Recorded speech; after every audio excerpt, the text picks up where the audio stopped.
Welcome back, my family.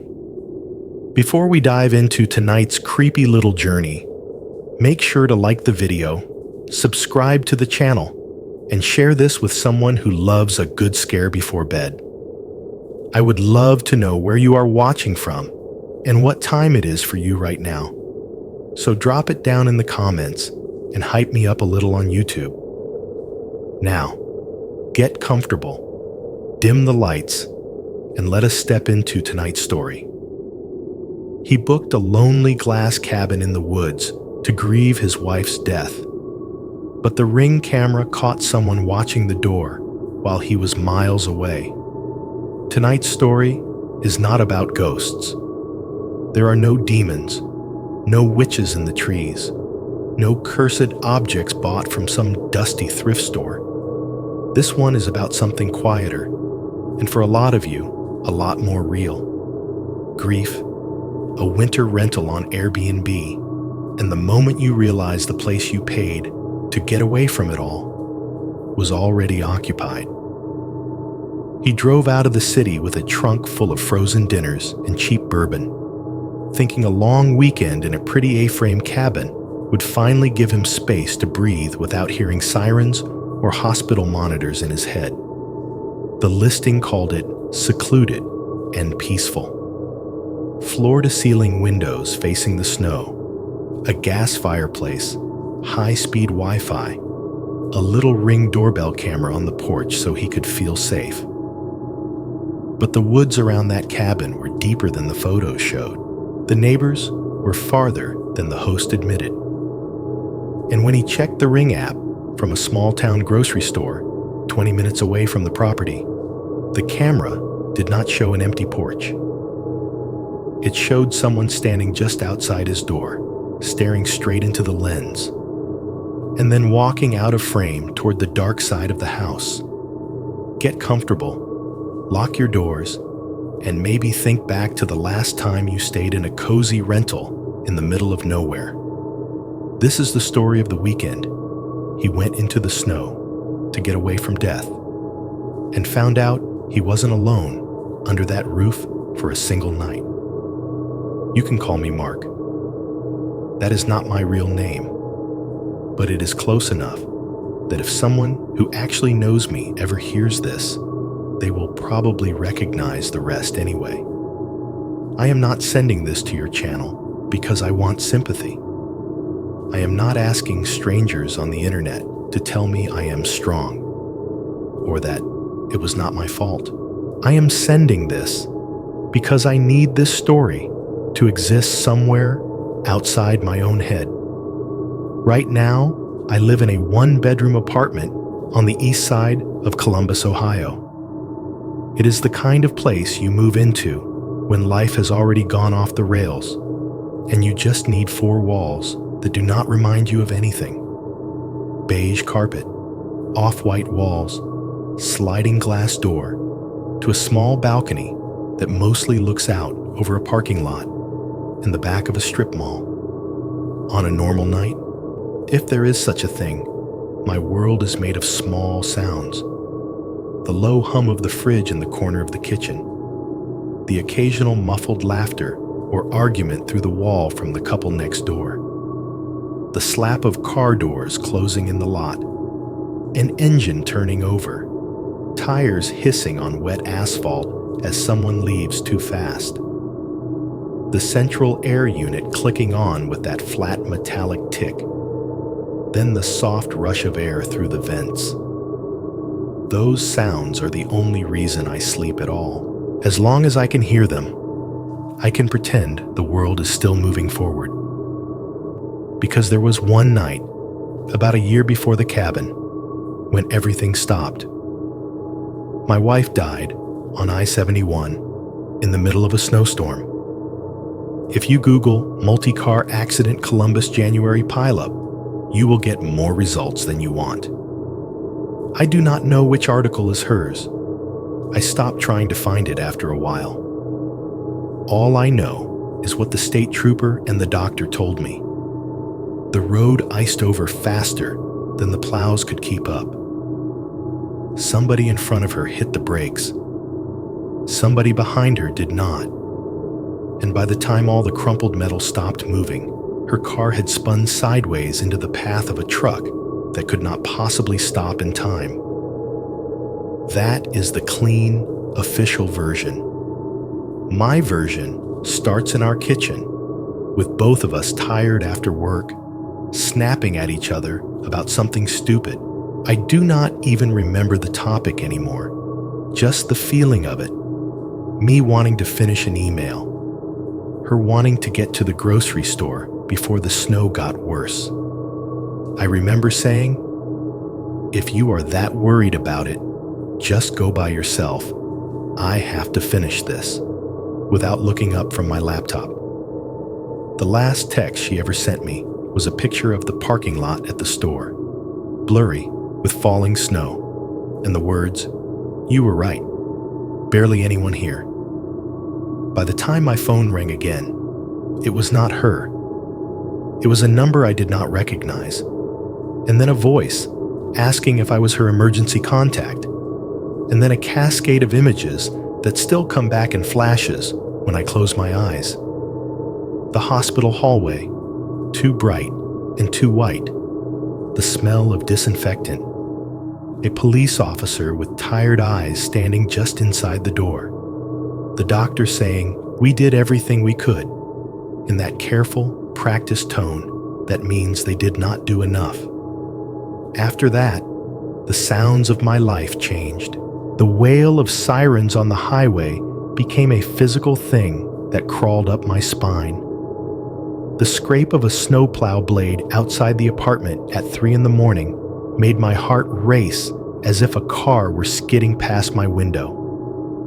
There were weeks where I slept in 20-minute bursts, if at all, lying there in the glow of my TV and listening for new accidents that might already be happening somewhere out in the dark.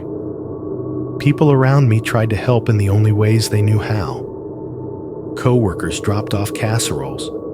Friends texted me memes and old photos. My manager quietly pushed my client calls onto other people and told me I could work remote as long as you need to, as if I were not already working remote before the accident. Eventually, the casseroles stopped coming. The texts slowed down. Grief gets boring for everyone except the person who has to live inside it. One afternoon, about a year later, I was on yet another Zoom call, staring at my own face in the little box instead of listening to whatever my boss was saying, and I noticed the lines around my eyes, the flatness. I looked like somebody who had been living in a waiting room for 12 months. After that call, my coworker Jenna pinged me on Slack. She wrote, "Hey, not to be weird, but you should get out of the city for a bit. Go somewhere quiet. Actually unplug." I laughed at my screen, but it stuck. That night, I lay in bed listening to the fridge and the neighbor's TV and a car alarm going off somewhere in the lot, and I thought about what quiet even meant anymore. The silence in the hospital room when the machines were turned off was quiet. The instant after a crash, before anyone begins to scream, is quiet. But I understood what she was trying to say. A few days later, instead of doom scrolling in bed, I opened the Airbnb app. It is probably important to say this. I was not looking for creepy. I was not searching for haunted cabin or off-grid. I typed in West Virginia, set the filters to entire place, Wi-Fi, and cabin, and let the app do its thing. I wanted somewhere close enough to drive to in half a day, but far enough that I would not know the roads by heart. Somewhere with trees instead of interstates. Somewhere the snow could fall without immediately turning into a fatal pileup on the news. The listing that caught my eye was titled something generic, like secluded A-frame retreat. Perfect winter work getaway. The main photo was taken in the blue hour. That time, right after sunset, when the snow looks almost blue-gray, and the sky is fading from pink to dark. The cabin was A-shaped, 2 stories tall but narrow, a triangle of warm light in the middle of a ring of black trees. One whole wall was glass from floor to ceiling, glowing with the golden interior light. On the side, there was a wooden deck, half buried in snow, and a little path of cleared steps leading down to a gravel driveway. I swiped through the pictures, more out of habit than anything else. Inside, cozy living room with a gas fireplace, fake fur throw on the couch, a tiny dining table by the windows, kitchen with stainless steel appliances, a coffee maker, a row of cheap white mugs, a loft bedroom with a low slanted ceiling and a window that looked straight into the forest, work desk with a lamp, and the listing bragged, fast rural Wi-Fi, perfect for remote professionals. It was the exact kind of stock photo piece people put on inspirational posters. In my apartment, the heater kicked on with its usual click and hiss. The air that came out of the vent smelled faintly dusty. I thought, irrationally, of standing in that cabin instead, listening to wind move through real trees instead of car exhaust between buildings. I imagined the sound of snow sliding off branches, the sharp, dry crackle of logs in a fireplace instead of the soft electric hum of my TV on mute. For the first time in months, the idea of hearing less man-made noise did not scare me as much as the idea of hearing more of it. I checked the dates. The cabin was free for the upcoming weekend, Friday through Monday. The price was stupidly high for one person, but at that point, I was spending extra money on Uber Eats and insomnia anyway, so I told myself it would even out. My cursor hovered over the reserve button. I caught sight of my reflection in the dark part of my laptop screen.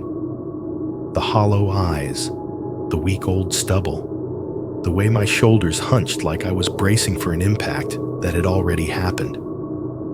I clicked reserve.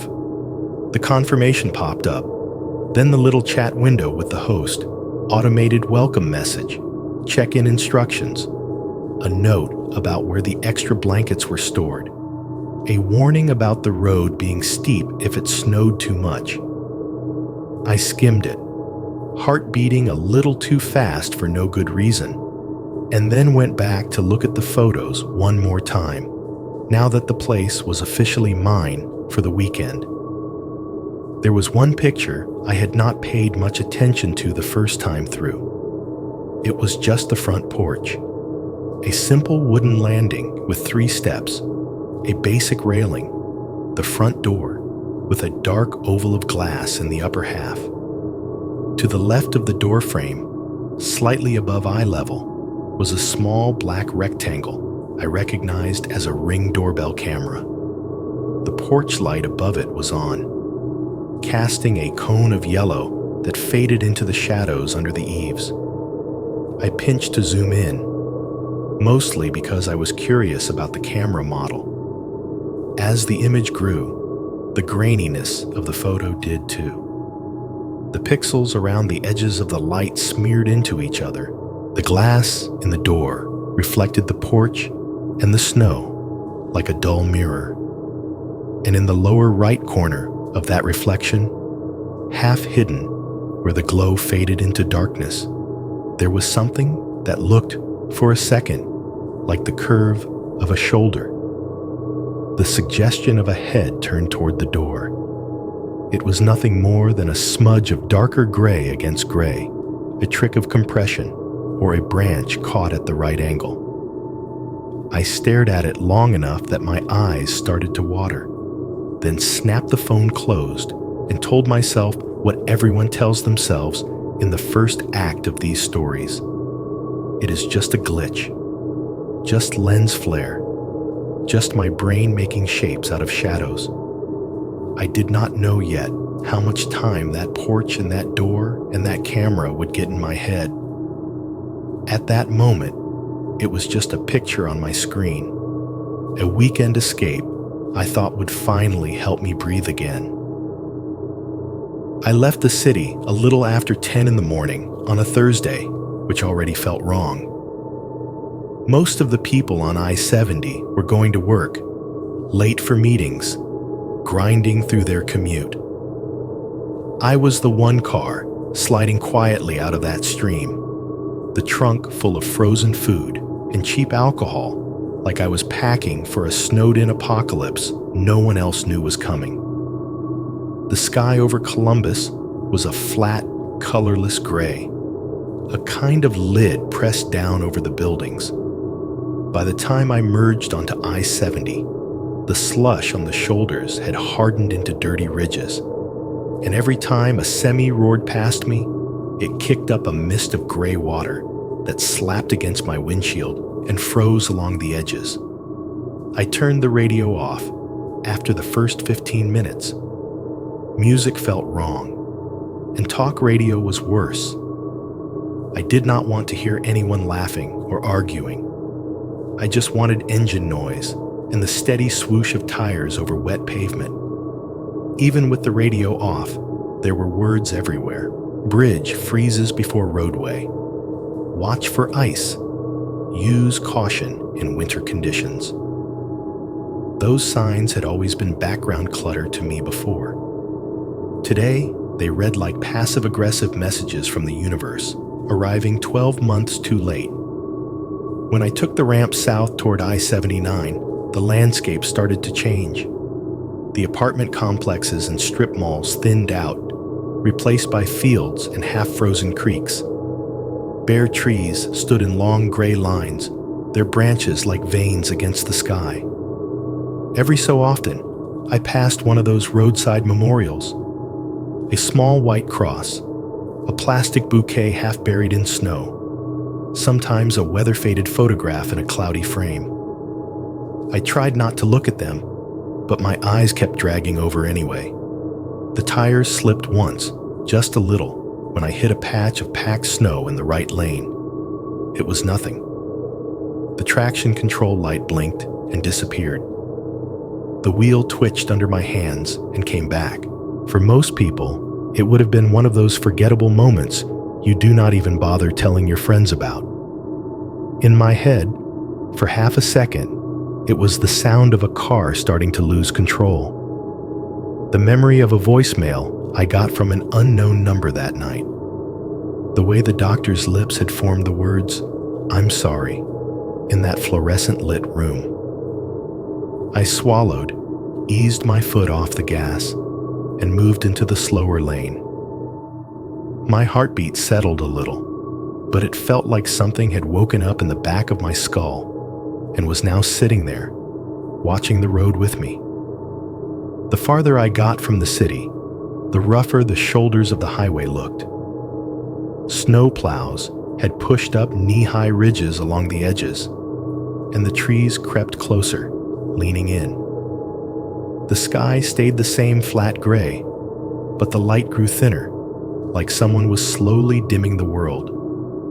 By the time I peeled off onto US 33, hunger and nerves convinced me to stop. The highway spat me out into one of those small towns that exist mostly as exits. 2 gas stations, a couple of fast food signs, and, because this was still America, a Walmart squatting just off the ramp like a low white-blue spaceship.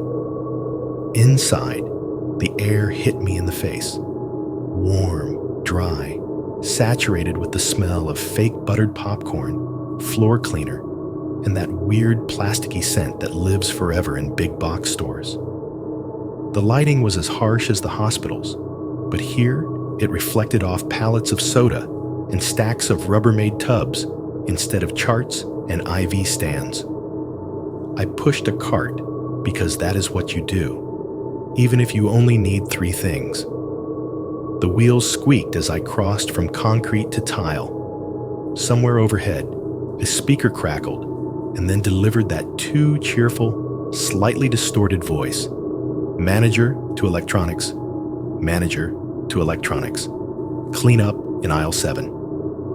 That line always sounds like the beginning of a horror story to me now. Cleanup in aisle 7. As if something happened there that cannot be fully described over the PA. I grabbed frozen pizzas, the cheap kind that all taste vaguely like cardboard and regret. A couple of cans of soup, a sleeve of instant mac and cheese, a bag of chips, a bottle of bourbon small enough that I did not feel like a cliché, even though I absolutely was one. Some coffee pods, because the listing had a Keurig in the background of one of the kitchen photos. There were a few other shoppers wandering through the aisles, an older couple arguing quietly over brands of cereal, a teenage kid in a puffy jacket staring blankly at a wall of video games, a man in a camo hoodie and work boots tossing a case of beer into his cart. Nobody looked twice at me. To them, I was just another person stocking up before more snow. They had no idea I was planning to drive into the mountains alone to spend 3 nights in a glass box with my ghosts. Back in the parking lot, the wind knifed through my coat and brought me back to my body all at once. The asphalt was mostly clear, but the edges were rimmed with ice. I loaded my trunk, slammed it shut, and stood there for a moment, breathing little white clouds, watching them dissolve. US 33 narrowed as it stretched out toward West Virginia. The medians shrank. The shoulders crumbled. Trees crowded closer and closer to the road until it felt like I was driving through a corridor of gray trunks. The occasional houses I passed all had the same look. Long driveways, peeling paint, a truck or two in the yard that might run, or might just be lawn ornaments at this point. Once I crossed the state line, the terrain started folding up into real hills. The road curved and climbed, doubled back on itself in long, slow switchbacks. Snow clung to the slopes in uneven patches, and the guardrails at the tightest turns were tattooed with dents and scrapes where other people had not been as careful as they meant to be. The signs kept coming. Reduced speed ahead, fog area, steep grade, and always, repeated like a mantra, bridge may be icy. My tires hissed over patches of meltwater, then sang a higher, drier note on stretches that had already frozen again. The wipers creaked back and forth, pushing away the fine, dry flakes that the wind kept throwing against the glass. The heater blew a steady stream of warm air around my legs. My phone sat in the cup holder, its screen dark. Every so often, it would buzz with a phantom notification that turned out to be nothing, just the cable shifting or my imagination. The little icon at the top showed 3 bars, then 2, then 1, then the dreaded 3G symbol, and finally the words "no service" in tiny, indifferent letters. When Google Maps lost its nerve and froze my little blue dot somewhere between 2 hairpin curves, I had a brief, irrational surge of panic. It felt too much like the moment in a horror movie when the characters realize they have wandered off the edge of the map, that everything from here on out will not be covered by the usual rules. I knew, logically, that I had printed the directions. They were folded in the glove compartment. I knew there were mile markers on the side of the road, that people lived out here, that delivery trucks somehow still found their way to whatever passed for civilization in these hills. But the combination of the failing signal, the deepening trees, and the feeling of the world getting quieter pressed against me all the same. The deeper I drove, the more the sounds changed. The constant background roar of city traffic dropped away. No more brakes squealing at lights, no more horns. Instead, there was just my engine, a low, steady hum, and the crunching whisper of my tires over snow-dusted asphalt.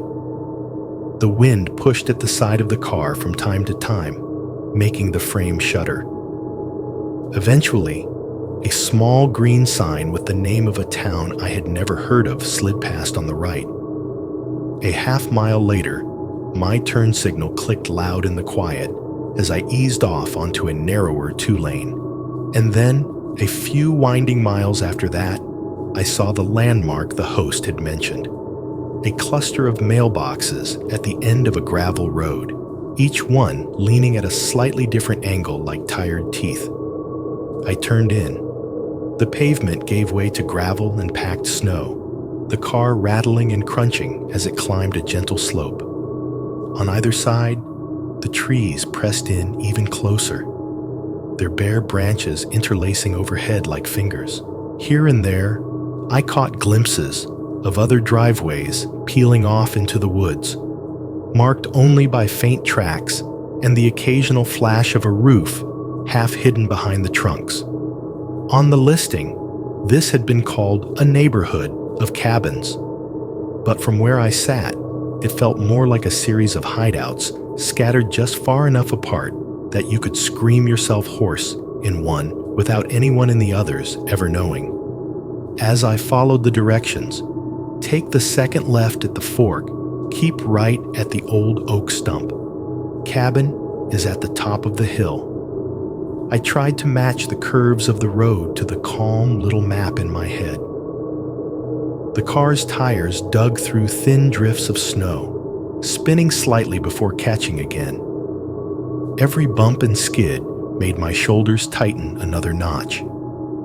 I was looking for the cabin, for the warm triangle of wood and glass from the photos. So when I first saw it, I almost missed something else. Just before the final turn, the gravel road curved around a small clearing on the right, a shallow dip in the trees where the wind had piled the snow unevenly. As my headlights swept past, they caught on a shape half buried at the edge of that clearing. It was not a rock. It was too rectangular for that. For the brief second my beam slid over it, I saw faded fabric, maybe once blue or green, now the color of dirty snow. The outline of something padded, a mattress or maybe a thick blanket, tossed down and left there. There was no tent, no campsite, just that shape lying there in the white, with the snow clinging to its edges as if it had been there long enough to become part of the ground. By the time my brain processed what I was looking at, I had already driven past. The rearview mirror showed only darkness and the vague suggestion of trees. I told myself it was trash someone had dumped, the way people do when the landfill is too far and the woods are too close. An ugly, thoughtless thing, but nothing more. Still, as I took the last turn up toward where the host said the cabin would be, a tiny knot of unease settled just under my ribs. I tried to ignore it. I told myself I was just not used to how empty everything felt out here. I did not know yet that the mattress was the first sign that I was not the only one who thought of these woods as somewhere to disappear for a while. The cabin appeared all at once, like it had been waiting just out of sight until I was close enough that turning around would feel ridiculous. One more curve, one more stretch of trees, and then the road bent left and the A-frame was just there, at the top of a short rise, sitting in a shallow bowl of snow. It looked darker in real life than it had in the photos.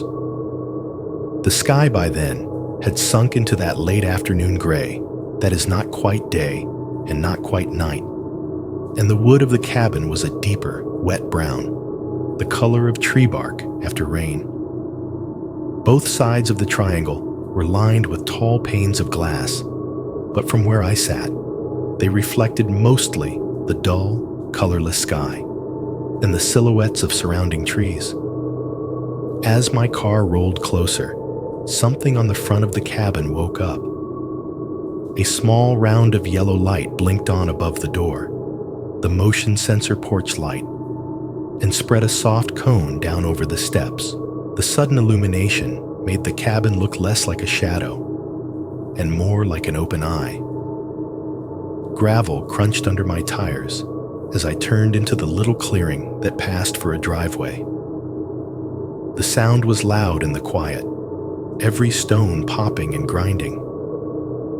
When I shifted the car into park and turned the key, the engine shuddered once, then fell silent.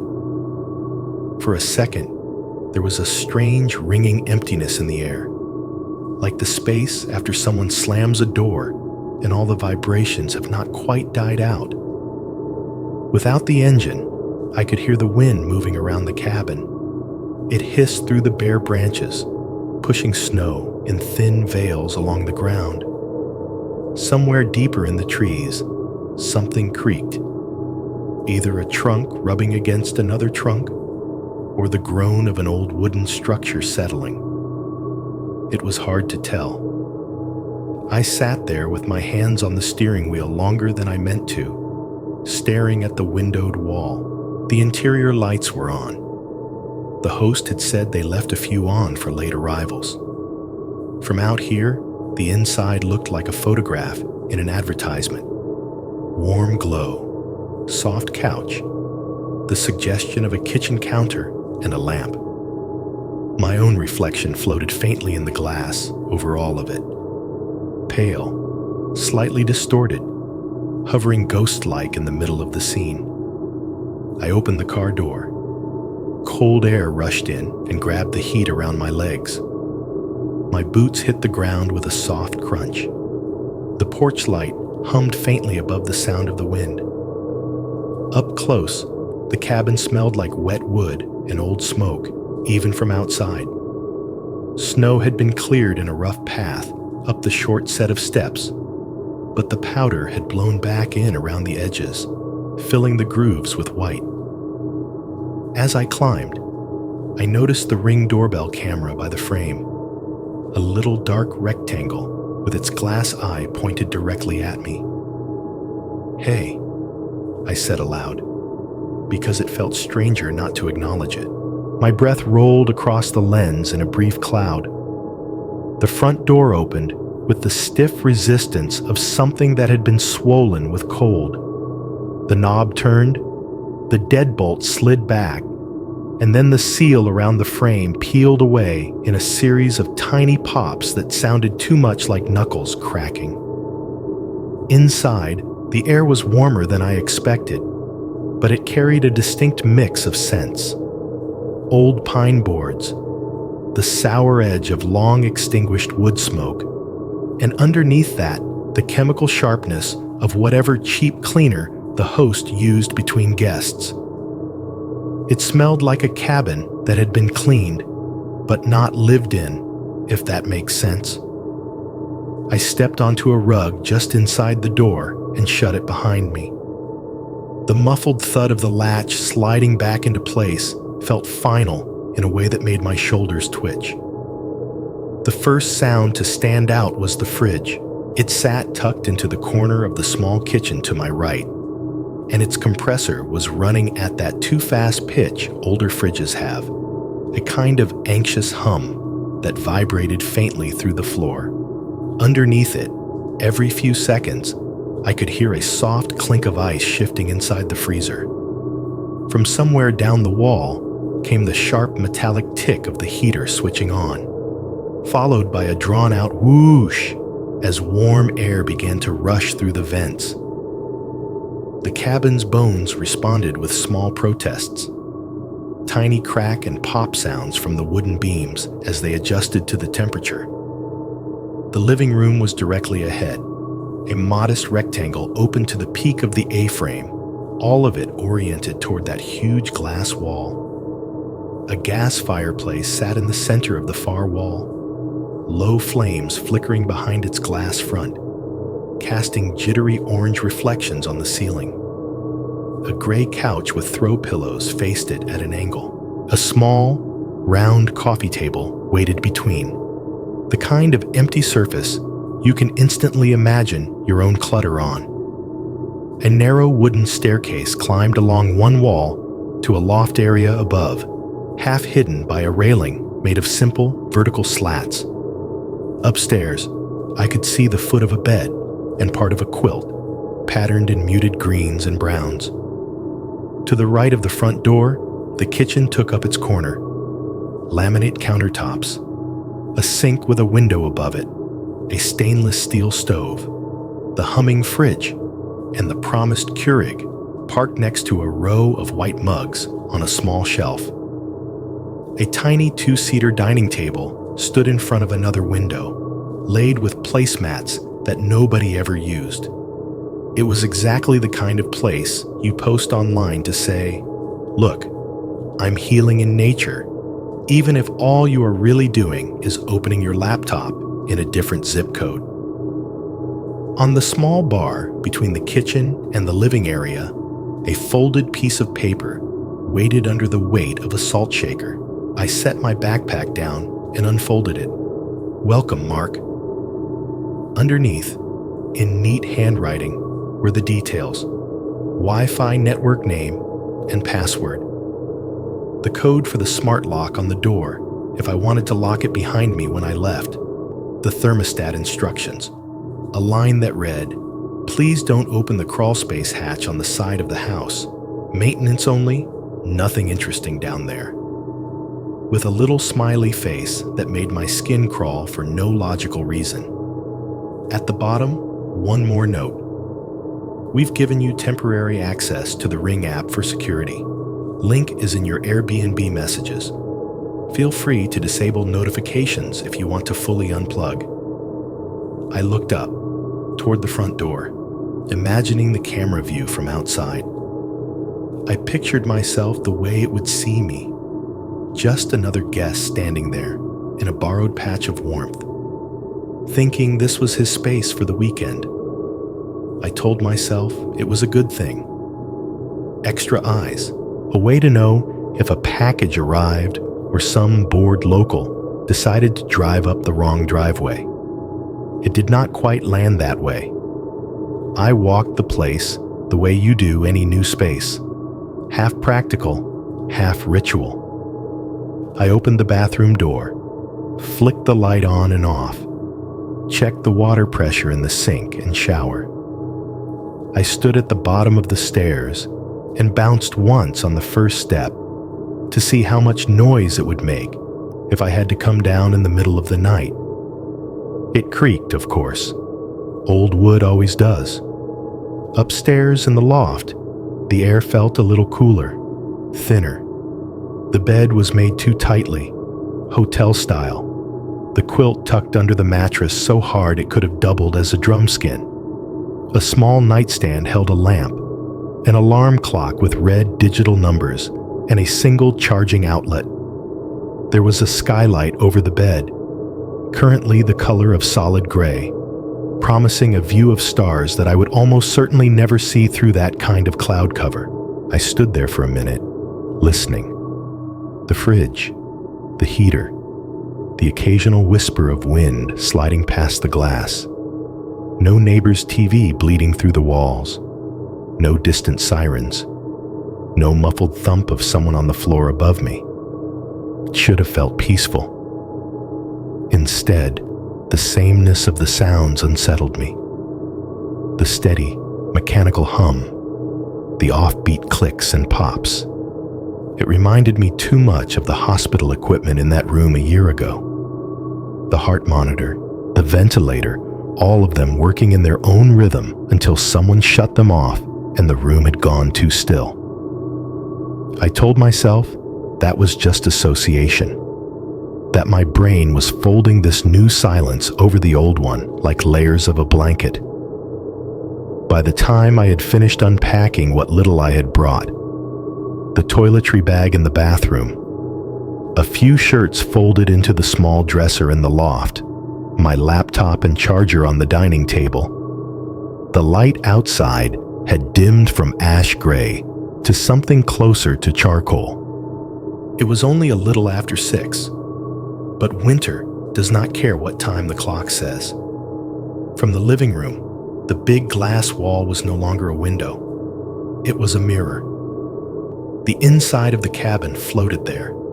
The couch, the table, the lamp, the faint pale rectangle of the TV screen, the vague shape of me moving through it all. Beyond that reflection, the forest had become a single, solid block of black, pressing up against the outer surface of the glass. If there were trees out there, if there were hills or paths or anything else, I could not see them anymore.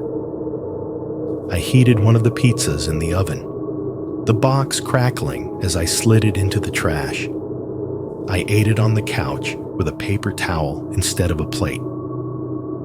Netflix asked if I was still watching after 2 episodes of a show I did not care about, and I let it autoplay. The fireplace whispered and flicked.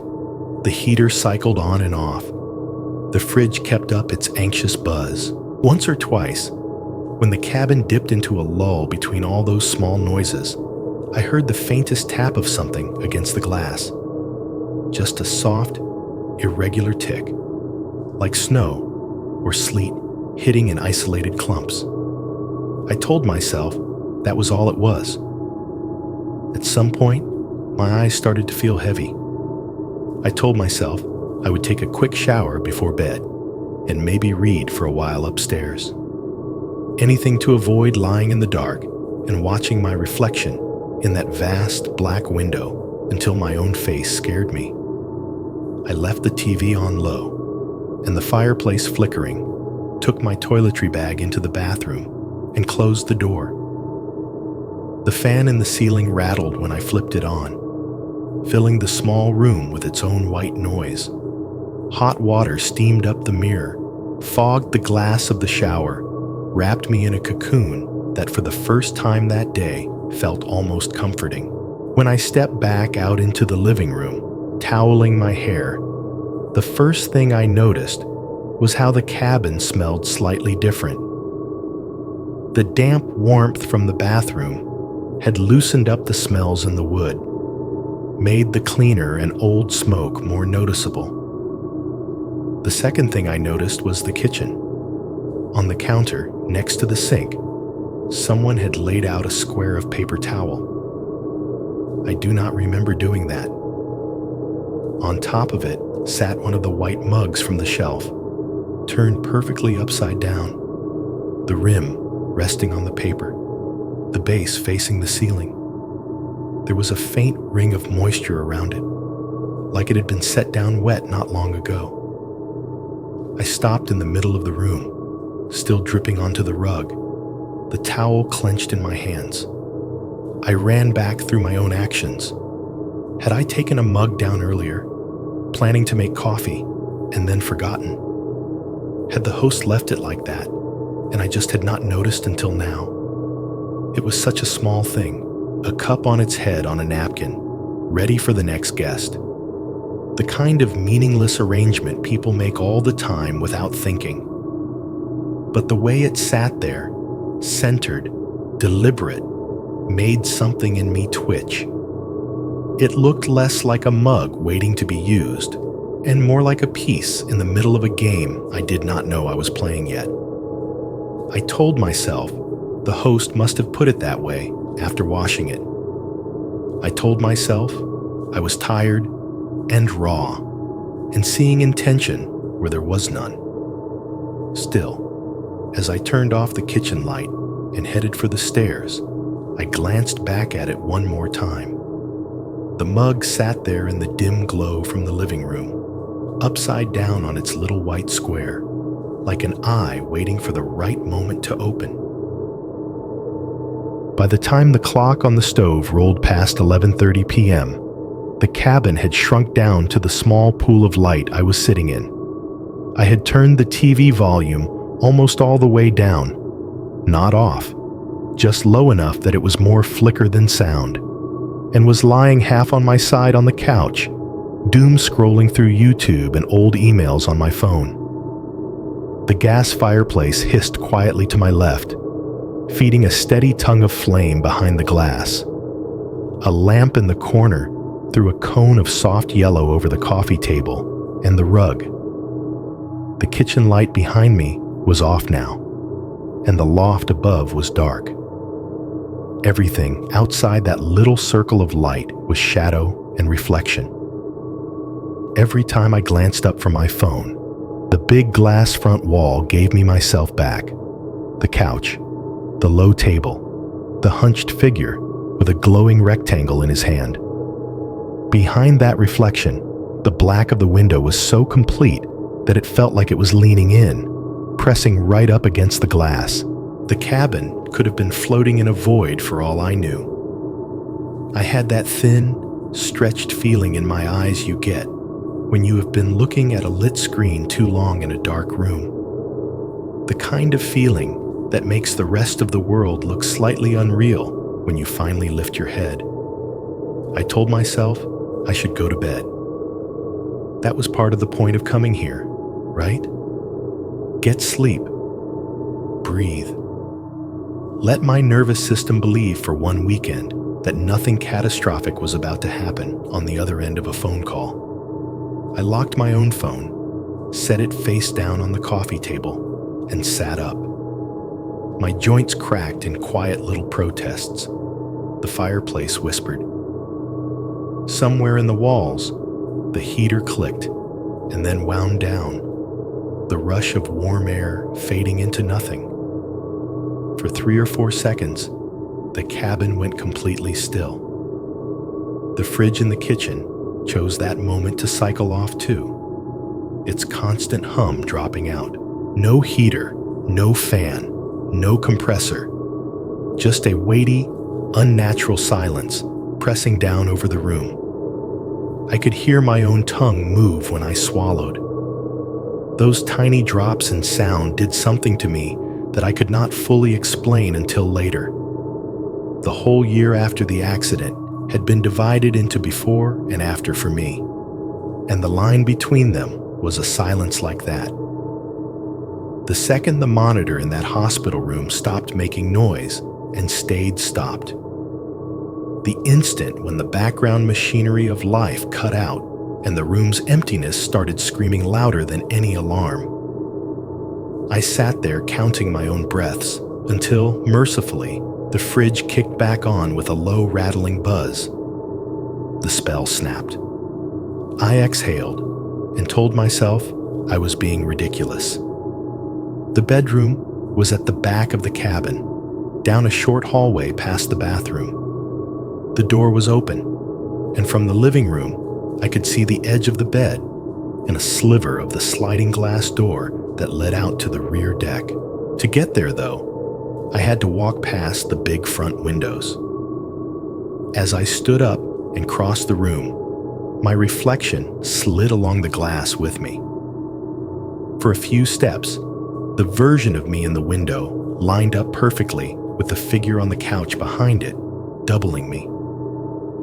Then I passed the couch and my reflection detached, moving alone through the darkness, a ghost pacing inside a box of light while the outside stayed absolutely still. Beyond the reflection, there was nothing to see, but my brain kept trying to fill in the black. Rows of trunks, dark spaces between them, the pale suggestion of snow on the ground, maybe. Or maybe those were just the lighter patches of my own face and hands, smeared and repeated by the angle of the glass. In the bedroom, the air felt a degree or two cooler. I flipped on the overhead light and closed the door halfway, a meaningless gesture that still made me feel like I had drawn a line between myself and the rest of the cabin. The sliding glass door at the back wall showed me a smaller, more intimate version of the living room reflection. The bed, the little nightstand lamp, me. Outside that, only black. I set my bag down on the chair in the corner and pulled out a clean t-shirt and sweatpants. While I was changing, I kept my eyes carefully on the dresser, on the pattern of the quilt, on anything but the glass. Of course, that only worked for so long. At some point, shirt half over my head, I turned without thinking, and my gaze landed square on the sliding door. There was a shape standing behind me in the glass. Tall, dark, human. My heart lurched up into my throat so fast that my vision blurred. My hands fumbled with the fabric, trying to yank the shirt down properly so I could see. And when I finally got my head through the neck hole and forced myself to look straight at the glass, the shape was still there.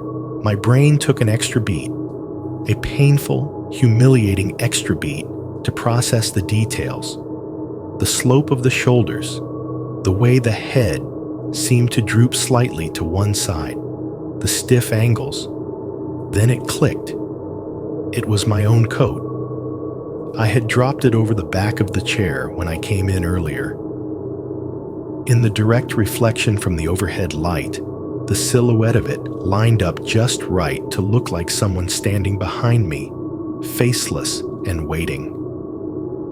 I let out a sound that was half laugh, half exhale, and stepped closer to the glass just to prove to myself how dumb it had been. Up close, the figure broke apart into what it actually was. Sleeves hanging, collar slumped, the shadow of the chair's legs. "You're not in a horror movie," I muttered at my reflection. "It's just glass." Still, the space outside that glass stayed stubbornly black. The deck should have been out there, and beyond it, the slope down into the trees. But from where I was, they might as well have been ink poured against the door. I could see the faintest suggestion of my own breath, fogging a little oval near the center when I exhaled, and nothing else. I turned away, finished pulling on my sweatpants, and reached for the light switch. That was when I heard it. At first, it was just a single, sharp crunch, like someone stepping on a layer of old ice. It came from the other side of the glass, close enough that it seemed to vibrate through the door. Then, a second later, another one. Crunch. Not the tick of small branches dropping. Not the soft shh of snow sliding off a roof. This was weight, pressure, the compacting of snow under something heavy enough to sink into it. My hand hovered in the air near the switch. I did not breathe. The motion light on the deck flickered once, off then on, as if it had been startled awake. Pale yellow spilled out over the boards and the railing, painting the snow in a dingy, buttery glow. For a heartbeat, I was sure I would see someone standing there. A face pushed close to the glass, a body halfway through the act of turning away. Something, anything, that would match the sound my ears had already labeled as footsteps. There was nothing, just the wooden rails, each capped with a little hat of snow. Just the boards of the deck, dusted and uneven. Beyond that, the drop into the yard and the vague impression of tree trunks, their lower halves lit, their upper branches lost in darkness. I forced myself closer until my toes nearly bumped the base of the door. From that angle, I could see more detail in the snow. The slight ripples where the wind had pushed it, the thin lines where it had melted a fraction and refrozen, the darker smudges where the underlying wood showed through. On the far left side of the deck, near the railing, there was a shape that did not quite match the rest. An oval depression, shallow and blurred at the edges, just a little darker than the snow around it. It was the right size to be the heel of a boot, or it was nothing. A place where more snow had melted, or the wind had scoured down to the wood, or my eyes were simply imposing order where there was none. Under the sickly yellow porch light, all the shadows looked more dramatic than they deserved to be.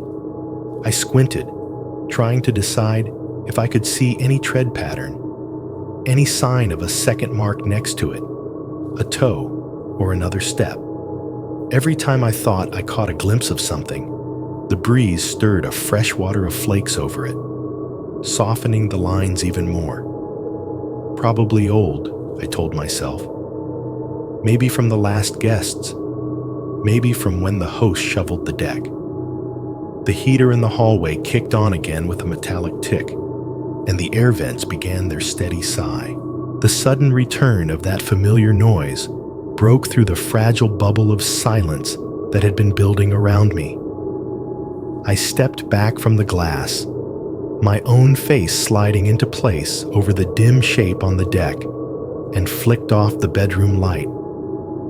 For a moment, the only thing I could see in the door was myself, floating in the dark like a cutout pasted onto nothing, and that faint, uncertain bruise of shadow in the corner of the deck where something might have stepped, or not. I told myself, again, that I was not in a horror movie. I pulled the bedroom door mostly shut, leaving it open just a crack for no reason I could articulate, and went to get into bed. Even with the blankets pulled up and the pillow under my head, I could still hear that sound replaying in my skull. Crunch, crunch, heavy, close. Not the forest settling, something using it. Morning came in slow and flat, like someone had just turned the gray up by a few degrees. There was no sunrise, no dramatic light over the hills, just a gradual awareness that the dark outside the glass had softened into something lighter, the black turning to a washed-out silver. I woke up to the sound of wind nudging the branches outside and the occasional tiny tap of something against the cabin. Snow, ice, or just the structure shifting. For a few seconds, I did not remember where I was. The ceiling was wrong, slanted and wooden. The air felt colder on my face. There was no distant rumble of traffic, no upstairs neighbor stomping around. Then the smell of gas heat and old wood filtered in, and it all slotted back into place. The glass box, the woods, the late-night crunch on the deck that I had decided not to think too hard about. I lay there for a minute, listening. Fridge hum, heater sigh, wind. No footsteps, no strange mechanical sounds. The deck light was off. No glow seeped in around the edges of the curtains. It was, I told myself, just another morning. In the kitchen, I fumbled with the Keurig, like someone who had never seen one before. My brain felt fuzzy from broken sleep and too many half-formed thoughts. The machine growled and clacked, chunk, as it punctured the pod, then wheezed hot water down into the mug. The smell of cheap coffee filled that corner of the cabin, mixing with the underlying scents of cleaner and smoke. I wrapped my hands around the mug and stood by the big glass wall while it cooled. Outside, the world had been reduced to a handful of colors. White, gray, the dark vertical stripes of tree trunks. Snow blanketed the ground in uneven waves, gathering deeper in the dips and thinner where the wind had scoured it away. The sky was the same color as the snow, just flipped upside down. There were no visible tracks on the wide patch of ground in front of the cabin. If anything had moved around out there overnight, the wind had done a thorough job of erasing it. See? I muttered into my coffee. Nothing. My laptop bag looked a little sad sitting on the dining table, like a reminder that no matter how far into the woods you drive, you still owe someone an email. I opened it up anyway. The Wi-Fi password from the host's note worked on the second try. Apparently, I still could not be trusted to type random strings of numbers and letters without messing up.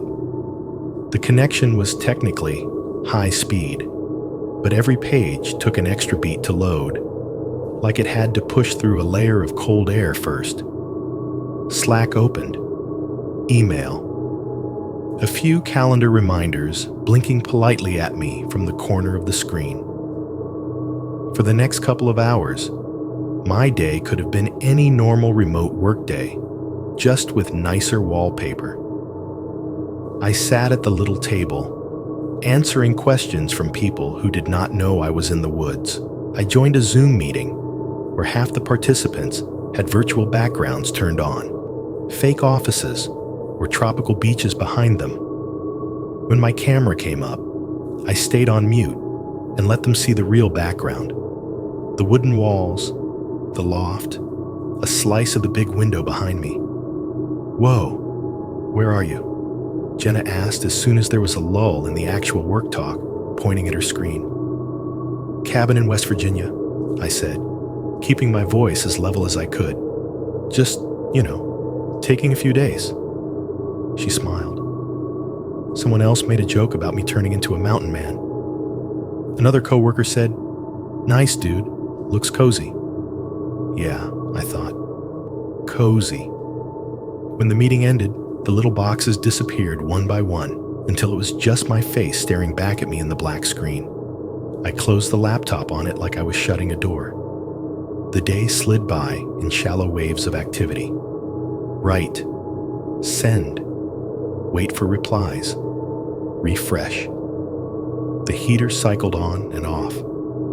The fridge kept up its background drone. The wind rose and fell. Every now and then, I would stand up, stretch, and walk a slow lap around the main floor to chase the stiffness out of my legs.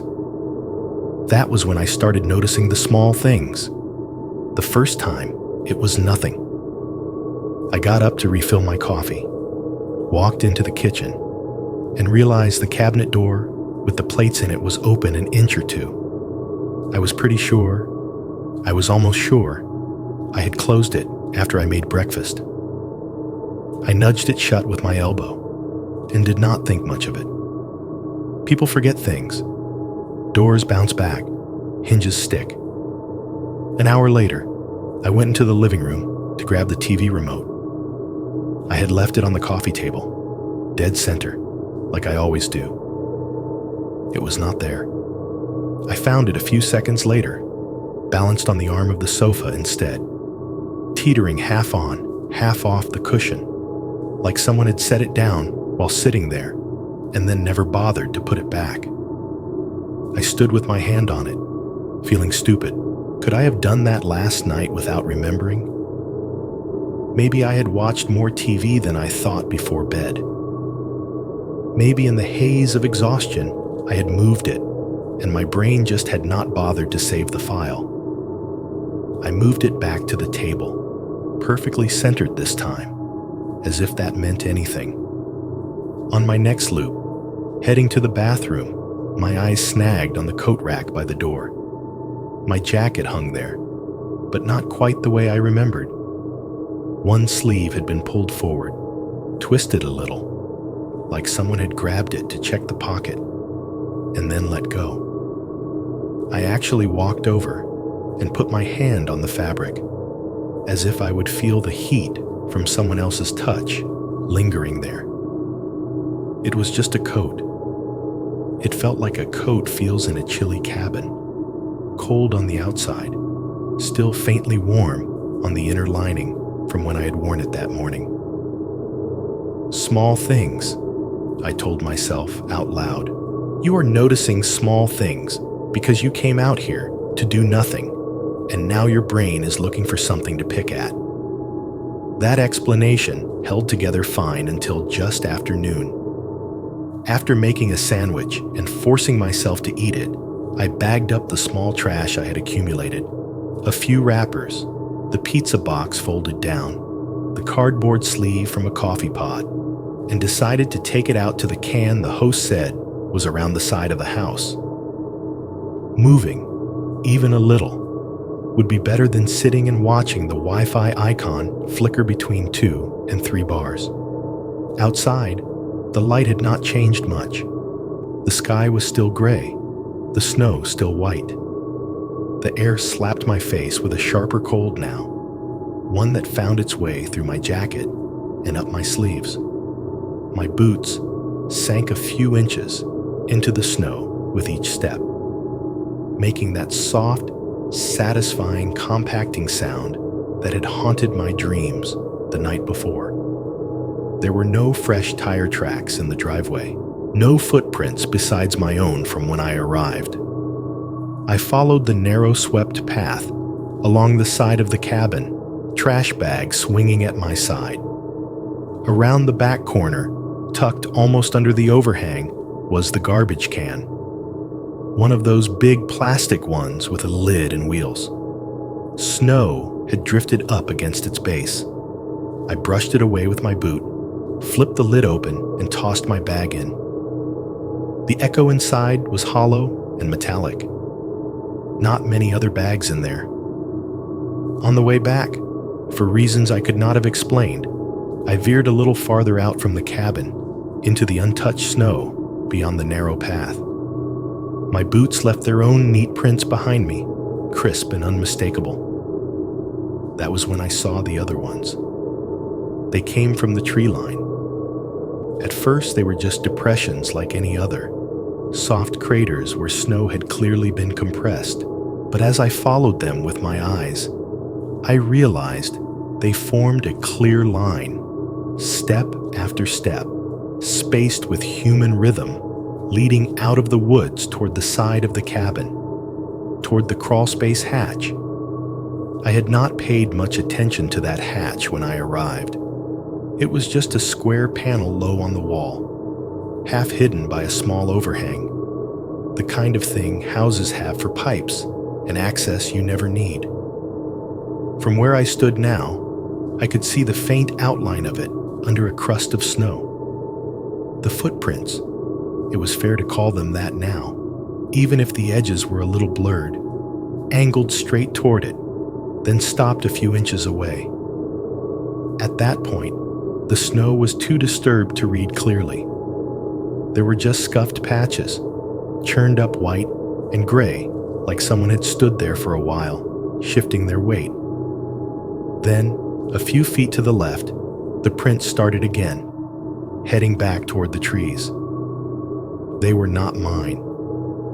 My boots left a distinctive tread, a kind of cross-hatched pattern. These were larger, wider, with a different arrangement of lines on the few clearer impressions I could see. Whoever had made them had taken longer strides than I did, and from the depth of the depressions, they had been heavier too. They could have been old. Snow had fallen since the last guests were here, since the host had cleared the path. Drifts had partly filled them. The wind had blurred their edges. If I stared at them long enough, I could almost convince myself they had been there for days, a leftover from some maintenance visit. Almost. I turned, scanning the tree line for any sign of movement. The woods stared back at me. Gray trunks, black gaps, a few clumps of snow dropping lazily from a branch somewhere deeper in.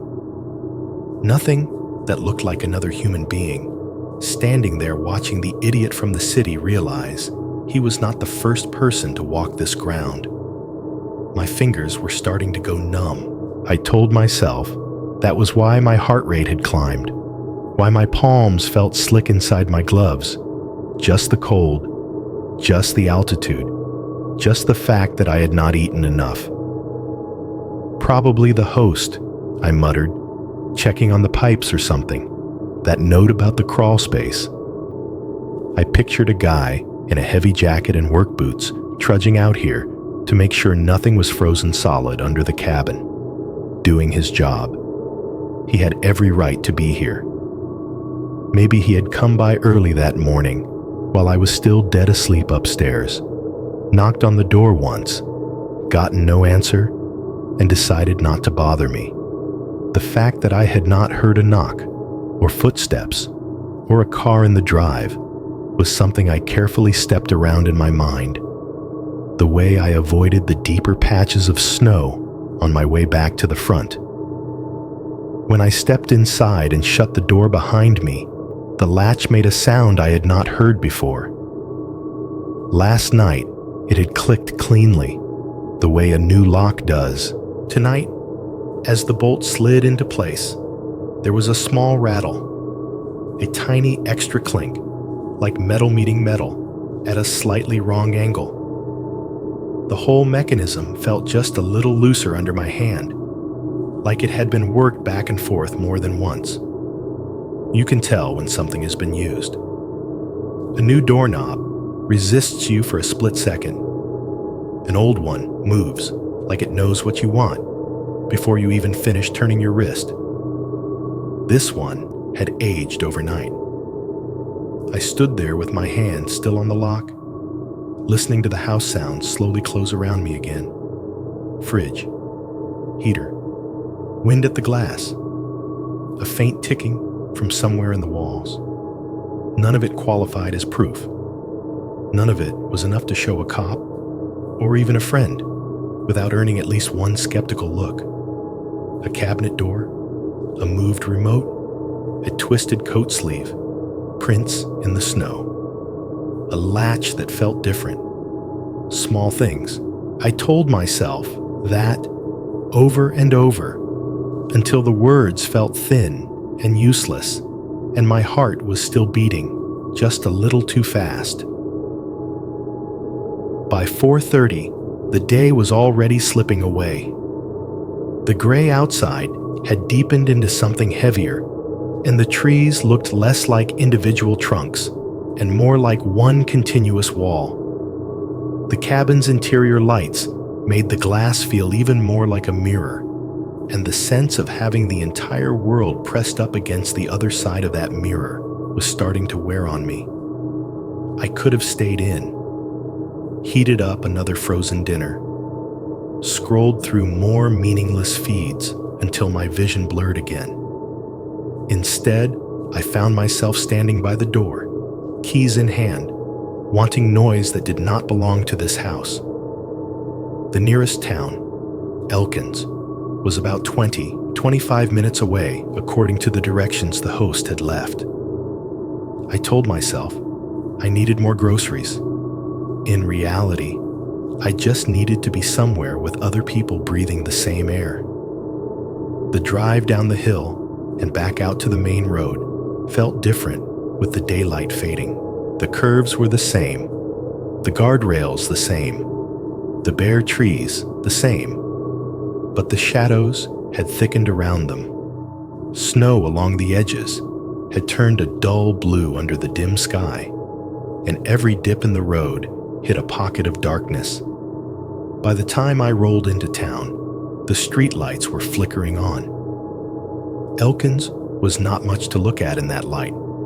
A few brick buildings with old signs, a strip of low shops, some houses scattered off side streets. The place I ended up at was a small grocery with a gas station attached, the kind of all-purpose store that sold everything from milk to fishing lures.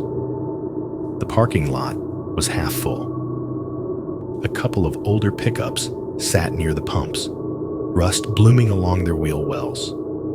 A sedan with one missing hubcap idled near the door. Over the entrance, a neon open sign buzzed faintly, its red letters bleeding into the glass. When I stepped out of the car, the smell hit me.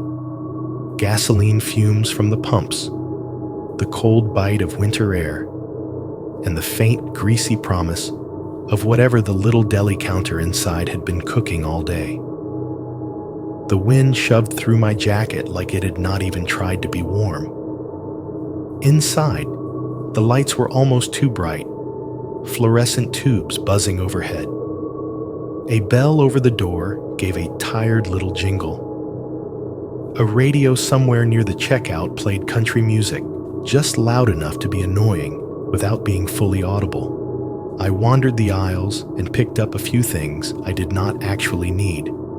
Another bag of chips, some granola bars, a second bottle of bourbon, because I did not trust the first one to last if the night stayed as long as the last one. The woman at the register was middle-aged, with a tired smile and a name tag that said Sandy. She asked where I was staying, and when I mentioned the cabins up on the ridge, she made a non-committal sound that could have been approval or disapproval. "Road'll ice up fast if it keeps dropping like this," she said, handing me my change. "You drive careful going back." "I will," I told her, "because what else do you say to that?" Out in the parking lot again, the cold clawed at my ears and nose. My breath came in little plumes of white. I loaded my purchases into the back seat and took a second to look around. The amber glow from the streetlights left the edges of the lot in shadow. Beyond them, the dark shapes of houses and hillocks. The town felt small and fragile, like a pocket of human warmth, barely holding out against the larger dark, pressing in from every direction. Back on the road, night swallowed the landscape almost immediately. The headlights carved out a narrow tunnel ahead of me. Beyond that, everything was suggestion. The flash of a reflector post, the hint of a tree trunk, the brief gleam of a stream when the light hit the ice just right. When I finally turned onto the gravel road that led up to the cabins, the motion light over the first mailbox blinked on, then off again as I passed, like a series of eyes opening and closing in the woods. The climb up to my particular driveway felt steeper in the dark. Tires crunched over frozen ruts, and the car's engine strained just a little more than it had on the way down. Then the cabin came into view. From that angle, it looked exactly like it had in the listing photo. A sharply angled shape with one huge window glowing warm against the surrounding dark. There were no other lights visible anywhere nearby. No neighbor's porch, no far-off security lamps. Just my cabin, my rented rectangle of light in the middle of the trees. It hit me then how much like a target it looked. How easy it would be for anyone standing back among the trunks to pick it out, to watch that bright square and see everything that moved inside. As my headlights cut across the front, the porch light snapped on, illuminating the steps and the front door. I pulled into the same spot as before, killed the engine, and let the silence close in for a moment before grabbing the bag and heading inside. Dinner was forgettable. Some microwave thing eaten over the sink, followed by a handful of chips straight from the bag. I poured myself a couple of inches of bourbon into one of the white mugs because I did not feel like hunting for anything better, and took it to the couch. I put YouTube on this time, idly flipping through horror channels and recommended videos, which should probably tell you all you need to know about my judgment. There is something oddly comforting about listening to someone else's nightmare when you are trying to ignore your own. Even with the TV on and my attention ostensibly occupied, my eyes kept drifting to the windows.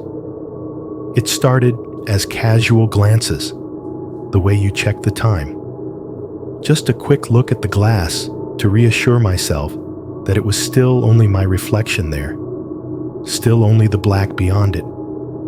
But then my brain started playing little tricks, filling in shapes in the darkness. A line that might be a branch or might be a shoulder, a patch of shadow that looked deeper than the rest.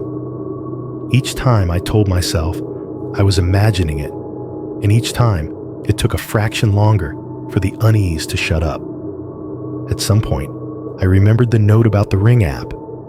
The host had said they had given me temporary access. I had ignored the message when it came through on Airbnb's chat. But now, sitting there in a house that felt too exposed and too isolated at the same time, the idea of seeing the outside from a different angle felt useful. I dug my phone out of my pocket and opened the Airbnb app first, scrolling back through the messages until I found the link the host had sent. Here's your temporary Ring access for the weekend. Totally optional. but a lot of guests say it makes them feel safer. I clicked the link. It redirected me to the Ring app download page.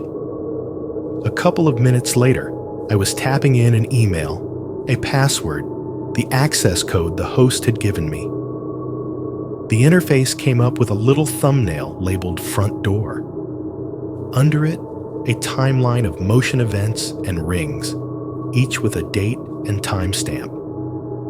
Curiosity nudged me more than real concern at first. I tapped the most recent familiar-looking entry. Motion. Yesterday, just after I had arrived, the video opened on the porch. My car pulling up. My own figure stepping into frame, carrying my bag, climbing the steps, turning my head to look back at the driveway before going inside. Seeing myself from that angle was strangely disorienting. The way I moved, the way my shoulders hunched against the cold, it all looked slightly different from how it felt inside the skin. I watched that one twice, then skipped ahead to the next obvious one. Motion. Today, around 4, when I had left for town.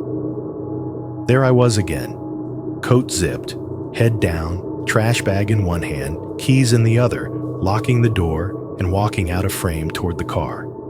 Something about the simplicity of it was reassuring. It made the last 24 hours feel like footage from someone else's life, neat and containable. Then I saw it. There was another entry in the list that I did not recognize. Motion, 3:12 p.m. The ones around it were easy to place. I had been at the table working around 2. I remembered getting up to make lunch closer to 1. At 3:12, if my sense of time was even half accurate, I had been in that grocery store in town, under fluorescent lights, with Sandy's radio humming in the background. My thumb hovered over the event. For a second, I considered backing out of the app, telling myself it was probably the wind, or a bird, or some stray animal nosing around. Instead, I tapped it. The clip began the way the others had. A static view of the front steps, the patch of snow in front of them, the trees beyond. But this time, the light was different. Cool and flat, that mid-afternoon gray that is neither bright nor dim. Fine flakes of snow drifted across the frame, almost too small to see unless you focused on them. For the first few seconds, nothing moved except the snow. The microphone picked up only a faint hiss of wind.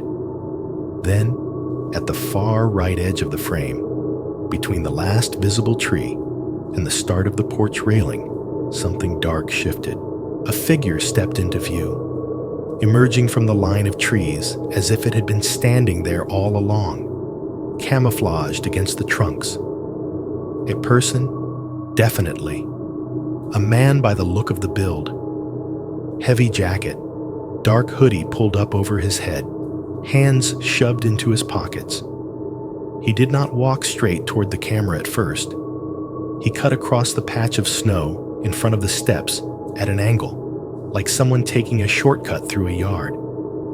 Then, halfway between the trees and the porch, he slowed and turned his head. He looked up, straight into the lens. Even with the low resolution and the motion blur, I could tell his face was in shadow. The hood and the tilt of his head hid his features. The snow streaking down in front of the image made it look like static, like I was watching him through interference. He did not raise a hand to wave. He did not push the doorbell. He just stood there on the lower part of the steps, not quite coming all the way up onto the porch, and stared into the camera for 4, maybe 5 seconds. Long enough that the Ring's auto exposure tried to adjust around him, pulsing the brightness up and down. Then he moved again. Not back the way he had come, not toward the driveway, but sideways, out of the frame, toward the side of the cabin, toward where I knew the crawlspace hatch sat low against the wall. The clip ended 2 seconds after he left the picture, cutting off the empty porch and the falling snow, like a sentence that had been snapped in half. I rewound it and watched again. And again. Each time, the same sequence. The empty yard, the snow, the man stepping out of the trees, the moment his head lifted toward mine, the blank oval where a face should have been, the turn toward the side of the house. On the fourth viewing, I tried pausing at the exact frame where he faced the camera. I pinched to zoom, dragging the little white corners of the video until his upper body filled my phone screen. Pixels broke apart into blocks of gray and black. The shadow of the hood swallowed anything that might have been eyes, nose, mouth. Some badly lit part of my brain wanted him to be wearing something familiar, a hat I had seen before, a logo I recognized, so I could label him. Neighbor, host, delivery guy. But there was nothing. No branded jacket, no uniform. No package in his hands, just a hooded stranger, with his hands buried deep in his pockets, standing on the steps of a house he did not rent. Staring into a camera he had to know was there. I backed out of the clip and glanced automatically at the timestamp at the top of my phone. 7:02 p.m. Then I checked the timestamp on the motion event again. 3:12 p.m. I opened my Photos app without really thinking and scrolled back to the picture I had snapped of a shelf in the Elkins grocery, a half-hearted attempt to remember a brand of something. The metadata said 3:08 p.m. I remembered glancing at the clock over the deli counter not long after that and saw it clearly in my mind. 3:15, maybe 3:16. Which meant that while I was standing under those fluorescent lights, listening to Sandy's radio fizz out some forgettable song, that man had been at my front door, not knocking, not leaving a note, just watching the place, watching the camera, before peeling off toward the side where the crawl space waited under a crust of snow. I was not home when that happened. The cabin, the glass, the porch light, they had all been there without me, and someone else had treated my borrowed house like it was something they had every right to stand in front of and study. For the first time since I had arrived, the warmth from the fireplace did not feel like protection. It felt like bait. I should have left that minute. I know that now. The second I watched that hooded figure step out of the trees on my phone and stare into the camera of a house he had no reason to be at, I should have grabbed my keys, walked to the car, and driven until the cabin was just a bad story I could tell a therapist someday. Instead, I sat there on the couch with the Ring app still open, phone sweating in my hand, and started building excuses. Maybe he was a neighbor. That was the first one. Some local hunting nut who knew the woods like the back of his hand, cutting across the properties because it was quicker than walking the road. Someone who had seen the cabin lights, seen the little alien eye of the Ring camera, and decided to look right at it the way people stare into security cameras at gas stations. Maybe he was a hunter who had gotten turned around in the trees. Maybe he thought the cabin was empty and was checking to see if anyone had come up for the weekend. Maybe he was some kind of maintenance guy who had been told to look at the crawl space and did not want to wake me if he thought I was asleep or out. I clung to that word, maintenance, because it made the boots and the heavy jacket and the hands in the pockets sound like a job instead of an intention. Besides, I told myself, the listing was public. Anyone with the app could see that people rented these places out all the time. The guy on the porch could just as easily have assumed a whole family was inside. Kids, a dog, Maybe he was just checking if the landlord had put up new cameras. Nobody looks at a random cabin and thinks, there is definitely one guy in there all by himself, and no one is expecting him back at any particular time. That is what I told myself. I turned the Ring notifications off in the app, as if that would somehow close whatever door I had just opened by looking. Then I closed the app entirely, set the phone down on the coffee table, and dug the bourbon out from where I had left it behind the couch. On some level, I think I believed that if I could make the cabin louder inside, if I could fill it with enough ordinary noise, my fear would have nowhere to sit. I went overboard. I turned on every light on the main floor, the kitchen, the living room lamp, the overhead, even the little pendant over the dining table. For a minute, the place was so bright it hurt my eyes, but I kept them all on. The TV came up next. I flipped through menus until I found some random crime show rerun. Actors pretending to be terrified, canned music building to fake shocks, and let it play at a normal, human volume. The voices and soundtrack washed through the room, bouncing off the wooden walls and mixing with the hum of the fridge, the whisper of the heater, the occasional drip of melting snow hitting the eaves.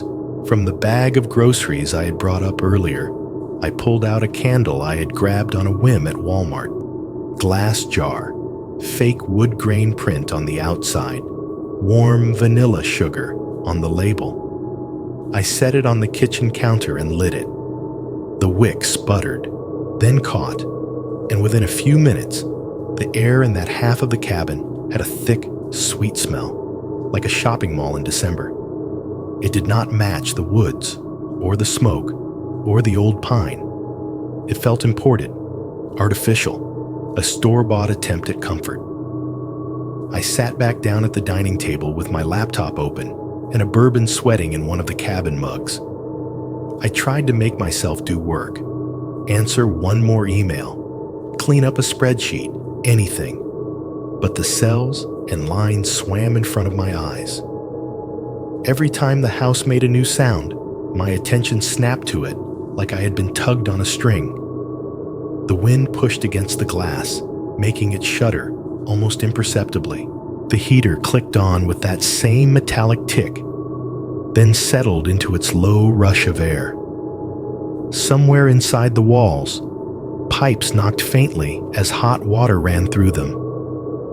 Ice cubes in the freezer shifted, dropping into the tray with a clatter. When I took a sip of bourbon, the cubes in my glass tapped against the ceramic with a delicate little clink that sounded much too loud in my own ears. Every so often, without warning, the cabin did its trick again. Dropping all the background noise at once, the heater would cycle off. The fridge would hit the end of its run and quiet down. The TV dialogue would dip between lines, the music fading to a brief rest. Outside, the wind would lull for just a beat. In those tiny, accidental synchronizations, the air in the cabin would go completely still. 1 second, 2 at most. In those gaps, I stopped breathing. I would feel the hairs on my arms wake up, the skin at the back of my neck tighten, waiting for something to fill the silence. A phone ringing, a knock at the door, a boot on the deck. Every time nothing came, the regular noise would stumble back in, overlapping awkwardly, like musicians who had missed their cue. The heater exhaled. The TV characters started talking again about a dead body I did not care about. I glanced up at the big front window more often as the evening bled into night. Under the bright lights inside, my reflection was sharp. A man at a small table, hunched toward his screen, a glass in his hand, every line in his face carved a little deeper by the high-angle lighting. Outside that, the darkness pressed nearly solid against the glass. At some point, during one of those brief silences, my brain pulled up a memory it had apparently been saving for the perfect wrong moment. The hospital clock.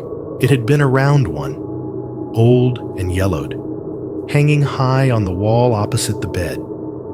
I remembered watching the second hand tick along its little track, tock, tock, tock, thinking about absolutely nothing because the part of me that thought had gone away. The heart monitor had been beeping in its steady rhythm. Beep, beep, beep. The sound everyone knows from TV shows. Then one of the machines. Maybe a nurse silenced an alarm. Maybe something else happened. I do not know. Stopped making noise. It felt exactly like when the heater and fridge cut off in the cabin. An absence. A hole where sound should be. My chest had gone tight. My throat dry. A doctor came in. Or maybe he was already there. He said the sentence I have tried and failed to forget 1,000 times. We did everything we could. In the cabin, alone at that table, that remembered silence slid over the present like two pieces of film. For a heartbeat, the fridge hum and the wind and the TV dropped out, and all I could hear was the beeping of a monitor right before it stops. I swallowed hard and took a bigger gulp of bourbon than I meant to, feeling it burn all the way down. You are not there, I said to myself quietly. You are here. The worst thing already happened. The cabin did not argue. It just creaked as the wind pressed against its sides again. Eventually, my eyes kept losing focus on the laptop screen, and the words in the emails blurred into nonsense. The crime show in the background had cycled into some other episode. The details did not matter. I closed the computer and carried my empty glass to the sink, the candle's scent wrapping around me in a thick, sugary layer that made the back of my throat itch. I let the tap run for a second before filling the glass with water, watching the stream splash against the sides. The pipes rattled faintly in the walls, a hollow metallic chatter. On impulse, I glanced up at the little window above the sink. It was only a foot high and twice as wide, set in the wall just above eye level. At night, it mostly served as another mirror. The kitchen light bounced off it, throwing back the image of my face, haloed slightly by the glow from the overhead fixture. Beyond that reflection, the black outside seemed to crowd close. For a moment, that was all I saw. My own tired eyes, the flickering candle on the counter behind me, the cabinets. Then lower in the frame, slightly off to the right, a tiny point of red light burned. It was just above the level of the windowsill, hovering in the dark like someone had stuck a single LED out in the middle of the forest. It was not bright, but it was clean, a sharp little ember that did not waver the way reflections usually do. The first stupid thing my brain supplied was that it was a star, which made absolutely no sense considering the angle and the trees. The second was that it was the end of a cigarette. I froze with my hand still on the faucet handle. The water kept running, the stream hitting the glass in my other hand and overflowing in a cold rush around my fingers, but I did not feel it. The red point did not move. It did not advance, did not recede. It pulsed slightly, as if someone on the other side of the glass were taking slow, occasional drags. I blinked hard. Once, twice. The kitchen light reflected off the window, doubling and ghosting my own features. On the third blink, the red spot was gone. All that remained was my face, pale and a little wild-eyed, the candle behind me, and beyond that, the same uninterrupted black I had been staring at all day. I shut the water off and stepped closer until my nose was almost touching the cold glass. cupping my hands around my eyes to block out the reflection. If there was someone standing outside, posture relaxed, cigarette butt glowing between their fingers as they watched my kitchen from the darkness, I could not see them now. Maybe it had been the reflection of some light inside, an appliance indicator, the tip of the candle flame, a trick of angles. Maybe my eyes, exhausted and raw, had turned a random smudge into something more precise. I stayed there longer than I care to admit, breath fogging the lower part of the glass, listening to the house settle and creak behind me. Only when the heater kicked back on, blowing warm air at my ankles, did I finally step away. Reflection, I told myself. You are jumpy and half drunk and seeing things that are not there. I blew out the candle, plunging the kitchen into a slightly harsher white from the overhead light, and went back to the living room. As I passed the front window, something in the corner of my vision caught. My own dim form moving across the glass, and the vast, indifferent dark pressed up against it, holding its breath. Around 10 that night, the cabin settled into what I thought of as its almost dark mode. I could not handle turning everything off, but I also could not stand the place blazing like a stage. I left the small kitchen light on, a warm square over the sink, and the lamp in the little side room the listing had called a den office. Everything else I dimmed or switched off. The result was a patchwork of light and shadow. The living room mostly lit by the TV, the hallway a soft tunnel of gloom, the den glowing gently at the far end, like a nightlight in a kid's room. I told myself I was being practical. Less light meant less glare on the big front window, fewer mirror versions of myself to catch in the corner of my eye. The truth was simpler. I wanted the cabin to feel lived in, without having to confront every dark corner at once. I lay on the couch, half propped up by pillows, a show playing on Netflix that I was not really watching. The moving light from the screen sent pale ripples up across the wooden ceiling, like reflections from water. Characters laughed at something, the canned studio audience joining in, their fake joy spilling into my borrowed house. The laughter sounded wrong, too bright in a place that seemed built for whispers. After a while, my throat felt dry, and the last of the bourbon sat heavy in my stomach. I decided I needed something gentler, a soda, or even just cold water, an excuse to stand up, to move, to remind my legs that they still worked. I hit pause out of habit, freezing a mid-sentence face on the screen, and swung my feet to the floor. The rug felt rough and solid under my socks. I walked toward the kitchen, passing the mouth of the hallway that led to the bathroom and the den. That was when I noticed it. The rectangle of light that should have been spilling out from the den door onto the floor was gone. The far end of the hallway was just a flat, unbroken darkness.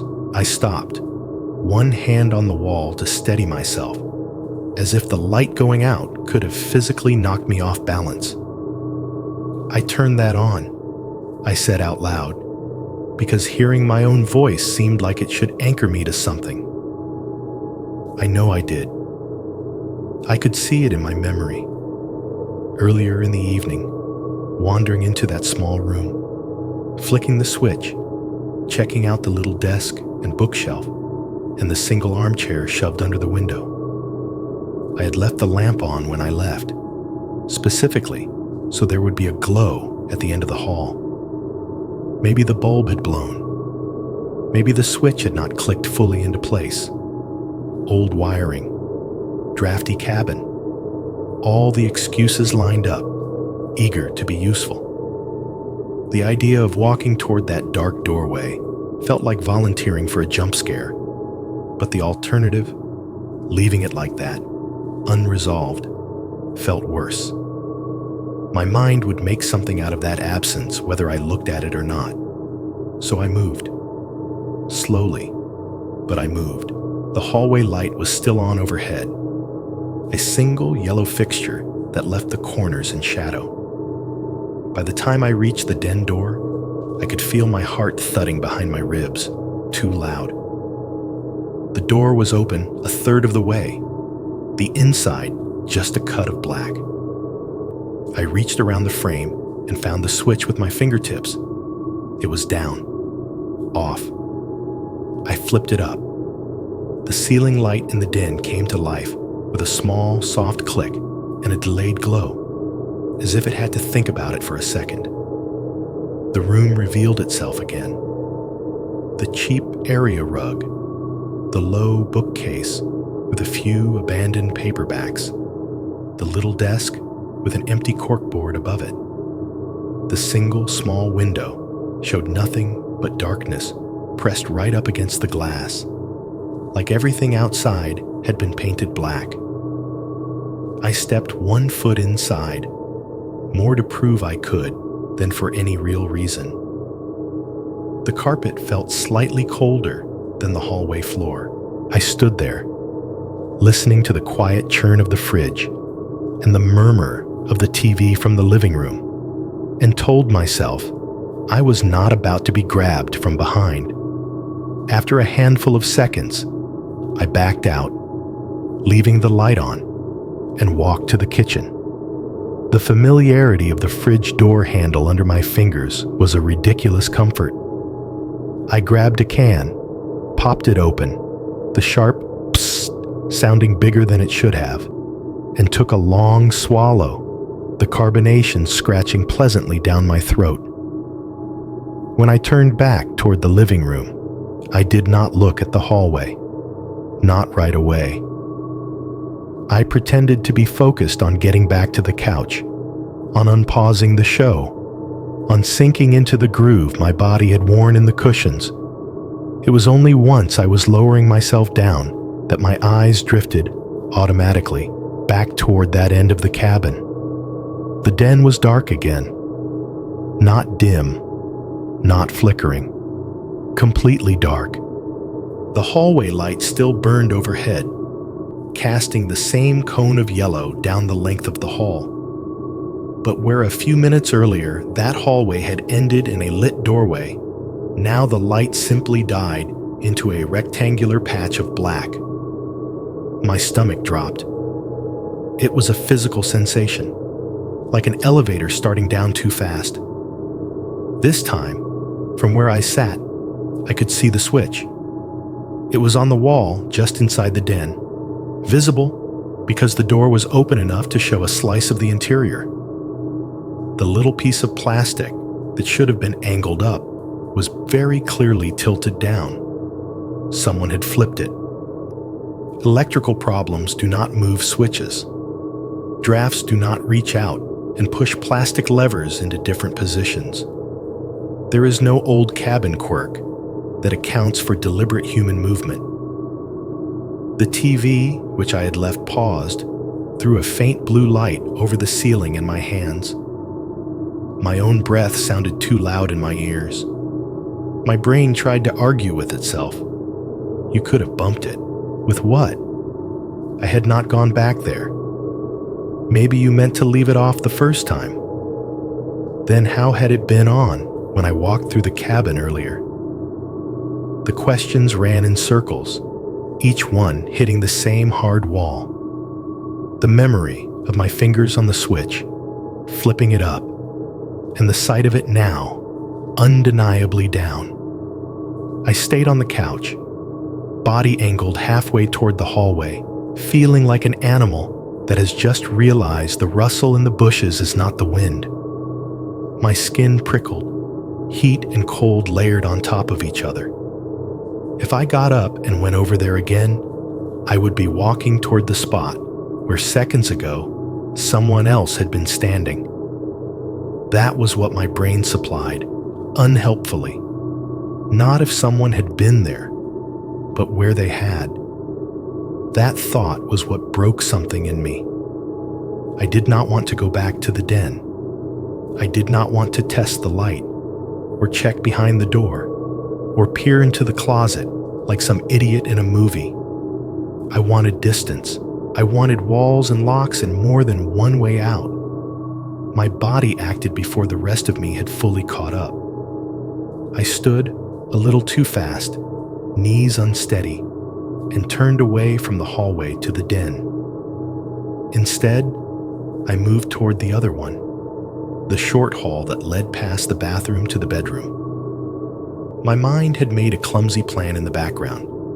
Get my wallet, my phone, my laptop, throw everything into my bag, grab the keys from the hook by the door, and leave.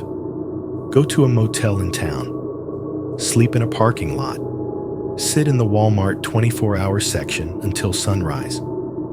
Anything but stay here, testing whether light switches moved themselves. As I took the first steps down the bedroom hallway, I realized something else. The TV was on, but I could barely hear it. The dialogue had become a thin, faraway murmur.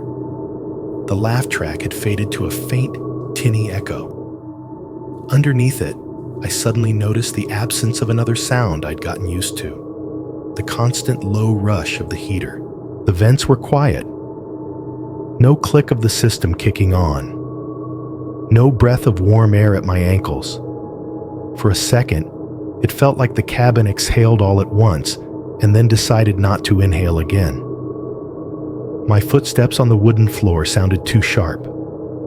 My heartbeat thudded in my ears, filling the space that the background noises had left vacant. I slowed, one hand drifting out to the wall to steady myself. The silence settled over everything, thick and heavy. I felt, with an almost animal certainty, that if anything else moved or made a sound in that moment, it would cut through me like a blade. Then from the TV, a character burst into laughter at some joke I did not hear. The sudden spike of sound made me flinch so hard my shoulder hit the wall. The heater still did not come back on. That was when I saw the floor. The hallway to the bedroom turned left at a shallow angle, following the line of the cabin. At that corner, where the wall met the floor, the boards were usually a uniform pale brown. Tonight, there was a smear breaking that uniformity. Right at the inside edge of the turn, a muddy, melted mark stained the wood. It was not big, maybe the size of the bottom quarter of a shoe, but it was dark and wet, the edges feathered where the moisture had soaked into the grain. A thin, dirty trail bled away from it, like something had dripped as whoever made it shifted their balance. The shape was wrong for anything spilled. It was not round like a dropped drink. It was not splattered. It was a partial oval with the faint suggestion of lines through it. Tread. My boots were still by the front door. I had taken them off when I came back from town and never put them on again. I had not walked this hallway in shoes since I arrived. The mark was fresh enough that it had not dried into the floor yet. There was no crust of salt, no crackling edge. It looked like something that had been tracked in recently from outside. Snow melting off rubber, mixing with dirt, leaving a print in a place where no one should have been walking. And the direction was wrong. If I had somehow made that mark myself without remembering, it would have led from the front door inward as I walked toward the bedroom. This one was angled the opposite way, a faint crescent facing back toward the living room, toward the den hallway. From there, another, even fainter smudge pointed deeper toward the bedroom side, where I was now standing.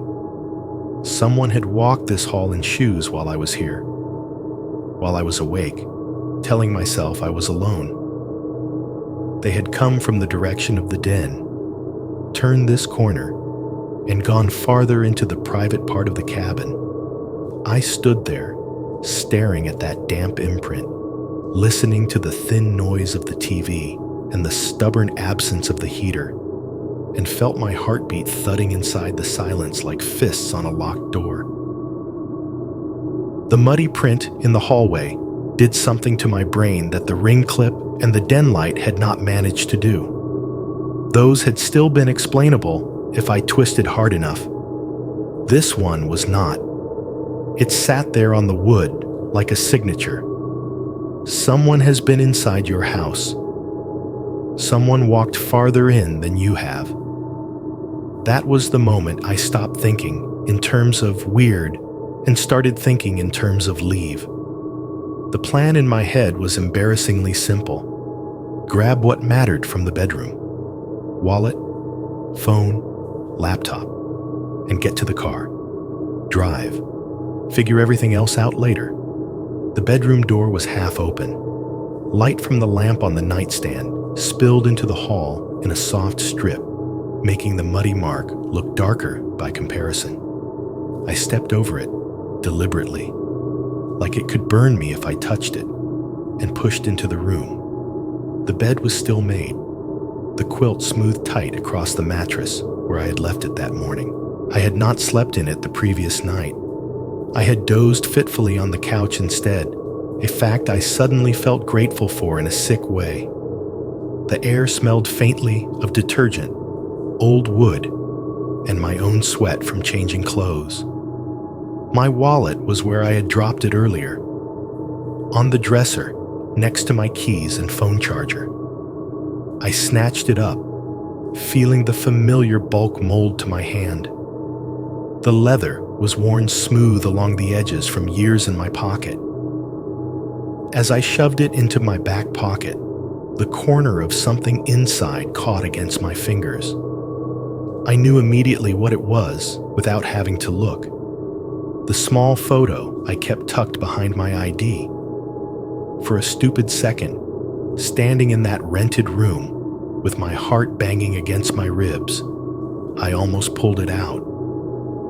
The urge was weirdly strong. To see her face, to remind myself there had been a time when the worst thing that could happen to me fit inside something like an argument in a kitchen, not a stranger under my floor or on my porch. I did not take it out. I just felt the stiff edge of the paper, the outline of the person on it, and thought, wildly and uselessly, I am sorry. I am sorry I came out here. I am sorry I thought distance would help. My phone was on the nightstand, plugged into the outlet behind the lamp. The charging cable made a soft little tick as I yanked it free. I grabbed my laptop off the chair in the corner with my other hand, tucking it under my arm. The weight felt wrong, too light and too much at the same time. It was only when I straightened up that I realized I had been doing all of this with my eyes carefully avoiding the sliding glass door. I had been aware of it in the way you are aware of a cliff edge just inside your peripheral vision, the sense of a vertical void at the back of the room. I could feel, without looking, that the lamp's light was hitting the glass and bouncing back, that the room was mirrored there. Eventually, inevitably, my head lifted. At first, all I saw was the expected.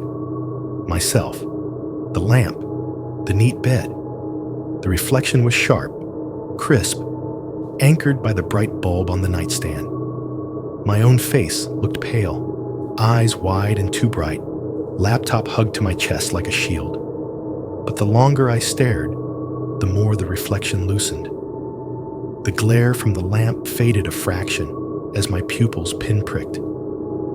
Shadows behind the reflected me began to separate into layers. That was when I realized there was a second shape in the glass. It stood just outside the circle of reflected light, a little higher than my own reflection, a little off to the side.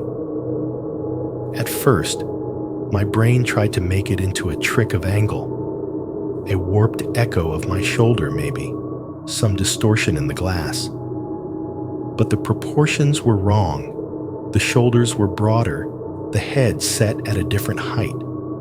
The outline did not move when I did. I shifted a few inches to the left. My own reflection followed, obedient, sliding across the door. The other shape stayed where it was, planted.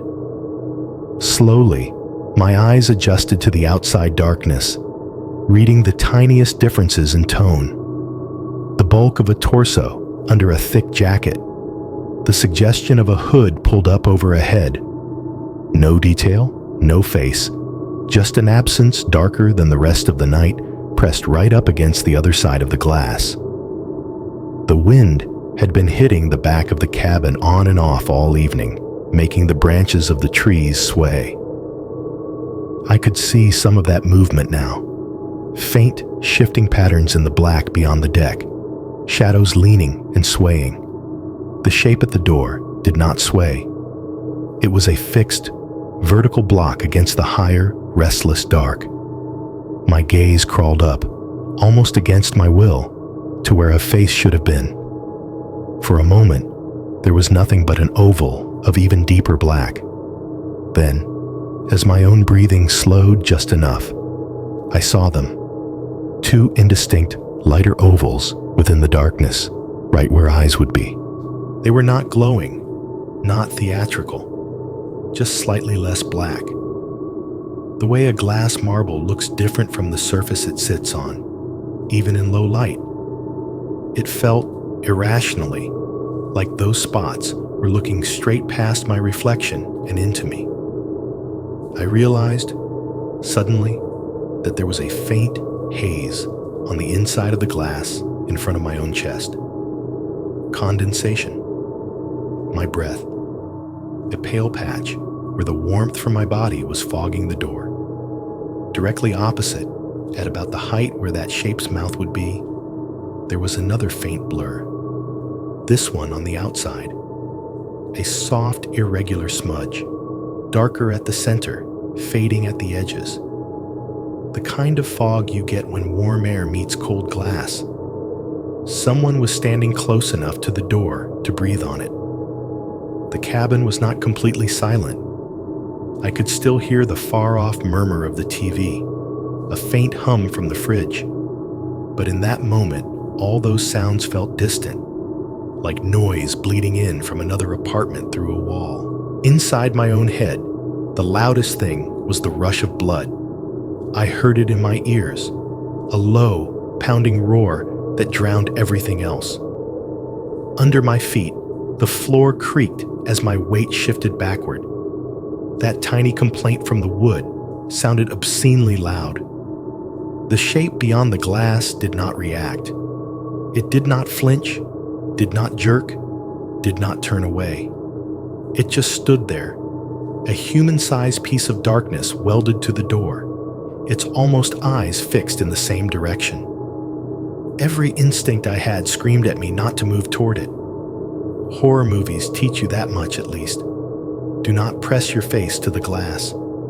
Do not reach for the handle. Do not test whether the lock holds. I took a slow, careful step back instead. Then another. My eyes stayed locked on the rounded, not quite face as long as I could stand it. The distance between us opened by inches, then feet. The smudged breath on the outside of the glass warped and stretched with the angle, but did not vanish. When my heel hit the threshold of the bedroom door, I turned. I did not turn my head gradually, did not give myself one last look to make sure. I pivoted my whole body away from the sliding doors like a kid yanking his hand back from a hot stove and stepped into the hallway. The light from the bedroom spilled out behind me, casting my shadow long along the boards. My hand was shaking so badly that my phone rattled softly against the case of my laptop. My heart hammered against the wallet in my back pocket, as if it were trying to punch its way out and get ahead of me. I did not flip the bedroom light off. The idea of plunging that room into darkness while something stood inches away from the glass, was unbearable. Let it glow. Let whoever was outside see it. Let them watch an empty room. I moved down the hall faster now, almost a jog, past the damp, misshapen print on the floor, past the mouth of the den hallway, where the darkness looked thicker than it should. My entire body felt aimed at the front of the cabin. The door, the keys, the possibility of an engine turning over and tires biting into gravel. As I hit the edge of the living room, still clutching my things, the world outside changed. The motion light over the front porch snapped on. Its harsh white spill cut through the glass wall like a thrown sheet, erasing my reflection for a heartbeat, replacing it with a clear, brightly lit view of the snow-covered steps and the patch of yard beyond. The sudden brightness made my eyes sting. In that flash, in the instant when reflection gave way to reality, I saw another shape, not at the back door, not at the bedroom glass. This one stood off to the left of the front porch, just at the edge of the light. A darker cutout against the illuminated snow. Tall and still, the line of shoulders and hood achingly familiar from the Ring footage. For a fraction of a second, it was perfectly framed in the big front window. One human silhouette in the trees at the front. Another, unseen from here, at the glass door in the back of the cabin. Not a lone stranger. Not one curious neighbor. Two. One on each side of the glass box in the woods. There is a moment in every horror story where the audience starts yelling at the person on screen. Why are you still there? Why are you going upstairs? Why are you checking the noise? This was the second where, if you had been watching me, you would have stopped yelling and just said, "Finally." Because the second that porch light flared and I saw the second silhouette at the front of the cabin, I stopped pretending there was any choice left. There was no, maybe it's a misunderstanding. No, maybe I should wait and see. There was only one clear thought, loud and clean in my skull. Get out, now. All the small decisions that might have tripped me up, packing the rest of my stuff, shutting off lights, cleaning up, did not even occur to me. I did not close my laptop. I did not take the charger from the wall. I did not think about the groceries in the fridge or the toothbrush in the bathroom. I just tightened my grip on the things I already had in my hands, felt for my keys in my pocket to make sure they were still there, and aimed myself at the front door. The living room was a smear of motion as I crossed it. The TV was still playing, faces and colors sliding across the screen with no meaning. The big front window showed me a slant of the porch, the steps, the snow beyond lit up like a stage. That shape at the edge of the light was still there. Hood, shoulders, head turned toward the cabin. I did not look long enough to see if he moved. As I passed the mouth of the hallway that led to the bedroom, the air behind me changed. It is hard to explain unless you have felt it. That subtle shift in pressure when a door opens somewhere in a building. The faint draft that crawls along the floor. A second later, I heard it. From the back of the house, out on the deck beyond the bedroom glass, there came a sharp crunch, then another. Snow compacting under weight. Footsteps. They were not in a rush. That was the worst part. There was a beat between each impact, like whoever was out there knew exactly how long it took to walk calmly from one side of the deck to the other, and was in no hurry to change their pace. The hair on my arms rose under my sleeves. My body wanted to turn, to see where they were, but I did not give in to that impulse.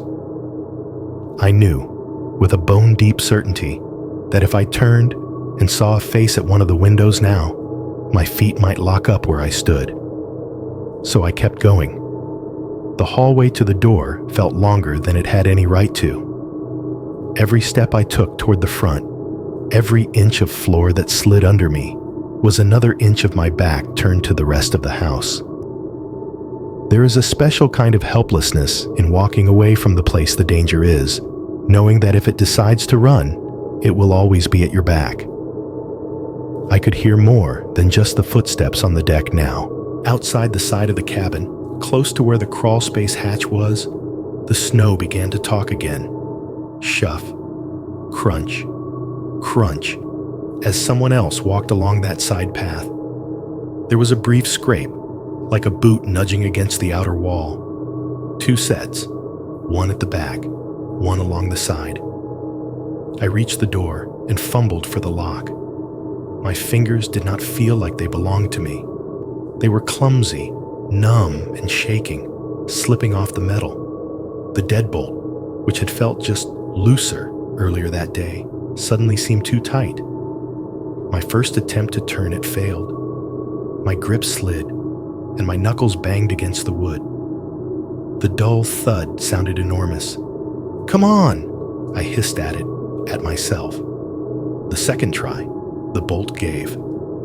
It snapped back with a click that sounded much louder than it had any right to in the small entryway, like a gun being cocked in a quiet room. As soon as the lock disengaged, the door wanted to move inward, cold air pressing in from the outside. I yanked it open. Winter hit me in the face.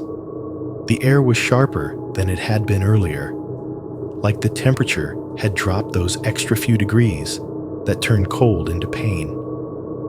The smell of wet pine and frozen earth rushed in with it. For an instant, my lungs seized, refusing to draw that air all the way in. Outside, the motion light over the porch was fully awake, blazing down onto the steps and the patch of snow beyond. The contrast between that harsh white light and the darkness just beyond its reach made the world look like it had been cut into 2 pieces. I did not pause to scan the tree line. I did not wait to see if the figure I had glimpsed in the window was still standing where I had seen it. I stepped out and slammed the door behind me, not even bothering to pull it all the way into the frame to hear the latch catch.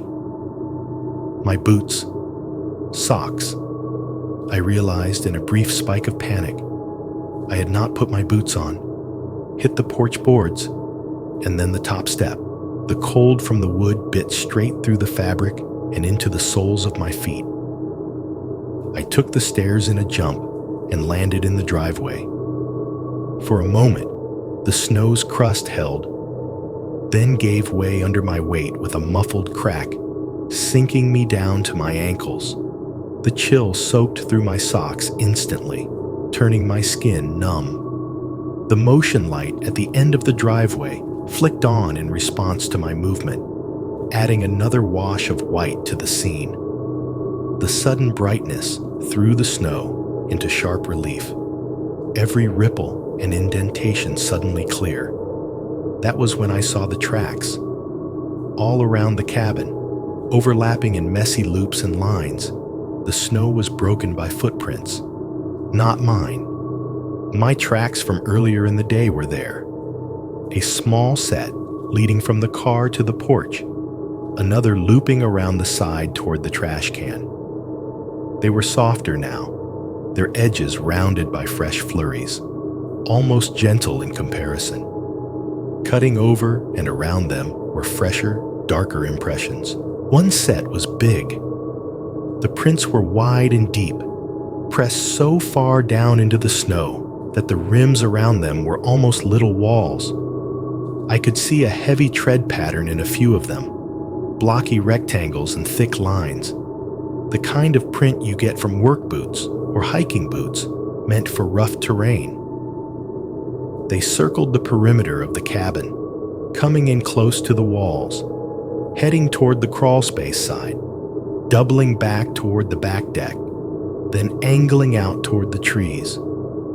The other set was smaller, Not small enough to be a child, just narrower, lighter, a different build. The steps were closer together, the depth shallower, as if the person who had made them weighed less or walked with more care. These prints overlapped the larger ones in places, weaving alongside them in others, occasionally veering off as if scouting a different angle. Together, they formed a rough ring around the cabin, lines of compressed snow tracing paths where two people had walked and paused and walked again, mapping my temporary home like something they were cataloging. Some of the prints crossed directly through the spot where I had been standing earlier that afternoon to look at the tracks by the crawl space. I did not stand there evaluating them for long. My body was already moving, slogging through the snow toward the driver's side of the car. Each step tore another chunk out of the white, my wet socks sliding inside my boots as I stumbled and recovered, stumbled and recovered. My breath roared in my ears. It came in short, visible bursts, blowing back into my face as I leaned forward into the motion. My keys jangled in my pocket with every uneven stride, a frantic little metallic clatter. When I yanked the car door open, it protested with a frozen squeal. I tossed the laptop onto the passenger seat, fumbled the wallet and phone into the cup holder, and collapsed behind the wheel. The fabric of the seat was stiff with cold, pressing through my clothes. My fingers shook so badly that it took 2 tries to get the key into the ignition. The first time I missed entirely, scraping the key against the plastic around the slot. The second time it went in, and I twisted. The engine made a long, complaining whine, the kind that makes your stomach drop if you have ever owned a car in winter. It coughed once, a deep, ugly sound, then caught, shuddering up into a rough idle. The entire frame of the vehicle vibrated as it woke up. Headlights flared automatically, carving twin tunnels through the falling snow. The beams lit up more prints ahead of me, showing me a mess of overlapping tracks right where the driveway met the main lane. For half a second, as the engine rattled itself into a rhythm, I let myself believe that I had made it, that all that was left was to put the car in reverse, back down the hill, and aim for the town lights until my hands stopped shaking. Then, instinct, or something uglier, made me glance into the rearview mirror. He was standing in the middle of the driveway, a few yards behind the car.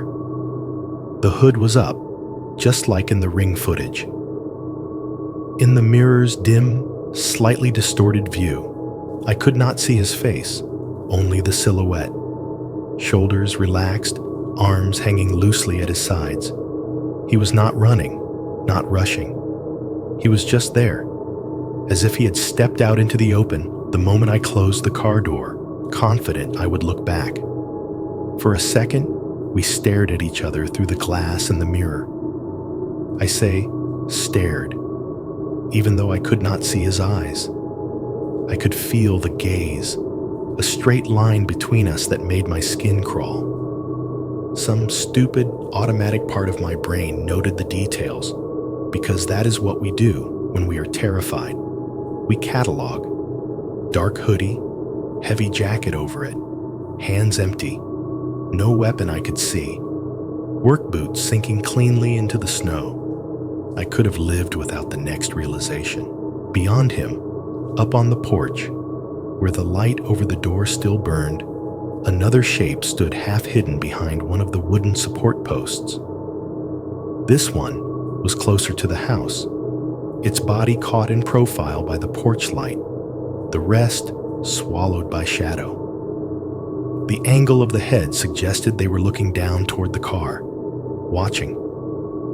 One shoulder and part of an arm showed, the rest tucked behind the post, as if they were in no hurry to reveal themselves fully.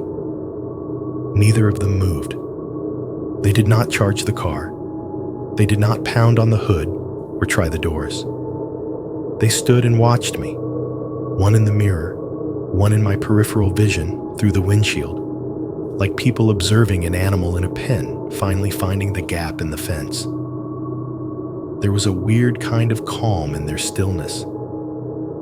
Not boredom exactly, but something like certainty. The patience of someone who knows they have already taken something from you, whether you make it off the property or not. My foot found the brake pedal. My hand dropped onto the gear shift, slipping it into reverse. I did not take my eyes off the mirror until the last possible second, until the car started to roll and the angle shifted, smearing the hooded figure into a blur of dark against white. Only then did I look forward, hands clenching around the wheel, hard enough to make my knuckles ache, and start backing down the hill as the glass box behind me shrank in the rear view, still glowing, still watched. Backing down that gravel road felt like threading a needle with shaking hands. The cabin's glow shrank behind me in the mirror, a warm triangle floating higher and higher as I descended. The crunch of snow under the tires was constant, a ragged grinding sound, too close to the noise my brain plays on loop when I think about twisted metal and spinning headlights. The road was narrow enough that there was no option to turn around. Trees crowded up close on one side, a shallow drop on the other, where the hill sloped down into the dark. The surface beneath the snow was a mix of frozen mud and loose stones, and every time the car hit a patch where the traction faltered, my heart seized. The steering wheel twitched under my fingers, the rear end of the car fishtailing just an inch or two before the tires caught again. I kept my eyes fixed on the pale strip of road in the backup camera and the rear view, hands locked at 10 and 2, like a nervous teenager on their first test. My wet socks chilled the pedals. Every press of the brake made the cold squish against my toes. It felt like half the reason I was terrified was not the two people outside the cabin, but the fact that there was a whole other disaster waiting in my muscle memory. A stretch of highway, black ice, the wrong kind of slide. The dashboard threw cold white numbers at me. 11. Something. Temperature in the low 20s. The engine hummed and whined, my only ally against the dark. Somewhere in the trees, a branch cracked under the weight of ice and snow. For a fraction of a second, the sound was so sharp that I thought it was a gunshot, and my hands jerked on the wheel. Eventually, the road leveled out enough that I could swing the nose of the car around in a slow, awkward three-point turn and point myself toward the way out. The cabin vanished from the mirror as soon as I curved away behind a line of trees. I did not look back again. The long driveway spat me out onto the main gravel lane, and from there, I crept down toward the paved road as fast as I dared, the car's headlights bouncing over ruts and drifts. The farther I got from the cabin, the more the snow thinned, less deep, more churned by other vehicles. When the tires finally bumped up onto the smooth surface of the two-lane, it felt like dropping onto a solid floor after walking across a frozen pond. My shoulders sagged a fraction. I did not realize how tightly I had been holding them until that moment. The road ahead curved away into the dark, the reflectors on the posts appearing one by one like little white eyes. Farther on, the faint orange glow of distant streetlights dusted the low clouds. Civilization. I pressed my foot down a little harder on the gas. Not enough to skid, but enough to feel like I was putting space between myself and that glass box with something breathing against its doors. Every mile marker that flashed past felt like a talisman. Numbers meant maps. Maps meant coordinates. Coordinates meant help, theoretically. My phone, abandoned face down in the cup holder, vibrated once with some delayed notification that never loaded. The signal bars wavered uncertainly between 1 and 2. When I finally saw the familiar combination of a gas station canopy and a 24-hour convenience store glowing beside the highway, it looked like a ship in a sea of dark. The logo was a harsh, friendly red and blue, buzzing neon at the edges. Floodlights threw hard white down on the pumps and the patchy concrete, leaving long shadows in every dip. I pulled in too fast, tires squealing a little as I turned sharply toward an open pump. The asphalt was damp and veined with thin lines of ice where runoff had refrozen. The canopy above hummed, the lights ticking faintly with a high-pitched electrical song. For a second, I just sat there, engine idling, breathing. Through the windshield, I could see into the store. Automatic doors sliding open and shut with that soft whoosh every time someone went in or out. A cooler wall glowing with rows of drinks. A couple of people in heavy coats moving slowly between the aisles.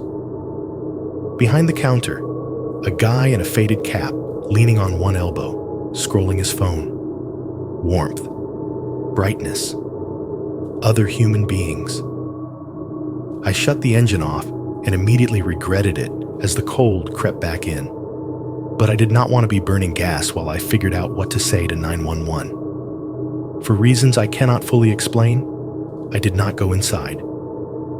The idea of being under that humming light, trapped between aisles with strangers at my back, felt wrong. Instead, I stayed in the car. The dark outside the windshield, edged by the gas station's glare. My world shrunk down to the dashboard and the rectangle of my phone. My thumb hovered over the call icon for a second. Part of me, some stupid, prideful shard, did not want to be the person who called the cops because a light turned off and I saw footprints in the snow. Then my mind presented me the image of that smudged breath on the outside of the bedroom glass, and the hesitation broke. I punched in 911 and hit call. The ring sounded strange in the car, too loud and too small at the same time. Once, twice, 3 times. I stared straight ahead at the convenience store doors, watching them slide open for a woman in a parka, shut behind her, open again for a guy carrying a cardboard coffee tray. 911, what is your emergency? The operator's voice was flat, professional, with the faintest rural twang under the standard dispatch tone. My throat tightened. I swallowed. Tried again. I'm staying at an Airbnb cabin up in the woods off Route 33, outside Elkins. There are people on the property. They've been around the cabin. I have footage from the Ring doorbell, and I think they were inside the house. All right, the voice said, in that steady way they must train them for. Slow down for me. Are you in immediate danger right now? I looked around automatically, even though the doors were locked and the nearest person was 30 feet away pumping gas. I'm in my car at a gas station by the highway, I said. I left the cabin. I don't know if they're still there, or if they followed me, or what they want. Okay, can you tell me the address of the cabin? No, I said, too fast. Then catching myself, I don't remember the number. It's an Airbnb listing. My host gave directions off a gravel road with mailboxes. I can send? The app has a location pin? There was a pause. Keys clacked faintly in the background. Are you from out of state, sir? Ohio, Columbus. Okay, you're in Randolph County now. This line will get you county dispatch either way. Do you know what road you turned off 33 onto? I squeezed my eyes shut, trying to reel back the last hour like tape. The sign at the junction. The name had been something Creek Road, or maybe Hollow, or Run. They all blurred. I don't remember the name, I admitted. I can pull up the Airbnb directions. It's the cabins on the ridge north of Elkins, about 20 minutes out. I can send a screenshot or something. Can you read me the host's name? The operator asked. We may be able to cross-reference the property. I fumbled with the phone, nearly hanging up as I switched apps. My hands were shaking so badly that the screen juddered. Finally, I found the listing. Stared at the text until the letters stopped crawling around. I gave them the name, the description, the rough mile marker I remembered from the trip up. They asked me to hold while they notified units, which sounded both reassuring and wildly inadequate. As they checked, I found myself staring up through the windshield at the glass panel under the canopy. There was a convex mirror mounted up there, one of those fisheye domes they use so attendants can see all the pumps at once. It reflected the scene below in a warped, bowed panorama. My car, the row of dispensers, the fluorescent spill of the store's windows. In the reflection, I could see myself in miniature, hunched over the phone, the blue glare of the screen bleaching my face. And just over my left shoulder in that curved view, by the farthest pump, was a second figure. They wore a dark hoodie, the hood up against the cold, head angled slightly toward my car. The distortion of the mirror stretched their outline, but the shape was familiar enough that my fingers tightened painfully around the phone. I've got deputies headed toward that area, the operator's voice said in my ear, suddenly too loud. You said you had footage? Yes, I said automatically, but my eyes were still on the mirror. The figure by the last pump did not move. Other people, real, solid, walked past it in the reflection, small and weirdly bent by the curve of the glass. Sir, the footage? Sorry, I said. Yes, the Ring camera. There's video of one of them on the porch, and they were walking around the crawl space. I can share it. I could not take it anymore. I twisted in my seat to look directly at the pumps. The far island was empty. No car, no person. The digital display on that pump glowed zeros. The area around it was bare concrete and a scattering of old, dirty snow, untouched. I turned back to the mirror. The fisheye reflected the same thing. Emptiness. Whatever extra shape my brain had tried to show me, there was gone, erased as cleanly as footprints under fresh snow. Sir? The dispatcher said again, a little more firmly. Are you still with me? Yes. My voice sounded thin to my own ears. I'm here. I'm just a little jumpy. That's understandable, they said. A unit will check the property. For your own safety, I recommend you do not return to the cabin tonight. Do you have somewhere you can stay? I thought of the cabin's big glass windows, of the breath on the bedroom door, of the two sets of prints circling it like rings on a tree.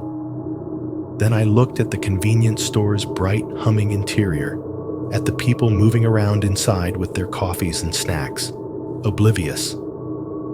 There are motels near 33, right? I said quietly. I'll find one. As I ended the call, the gas station lights hummed overhead.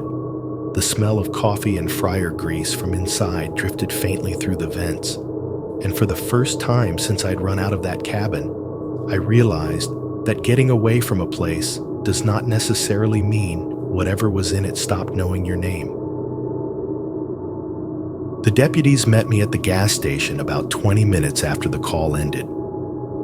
By then, I had moved the car to a corner of the lot, away from the pumps, and sat there in the half-dark, watching people cycle in and out under the humming lights.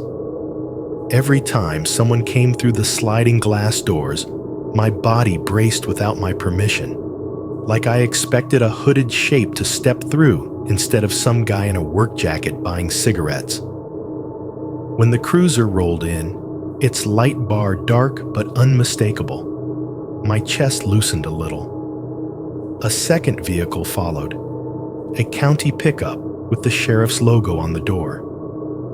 Both parked side by side near the front of the store, engines rumbling. Two deputies climbed out of the cruiser, one older, compact, with a gray mustache and a heavy winter jacket. The other younger, taller, his cheeks red from the cold. The man from the pickup joined them, a little broader in the shoulders, radio clipped to his vest. "You the one who called about the cabin?" the older deputy asked when I got out of my car.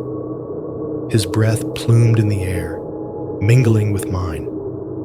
"Yeah, Mark." My voice sounded thinner in the open air than it had in the car. "I can show you the ring footage and the road." They exchanged a quick look, not disbelief exactly, but that professional calculation that says, is this guy drunk, high, crazy, or actually in trouble? "How much have you had to drink tonight, Mark?" the sheriff asked, not unkindly. "A couple shots of bourbon, hours ago. I'm not making this up." He watched my face for a second, then nodded once. "All right, let's go take a look." Driving back up that road in a little convoy felt different. The cruiser led, its tires crunching over the packed snow, the red taillights bobbing with every bump. The sheriff's truck followed behind me. My car was sandwiched in the middle, headlights painting the same trees I had just fled. But the presence of other engines, other people, kept the panic just barely on the other side of some invisible line. Even so, the woods looked darker now that I knew who had been moving through them. The shadows between the trunks seemed deeper, as if something had scraped away the top layer of harmlessness and left the raw undercoat exposed. At the turnoff, the cruiser's blinker flashed, an orange pulse in the blue-white dark, and we eased back onto the gravel lane. The canopy of branches overhead caught the glow from our lights, twisting it into strange patterns. When the cabins came into view, my stomach clenched. Mine was still lit up. The front window glowed like a lantern. The porch light burned steadily over the steps, and from here, you could even see the flicker of the TV bouncing off the ceiling inside. From the outside, it looked cozy. Exactly the kind of place you booked to escape. Knowing what had been pressed up against those panes of glass made the whole scene feel obscene. We parked in a loose triangle in the drive. The deputies stepped out calmly, taking in the tracks, the tree line, the angles of the house. Their breath smoked in the cold. Their radios crackled softly. "You left it just like this?" the younger deputy asked, nodding toward the cabin. "I didn't touch anything once I ran out," I said. "Lights, TV, everything's the same." We walked toward the front door together, our boots chewing up the snow. The older deputy swept his flashlight over the ground as we went, tracing the crisscrossing footprints. "Those yours?" he asked, pointing to one set. "Some of them," I said. "The shallower ones, from earlier, the deeper, the ones circling. Those aren't."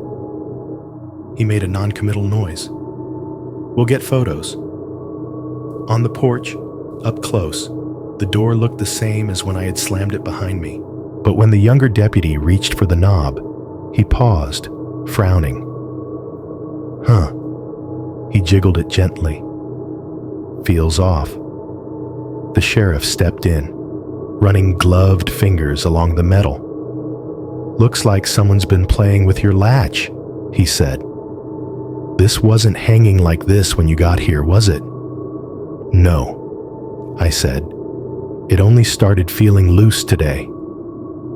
The words felt pitiful as soon as I said them, like I was complaining about a squeaky hinge instead of people living under my floor. The older deputy turned the knob, braced the door with his shoulder, and called out in a clear, official voice, "Sheriff's office." He held still, listening. The only answer was the muffled noise of the TV inside. He opened the door fully, stepping over the threshold, flashlight up. The warmth, such as it was, puffed out past him, mixing with the cold. From the porch, I could see into the living room. The couch where I had been sitting. The coffee table with my charger cable still coiled on it. The TV playing some crime reenactment with the sound low. The big front window reflected part of the room back at us, but the glare of the deputy's flashlights cut through enough that you could see the dark beyond. We moved through the cabin like people in a model home, opening doors, peeking into corners. The sheriff kept up a running commentary for the benefit of whoever might be listening on the radio. Living room clear, kitchen clear, loft bedroom clear. I hovered near the back of the group, not wanting to be the first one into any room, but not able to hang back entirely either. Every creak of the floor under our combined weight made my shoulders jump. The den was last on the main floor. Its door stood open, the way I had left it. The overhead light was off. The younger deputy flipped the switch, and the bulb came on, a fraction of a second faster this time. He reached up and cupped his hand near it for a moment, then glanced back at us. "Still warm," he said. "Had to have been on not too long ago." I thought of the way the room had kept going dark on its own. The switch flipped down after I had turned it up. The hesitation I had felt about walking toward that doorway. On the floor, near the inside of the threshold, the deputy's flashlight picked out a smear I recognized immediately. Mud darkened deeper against the wood, the ghost of a tread pattern in it. "There," I said, surprising myself with how harsh my voice sounded. "That wasn't mine. My boot stayed by the front door." The deputy crouched and studied it. The beam of his light held close. The mark was streaked now, dragged slightly, as if someone's shoe had pivoted there more than once. A few smaller flecks of dirt trailed back toward the hallway where the print I had seen earlier had been. "Fresh enough," the sheriff said. "Not dried out. We'll get photos for that too." They cleared the rest of the interior quickly. Bedroom empty, bathroom empty, loft empty. No closets big enough for a grown man to hide in. No one stuffed behind furniture. The back deck revealed only the scuffed snow, the half-obliterated indentations where something had stood pressed up against the sliding door. It should have been a relief. Walking through space after space and finding nothing living in them but us. It did not feel like relief. It felt like coming back to a crime scene after the blood has been mopped up.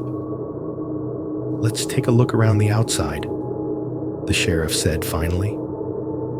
We stepped out into the cold again, breath smoking. The younger deputy moved ahead, with his flashlight sweeping low, prior tracks receding and fresh ones overlaying them. I stayed between them, hugging myself against the wind. When we rounded the corner to the side of the cabin where the crawlspace hatch sat, my stomach dropped in a way I had not experienced since the hospital. Earlier, the hatch had been a vague square under the siding, its outline barely visible under snow. Now, it hung crooked. One side dropped several inches, the metal latch loose. Snow around it had been churned up into a messy halo, dirty and compressed where boots had worked it over. "Well," the sheriff said quietly, "there we are." The younger deputy stepped closer, toeing the edge of the disturbance, then crouched to lift the hatch the rest of the way. It swung up with a rusty groan, exposing a low, dark rectangle under the cabin. A smell rolled out.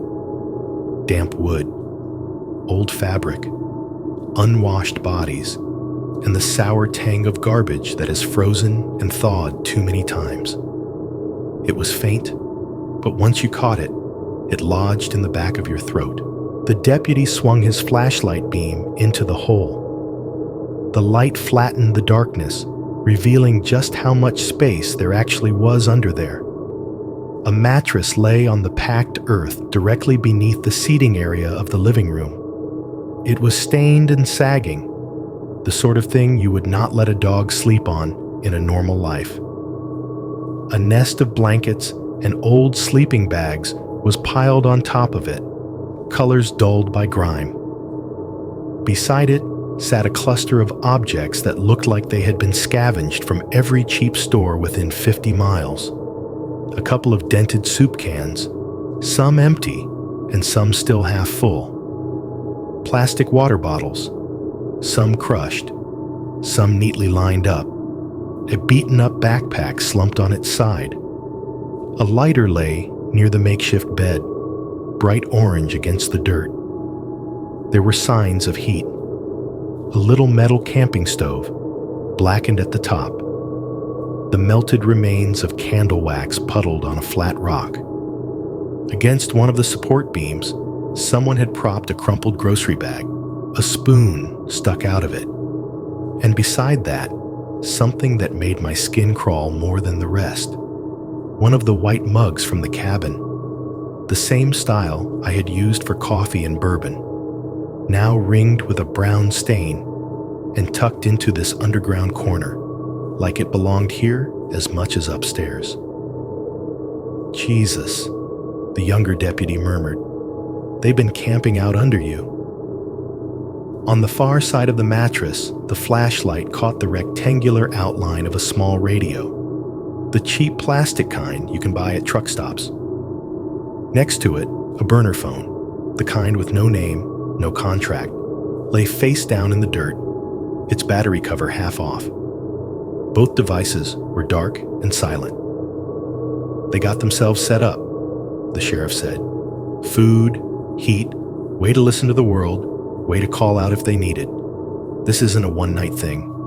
The deputy shifted his beam to the inner wall of the foundation, where someone had tacked or taped a few scraps of paper. On one of them, lines of shaky handwriting crawled across the surface. He leaned closer, then glanced back at us. "You're going to want to see this." He peeled the top page loose and handed it up. It was torn from a small notepad, the edges ragged, the pencil strokes smudged in places from fingers or damp breath. On it, in uneven letters, someone had written, "Friday, couple, Saturday, solo, late check-in, 2 nights." Underneath, as if someone had been trying to keep a running tally, there were marks, little slashes and circles, half-finished words. It was not a manifesto, not a threat, just a record, a log of guests the way a hunter might track deer signs or a bird watcher notes migrations. My stomach twisted. The idea that someone had been down here listening to cars on the gravel, counting how many doors slammed, peering up through whatever cracks they could find to see how many shadows moved across the floor above them. It made the whole cabin shudder in my mind. This had not been random. I was not a one-time curiosity for some guy wandering lost in the woods. I had been slotted into a pattern, another mark on a crumpled sheet of paper under the house, observed and categorized by people close enough to feel the heat from my vents. "Looks like they've been treating this place like their own little base camp," the sheriff said, voice low. watching who comes and goes, maybe waiting for the right kind of guest.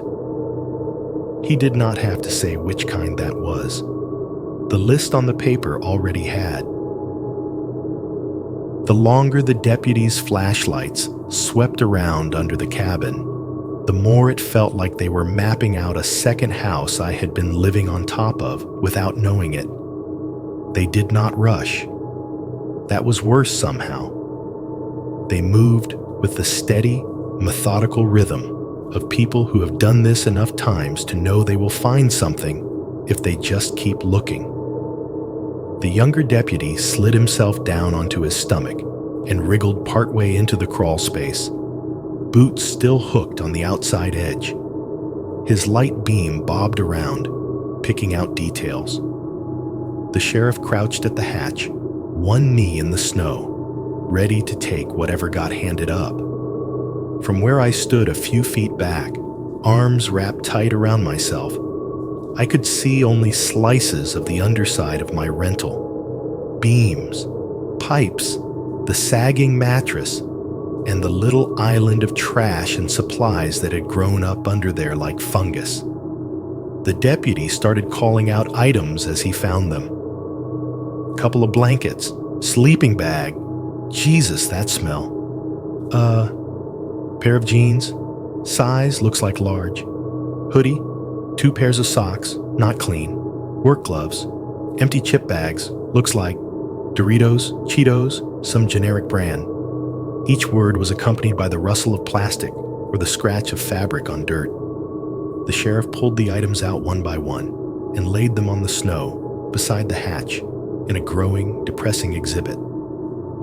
There were more clothes than I would have expected, enough to suggest someone had planned to rotate them, to have clean and dirty piles even in a space like this. A couple of shirts that might have once been white were now that particular gray you only get from too many sink washes and not enough real soap.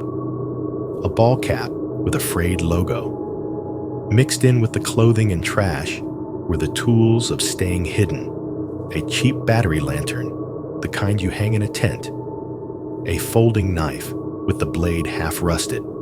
A coil of paracord. A small, half-empty can of bug spray. A roll of duct tape. Got more food over here, the deputy said. Campbell's, store brands, some of them unopened. Granola bars, empty beef jerky packets. They were probably only coming out for fresh stuff when they had to. Every item he named made the picture in my head sharper. Someone, or more than one, lying on that mattress while I walked around upstairs, listening to me move. Heating soup on that tiny stove while I microwaved frozen pizza a few feet above their heads. Flicking that lighter in the dark whenever the cold got bad enough to make their fingers go numb. I thought about every step I had taken in the cabin. Every time I had crossed the living room, paced the hallway, gone into the bedroom. Directly under my feet, inches of wood and insulation away, someone had been living their own version of the house, a reverse image of my weekend, stretched out into weeks or months. The idea that I had almost slept there, had almost given in and taken the bedroom instead of the couch, made my gut twist. The person standing at the glass, breathing on it, might have been lying under that bed the night before, listening to the pipes in the walls and my footsteps above. Here. The younger deputy's voice shifted a little, getting tighter. Bag. He scooted backward, dragging a bulging plastic grocery sack with him. The sheriff grabbed it and hauled it the rest of the way out, setting it down carefully on the snow. The bag was knotted at the top, but something inside clinked faintly when it moved. The smell that wafted from the loose plastic was stronger, more concentrated. Old food, plastic, the metallic edge of something chemical. The sheriff pulled on another pair of gloves over the first and opened the knot. The bag sighed as the trapped air escaped. Inside, it was a jumble. Crumpled wrappers, an empty instant noodle cup with a plastic fork still stuck through the middle, a couple of soot-stained tea light holders, a wad of paper napkins gone stiff with some unidentifiable dried liquid. He reached in and started lifting things out. Each piece made a small, damp sound as it separated from the trash around it.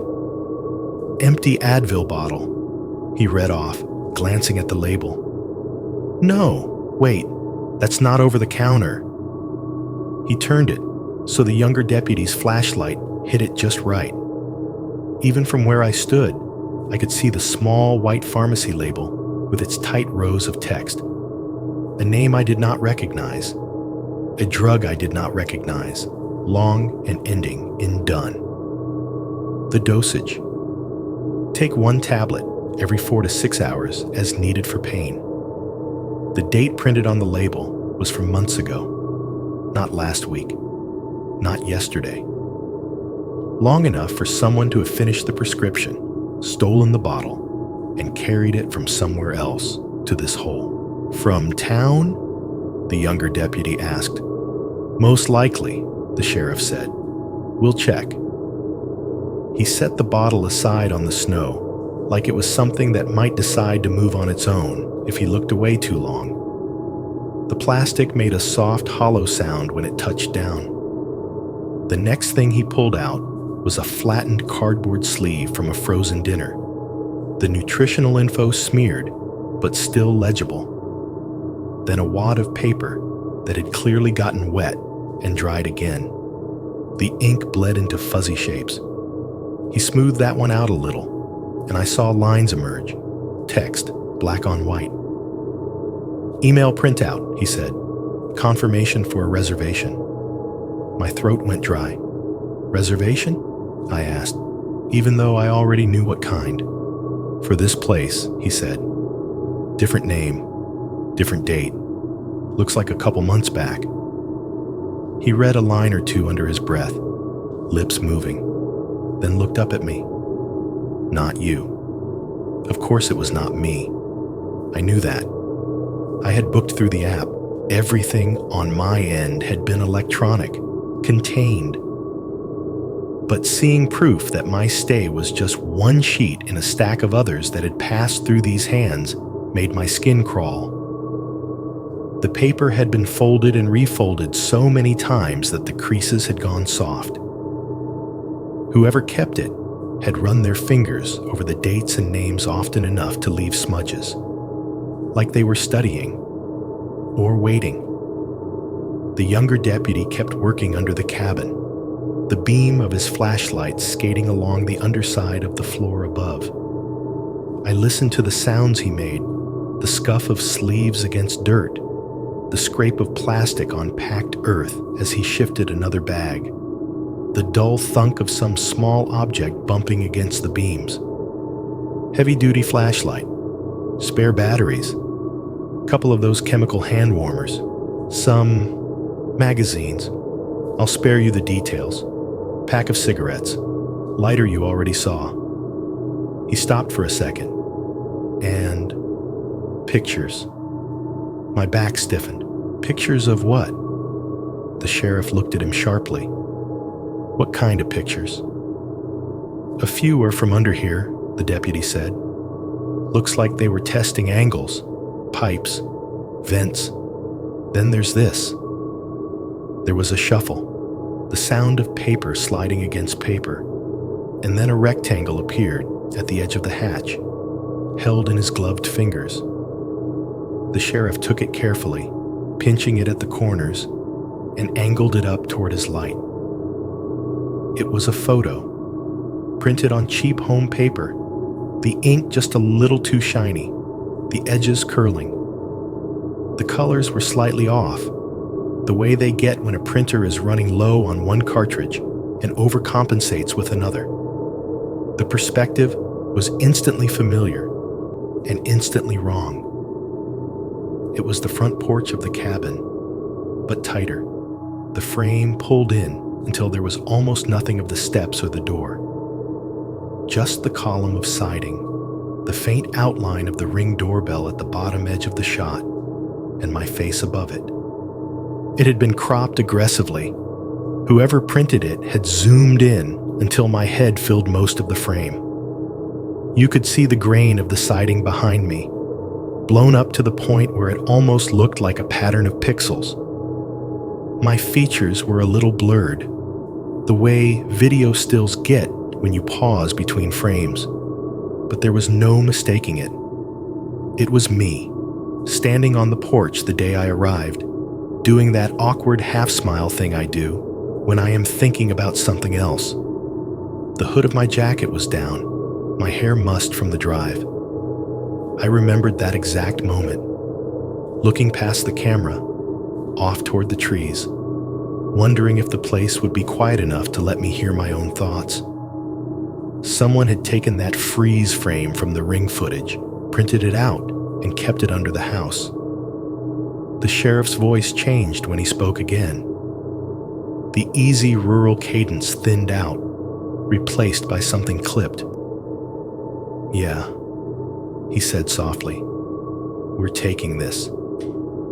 He slipped the photo into a plastic evidence sleeve the younger deputy passed up, the sound of it sliding in a sharp whisper of mylar and paper. The radio on his shoulder crackled, a dispatch voice saying something about another call, some minor traffic incident miles away. It sounded like it was coming from a different planet.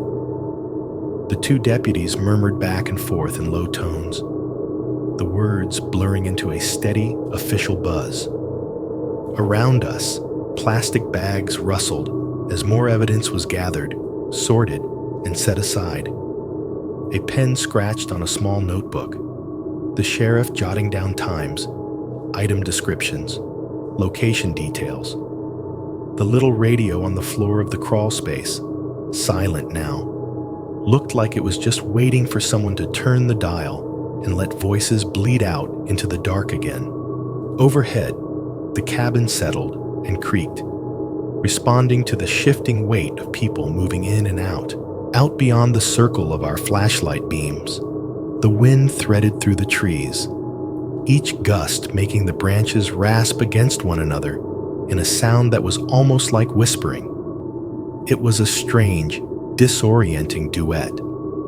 The crinkle of evidence bags, the clipped phrases of law enforcement, the crackle of radios, and underneath, the low, constant presence of the woods, standing there, watching them pull an entire secret life out from under the place I had been trying to hide from my grief. I realized just how long this had been going on without anyone noticing. The prescription bottle predating my stay, the printed email to some other guest whose weekend had come and gone, the mug stolen from the cabinet above my head, the photo of my own face tucked away like a trophy or a reminder. I was not the first one they had watched. I was just the one who happened to look back. At some point, the cold got to me more than the fear. My hands had gone from shaking to just feeling numb. That deep, bone-level ache that means you have been outside longer than your body wants. One of the deputies must have noticed, because the next thing I knew, someone was guiding me back toward the front door, with a hand hovering an inch from my elbow, not quite touching, but close enough that I could feel the offer. Inside, the cabin felt wrong in a fresh way. Seeing the crawl space had peeled something back. The warmth seemed thinner now, stretched over too much emptiness. The light from the lamps hit the walls at strange angles, picking out corners where I now imagined cracks in the floorboards, eyes at the vents. I ended up back on the couch without really deciding to sit down. My laptop still lay where I had tossed it earlier. I pushed it aside with one hand and leaned forward, elbows on my knees. Someone pressed a bottle of water into my palm. The plastic crackled as I gripped it too tightly. Small sips, The younger deputy said, "You're gonna hyperventilate yourself into passing out if you keep breathing like that." I had not realized how fast my breaths were coming until he said it. I forced myself to slow them down, inhale, exhale, counting silently in my head. The water was cold, but tasted faintly like the cabin's pipes, metallic, slightly stale. Outside, I could still hear them moving around. The sheriff was on the radio, his voice a low rumble, giving codes and coordinates. Someone else's flashlight beam swung past the front windows occasionally, a smear of white cutting through my reflection. Inside, the sounds were smaller. The quiet tick of the TV still running on mute now, the faint complaint of the glass when the wind pushed against it, the gentle creak of the cabin settling under this new arrangement of people and weight. The deputy's radios crackled softly, voices blurring into static. The younger deputy pulled one of the dining chairs over and sat down across from me, turning it slightly sideways so he was not staring directly at me like this was an interrogation. He rested his forearms on the back of the chair, fingers laced loosely. "You doing okay?" he asked. I laughed once, a short, humorless sound. "Define okay." He gave a small nod, like that was fair. Up close, I could see the chapped line of his lower lip, the red raw skin around his knuckles from the cold. He looked young, in a way that made the badge on his chest feel like something slightly too big he was still growing into. "This happen a lot?" I asked. My voice sounded hoarse.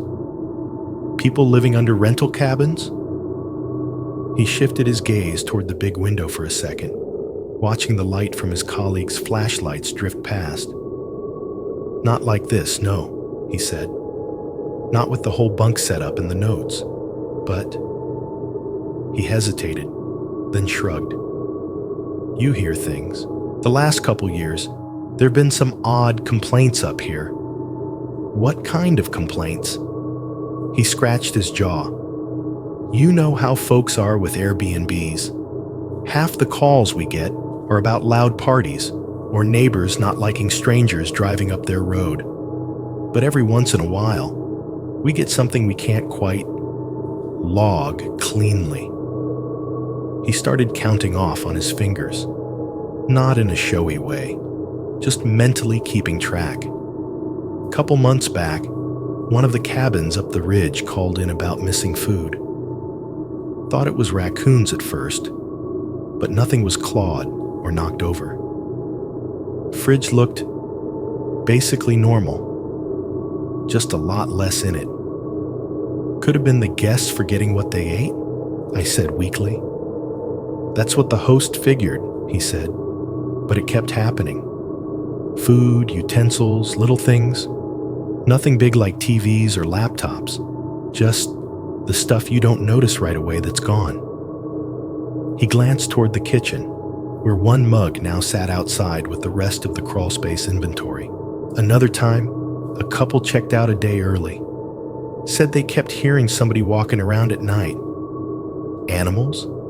Maybe," he said. "Sounded more like boots on boards from what they told the dispatcher, above their bedroom. Thing is, their place is one level, no loft, no upstairs, and the nearest neighbor cabin was empty that weekend. Host swore nobody else had a key." The words slid over me, not quite sinking in until my brain replayed them in a different tone. Boots on boards. I pictured myself lying in that bedroom, staring at the ceiling, listening to a rhythm that did not match the house's natural creaks. "They leave?" I asked. "Yeah, middle of the night. Packed up, drove out, sent a pretty nasty review and an email to the host. Strange noises. Felt like someone else was in the house. That kind of thing." He gave a little half smile that did not reach his eyes. "Host chalked it up to nerves. Said the woods spook city folks." He said it gently, but we both knew who that last phrase applied to. He took a breath, then leaned back a little. Officially, what we think is, we've got a couple drifters, maybe homeless, maybe just off the grid. They move through the woods, use these cabins like way stations. When nobody's here, they stay inside. When guests are booked, they hole up underneath or in outbuildings. Use online listings to figure out when the place is empty. You think they're watching the booking calendars? I asked. He nodded. It's not hard. Some of those sites show you months at a time. Add in a couple cheap phones, and you got all the intel you need. Out here, there aren't a lot of eyes on that kind of thing. I tried to picture it. Someone in a library or at a bus station, pulling up the listings on a public computer, scrolling through weekends, noting down dates. Then those same hands folding the printouts into a pocket, carrying them back to a crawl space like the one under my feet. So tonight, I said slowly, what were they planning to do? Just scare me? Steal some food? The question sounded smaller than the fear behind it. The deputy looked at me for a long moment. His jaw tightened almost imperceptibly. Then he glanced toward the kitchen again, where the sheriff's silhouette moved past the doorway. I can't say for sure, he said finally. We don't know. You must have ideas, I pressed. You find people living under a stranger's floor, with a picture of their face pinned up and a schedule of who's coming next. What do you think they're doing? His eyes flicked away. I think, he said carefully, that you got in your car before we had to find out the hard way. The room felt smaller suddenly. The air seemed to thicken. I took another sip of water and nearly spilled it when my hand jerked. At the dining table, the sheriff had sat down with his notebook. The pen made small, precise sounds as it moved. He was writing details into the report. Time of call, time of arrival, description of evidence collected. His radio hissed occasionally, with half-heard messages from other calls. Every so often, a light gust of wind hit the glass wall hard enough to make it hum, a low, vibrating note that traveled through the frame and into the floor. The cabin answered with a creak somewhere in its bones. The younger deputy followed my gaze. Buildings do that, he said. They hold on to sounds, make their own. Does a number on your nerves when you're already spun up. That why nobody found them before? I asked. Because every weird noise just gets chalked up to the house settling? He opened his mouth, then shut it again.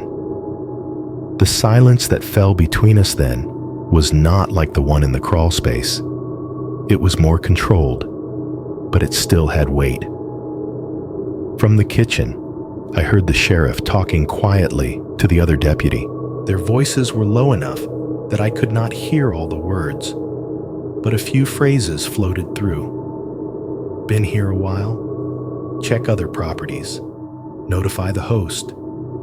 Then, from near the front door, the second deputy, who had been photographing tracks and walking the perimeter, stepped back inside, knocking snow off his boots. He pulled off his hat, revealing flattened hair, and exhaled in a long sigh.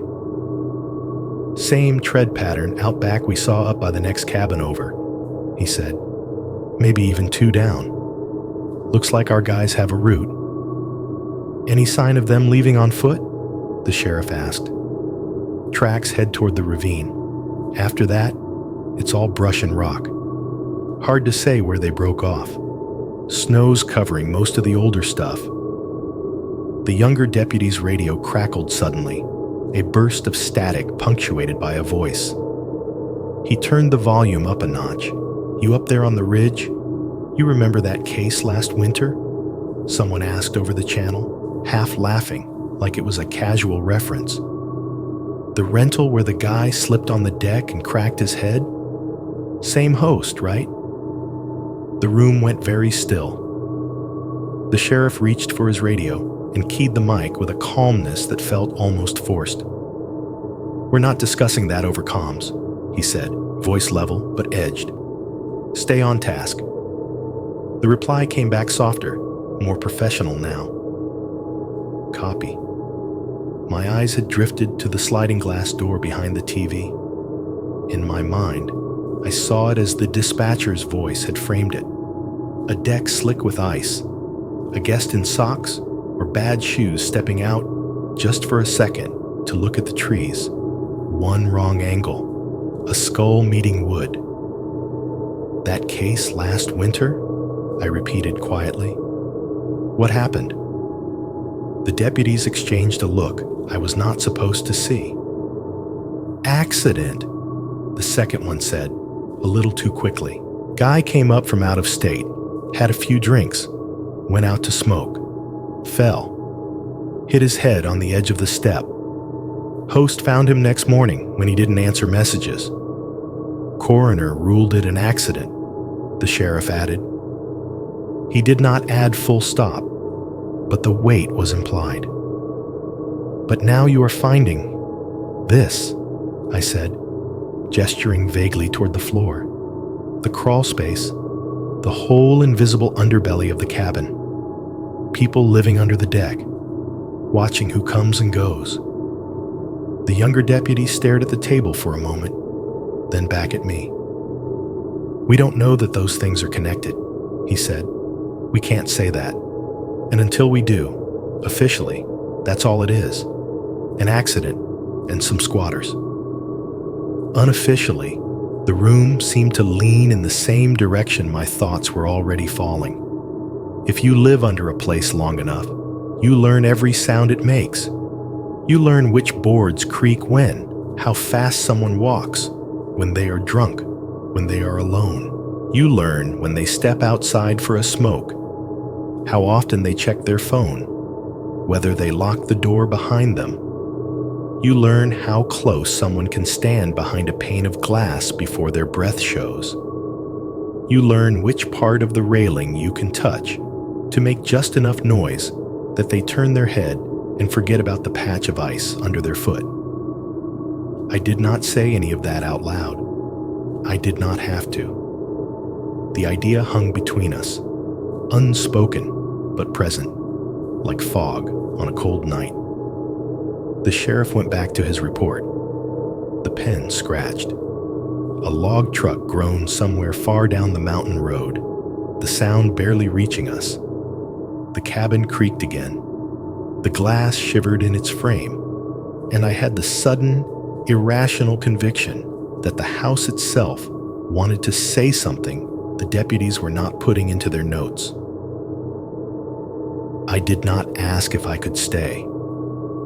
Once they were done with the crawl space and the photos, once the last item had been dropped into a rustling evidence bag and the sheriff had finished his notes at the table, the question of where I was going to sleep hung in the air like the cold.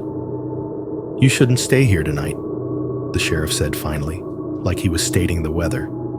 "We can keep a unit swinging past, but I don't want you by yourself up here while we figure out where these guys went." "I'm not arguing," I said. My voice came out quieter than I meant it to. He nodded. "There's a motel back toward town, off 33. Nothing fancy, but it's open. We'll follow you down, make sure you get there." The idea of leaving the cabin, leaving them, wherever they were in the woods, felt like coming up for air after staying underwater too long. At the same time, walking out that door again made my stomach knot. It felt like stepping off a stage before the play was over, not knowing if the actors still in the wings were going to keep performing without you. We did one last slow sweep of the interior. The deputies moved with a practiced thoroughness, checking locks, peeking under beds, even though they already knew no one was there. The lamps stayed on.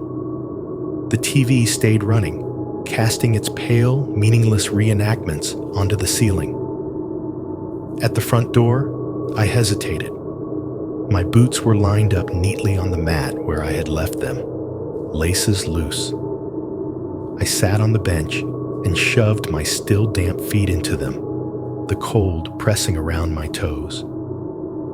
As I bent over the laces, I could feel the weight of the cabin above the crawl space, the knowledge of the mattress and the radio, and my own mug sitting in a plastic bag next to someone's notes. For a second, a stupid thought flickered through my mind. What if they're lying still under there right now, listening to us leave? I pushed it away, stood up, and followed the deputies out. The night had gotten even colder. The sky was a hard, flat black with no stars showing, just the faint orange smear from town far down the mountain. The cruiser's light bar flashed briefly as they backed out of the drive, red and blue reflections stuttering across the snow, then went dark again once they were turned toward the road. I climbed into my car, the seat still bearing the shape of my panic from earlier.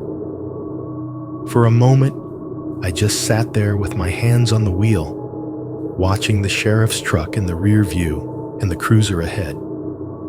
The cabin loomed to my right, a glowing wedge of light and glass, every lamp I had left on still burning. It looked empty now, in a different way. Not peaceful, abandoned. The convoy pulled out, the cruiser's taillights leading us back toward the main road. I followed, my headlights washing over the same ruts and snowbanks. But now, the red glimmer ahead gave the whole scene a surreal, almost cinematic quality. Every bend in the lane lit up in pulses of color.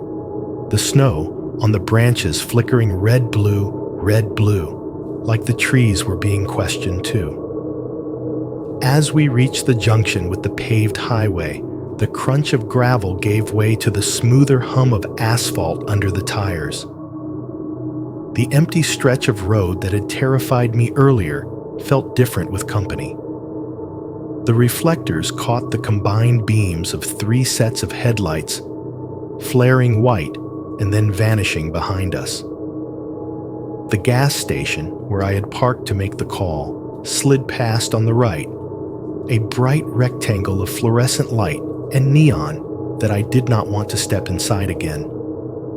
The cruiser signaled, then turned off onto a side road a half-mile later, and the sheriff's truck motioned for me to keep following. The motel was one of those low, U-shaped buildings you see off the highway all over America. 2 stories, exterior doors, faded paint. The kind of place truckers and traveling nurses and families on their way to somewhere else use because it is cheap and open when nothing else is. The sign out front buzzed faintly, half its letters flickering. We pulled into the cracked lot. The office sat under the overhang, a narrow glass door with a bell taped to it that said, "Please ring." A lone vending machine glowed off to one side, its interior full of chips and candy bars that looked older than some of the deputies. The sheriff walked in with me, letting the bell jingle overhead. The lobby smelled like stale coffee, disinfectant, and something fried a long time ago. A TV above the front desk played a local news channel with the sound off, a talk show host's exaggerated expressions looping silently. The night clerk was a woman in her 50s, cardigan zipped to her chin, reading a paperback with the cover folded back. She straightened when she saw the uniform, then looked me up and down, taking in the way my hands still shook a little as I dug for my wallet. "Need a room for the night," the sheriff said. "Put it under his name. He's had a situation up the mountain." The clerk's eyes flicked to me again, softer now. "We got a double on the ground floor, right near the ice machine. That work?" "It's fine," I said. I would have taken a broom closet. The key card made a little plastic clack when she slid it across the counter. She gave me the form to sign. the pen attached to the desk with a chain that scraped against the wood as I moved it. My handwriting looked jagged and unfamiliar. Room 112 was halfway down the exterior corridor, under a buzzing fluorescent tube that flickered occasionally, bathing the concrete in a sickly pulsed light. The sheriff walked me down, more to make sure I did not fall apart between the office and the door, I think, than anything else. Inside, the room was exactly what you would expect.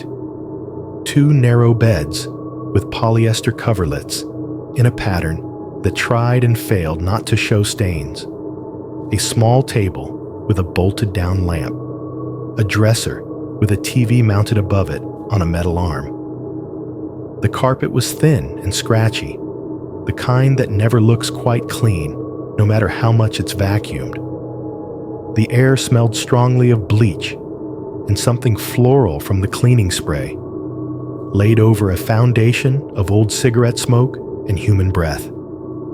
The HVAC unit under the window rattled loudly when I turned it on, coughing out a blast of air that was the wrong temperature for a good 30 seconds before settling into a lukewarm drone. "Lock the deadbolt," the sheriff said, "and put the latch over too. If you think of anything else, or if you see anybody hanging around who shouldn't be here, you call." He tapped his card onto the little paper sleeve with the motel's logo on it, wrote a cell number under the printed landline. "We'll have someone up by the property first thing in the morning," he added. "See what else we can turn up in daylight." I nodded. "You really think they're gone?" "I think they know we were there," he said. "People like that don't usually stick around once they hear radios and see flashlights. Doesn't mean they're not in the woods, but they're not under you anymore." The word "anymore" did not land the way he probably intended. After he left, I slid the deadbolt home and hooked the flimsy metal latch across the door. It rattled when I tested it, not exactly reassuring. Still, it was more layers between me and the outside world than the cabin's glass. I sat on the edge of the bed for a long time, staring at the patterned carpet, feeling the room's small sounds settle around me. The hum of the vending machines outside, the distant ding of the elevator at the far end of the building, the muffled thud of someone walking past on the floor above. Somewhere down the hall, an ice machine released a load of cubes into a bin with a hollow crash, then went quiet again. Sleep did not feel like an option. Horizontal felt like an invitation. But eventually, my body overruled my brain. I stretched out on top of the covers, shoes off, but clothes still on. The motel's thin blanket pulled half-heartedly over me. The mattress was too soft in all the wrong places, dipping toward the middle as if it had already chosen where it wanted me to lie. In the dark, with only the bathroom light spilling a dim strip under the door, my mind did what it always does when it has nothing but time and fear. It replayed. The den light switching off on its own, the muddy print at the turn of the hallway, the shape breathing against the bedroom glass, the stillness of the figure in the driveway watching me through the rear view. The ring-clip timestamp, 3:12 p.m., when I had been under fluorescent lights in town, while someone else stood at my porch and stared into the camera. Compared to the accident that took my wife, this felt unbearably deliberate. Her death had been an awful geometry of speed and physics and bad timing on a patch of highway. A freak moment where everything lined up wrong. There had been no will on the other end of it. No one waiting at a guardrail with a notebook, circling dates. Tonight was the opposite. There was intent here. Hands folding paper, eyes watching calendars, feet learning exactly how the boards overhead sounded when someone walked across them. Somewhere between the crawl space inventory and the motel bed, a new kind of fear had slid in quietly. The sense that, this time, someone had picked me for a reason, or at least that they had been ready for someone like me. I rolled onto my side and fumbled for my phone on the nightstand. The screen's light stabbed at my eyes.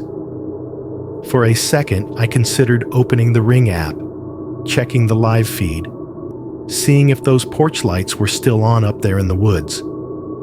I forced myself not to. Instead, I went into the settings and signed out. The app asked if I was sure, if I really wanted to log out of all devices. I stabbed yes harder than necessary. Then I turned off push notifications altogether.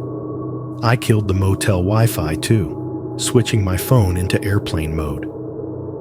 It felt childish, like pulling a blanket over my head, but there was a moment of relief in severing any invisible thread that might still connect me to that camera, that house, that crawl space.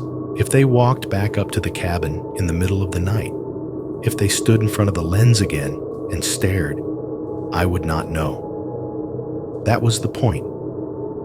Sometime after that, my body finally shut down for a while. It was not sleep, so much as a blackout. Hours where my brain did not have the energy left to keep replaying the same sequence. I woke up again around 4 a.m, the motel room dim and gray, the hum of the HVAC unit finally steady. My mouth tasted like old metal. My phone lay face down on the nightstand where I had left it. I turned airplane mode off to check the time and battery, telling myself I would not open anything else. The screen lit up with a small burst of queued notifications, junk mail, app reminders, nothing important. One of them was from Airbnb. For a second, my thumb hovered over archive. Then I opened it. The message was from my host. "Hi, Mark. Just wanted to say we're so sorry for whatever happened tonight. The sheriff reached out. We're going to temporarily unlist the cabin and work with law enforcement to make sure things are safe before we open back up. Please let us know if there's anything we can do, or if you need a refund for the remaining nights." It was exactly what you would expect from someone whose side business had just turned into a crime scene. Polite, worried about liability. I scrolled up through the thread, past the original check-in instructions, the Wi-Fi password, the friendly, "Hope you enjoy your peaceful stay" from 3 days ago. There, between those older messages, sat one I had not paid attention to before. It was timestamped the day before I drove up. From the host, arriving solo, right? Beneath it, in the gray bubble that meant me. Yeah, just me. I stared at that answer for a long time. I did not remember writing it. I had written other messages. Questions about the lockbox. Thanks for the directions. I remembered typing those, thumb moving over the screen while I waited at red lights or stood in my kitchen, counting down days. But this one? This casual confirmation that I would be alone in a glass-walled cabin in the middle of the woods? I had no memory of seeing the question, much less replying. Maybe I had forgotten. Maybe my brain had filed it under everything else in the week leading up to the trip. Maybe I had been on autopilot, answering without thinking. Or maybe someone else, at some point between last winter and now, had not needed to ask. They had been under there long enough to start assuming the patterns. Couples on weekends, solo guests midweek, quiet types who booked just to get away from the city for a bit. I sat in that motel bed, phone heavy in my hand, the taste of bleach thick in the back of my throat, and realized that logging out of an app and driving down a mountain does not erase the fact that, for at least one night, I had answered yes to a question I did not remember being asked. The thing nobody tells you about coming back to normal life after something like that is how small it feels. Not just the square footage, the whole world. For a couple of weeks after the cabin, I bounced between the sheriff's follow-up calls, the host's apologetic messages, and my own internal highlight reel of images I did not ask to keep. Then, quietly, everything that was not mine moved on. The sheriff told me in one of our last conversations that they had not caught anyone. They had sent people through the woods, checked other cabins, talked to the host, and to some neighbors. The crawl space was cleaned out, boarded up. The listing went offline. For them, it was one more strange file in a drawer full of strange files. For me, it was a fault line. I went back to Columbus, and for a while, just existed in my old apartment like a ghost in my own life. The place had never felt like home after my wife died. It was where I went to not be outside, but after the cabin, even that thin comfort wore off. The building was a bland, brick rectangle near the edge of downtown. My unit was on the 3rd floor, looking out over a street that fed into a busier artery. Traffic lights blinking red and green all night, headlights sliding along the walls. There were people above me, below me, to the side of me. I could hear them all the time. Doors closing, toilets flushing, the thud of someone's stereo through the wall, the rackety roll of a laundry cart down the hall. If I had to list the differences between that place and the cabin, I could fill a notebook. No woods, no snow wrapping everything in cotton, no glass walls, no crawl space under my bed. Instead, I had a slab of concrete and steel beneath me, other people's lives stacked in a grid around mine. The problem was not that it felt unsafe. The problem was that it did not feel safe enough. I caught myself cataloging sightlines, angles, blind spots. The long, echoing hallway from the stairwell to my door suddenly looked exactly like the bedroom hall in the cabin had, just with worse carpet. The fluorescent lights hummed overhead, flickering occasionally, throwing my shadow forward in jerky intervals as I walked. One night, after I found myself standing at my peephole for a full 5 minutes, just listening to the elevator doors open and close at the far end of the hall, I realized I could not keep living in a place I was always patrolling in my head. So I downsized. I found a smaller apartment in a complex on the edge of the city, closer to the freeway. It was cheap, old, and honest about both of those things. Ground floor. No picturesque view, just a rectangle of parking lot, a line of scraggly bushes, the glow of a street lamp that buzzed quietly all night. I chose it specifically because the front door faced the lot. No interior hallway, no long echoing space where someone could walk behind you without you hearing. If someone wanted to get to me now, they would have to cross open ground under that buzzing streetlight first. I installed more locks than the lease probably intended. The door already had a deadbolt. I paid a handyman in cash to add a second one, higher up, and a chain latch besides. I added a door bar, one of those metal braces you wedge under the knob at night. On the frame, I stuck a small sensor from a cheap alarm system that chirped when the door opened. I bought a tiny camera and mounted it in the corner of the living room, aimed at the front door and the singular, small window next to it. It connected to my phone through an app so generic it might have been written by a bot. I set it to send me alerts if it detected motion while I was at work. The irony of putting a camera on my own door after what I had seen on the cabin's ring was not lost on me. I did it anyway. I wanted the option to look out instead of up. The apartment itself was barely big enough for the bed, a small table, a couch, and the TV. The walls were thin. At first, that bothered me. The way I could hear muffled arguments 2 units over. The baby that cried on and off down the hall. The neighbor who watched late-night game shows at a volume that suggested some kind of hearing loss. After a while, I started to treat the noise like a life check.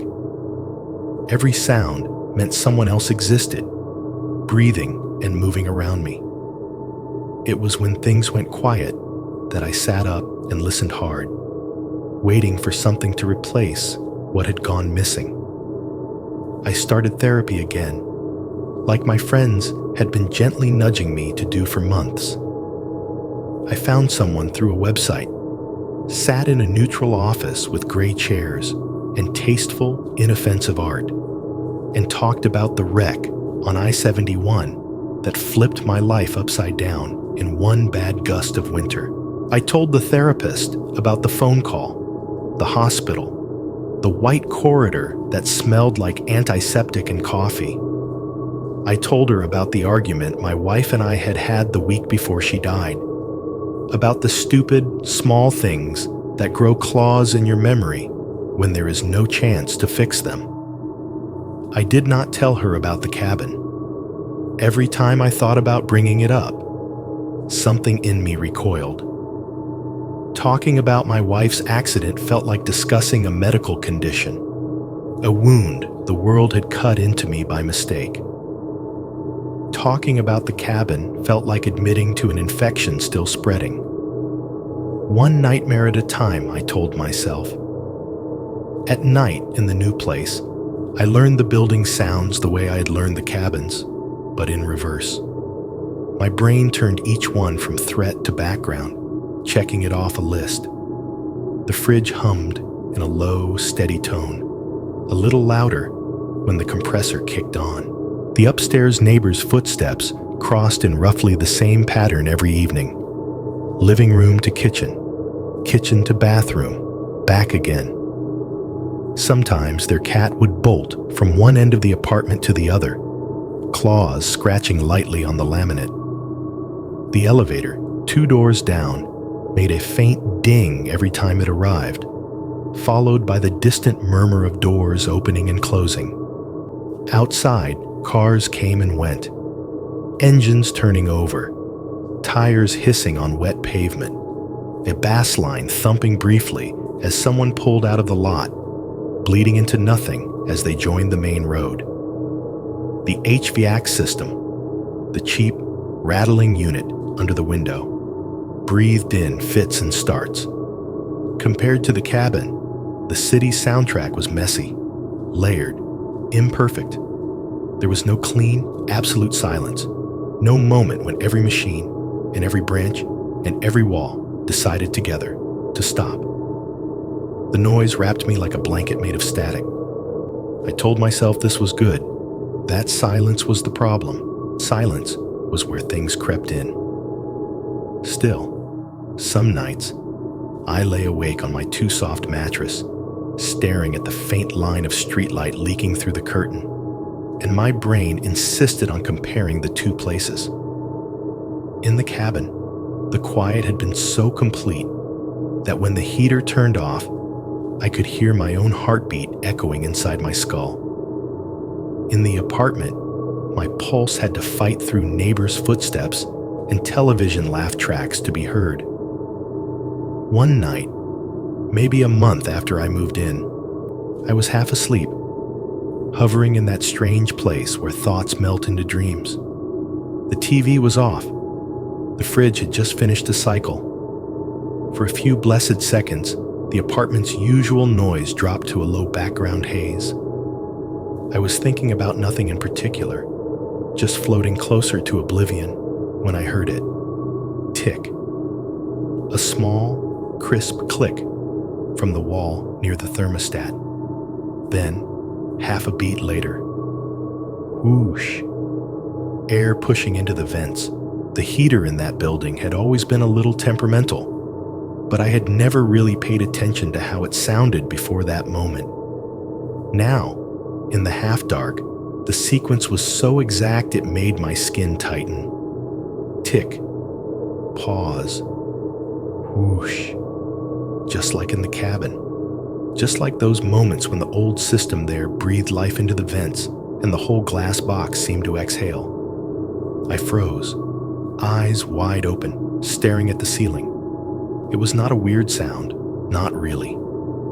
It was just the relay clicking and the fan starting. Every forced air system in every cheaply built apartment in the country probably made some version of that noise. But lying there, my body did not care about statistics. It reacted like someone had reached through the wall and tapped the old scar tissue directly. My mind filled, instantly, with the memory of sitting in that cabin, waiting for the heater to shut off, so the silence could slide in, thick and total. For a moment, I had the sick, vertiginous sense that something had been copied and pasted from one place to another. As if, when I left, the empty space under the cabin, the mattress, the radio, the breath on the glass had not stayed behind. As if they had somehow mapped themselves onto the new layout of my life, finding the nearest equivalents. Glass became drywall. Tree line became parking lot. Crawl space became the thin void between floors. And the sound of the heater, tick, whoosh, slotted neatly into the same groove in my nervous system. My rational brain tried to fight back. Different building, different city, different whole world. I got out of bed, barefoot on the cold floor, and walked over to the thermostat, reset it, turned it off and on again. Changed the target temperature by a degree. Each time, the sequence repeated exactly. Tick, whoosh. No matter what I did, the cadence did not change. Standing there in the blue-gray light, hand on cheap plastic, I had the irrational thought that the sound was not adjusting to the apartment at all. It was the other way around. The new space was being forced, piece by piece, into the rhythm of the old nightmare. It happened on one of those nights where sleep never even feels like a real option. It was around 1:30 in the morning. The apartment was doing its usual graveyard shift routine. Occasional car sliding through the lot outside, distant sirens somewhere toward downtown. The upstairs neighbor pacing for reasons I had stopped trying to guess. My heater had just gone through its little ritual. Tick, pause, whoosh, and settled into a low, steady breath.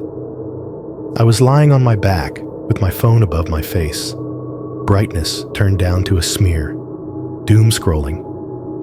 Headlines I would not remember in the morning, videos I watched with the sound off, messages I did not answer. I was not thinking about the cabin. Not consciously, anyway.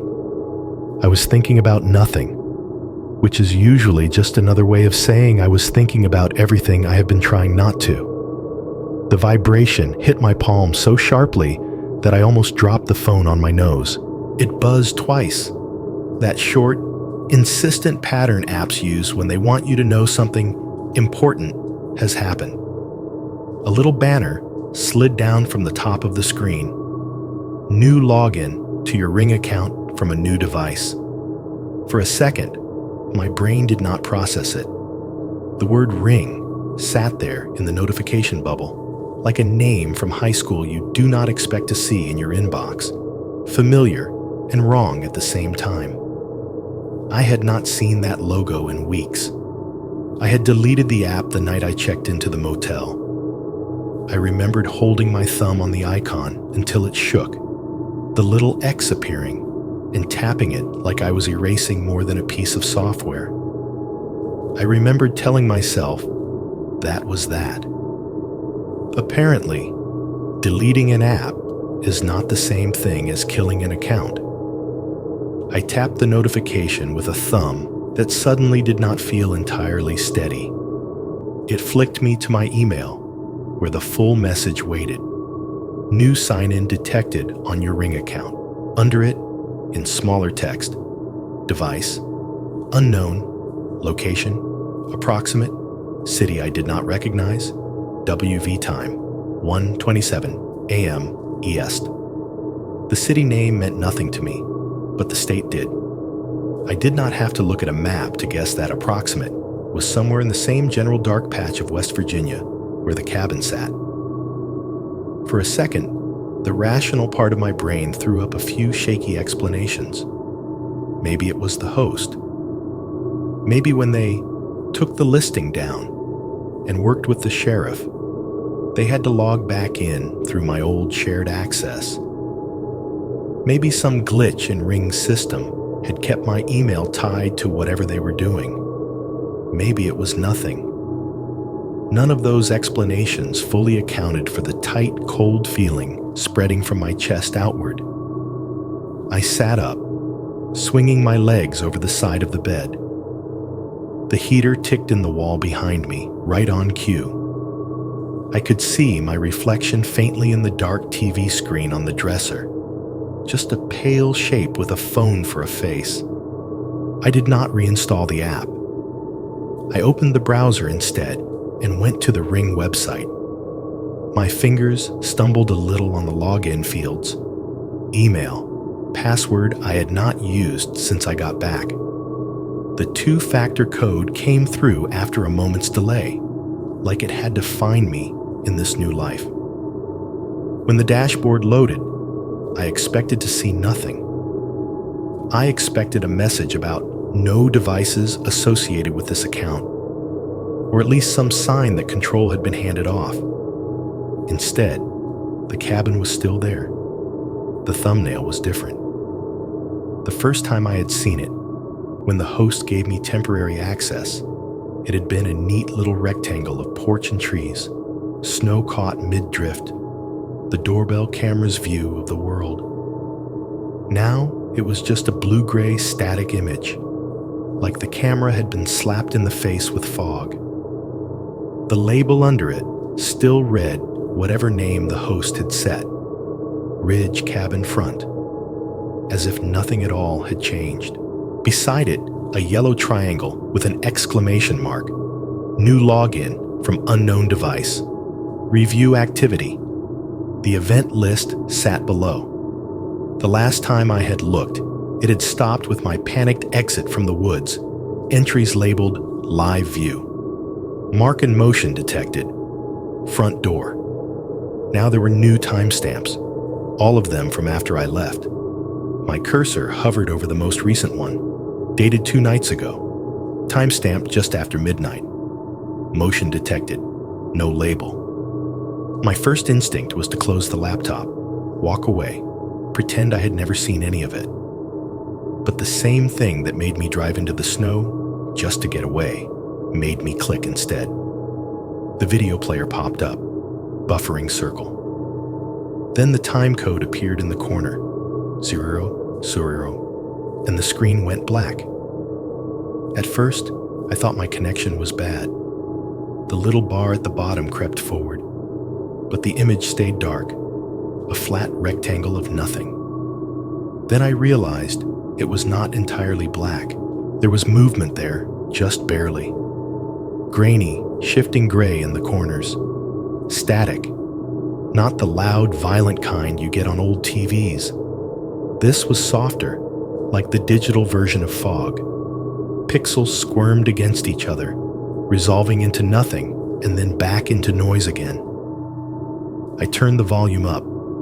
A hiss bled through the speakers, thin and airy. Wind, distorted by a microphone that was not quite handling the cold. Somewhere under it, faint but present, were footsteps.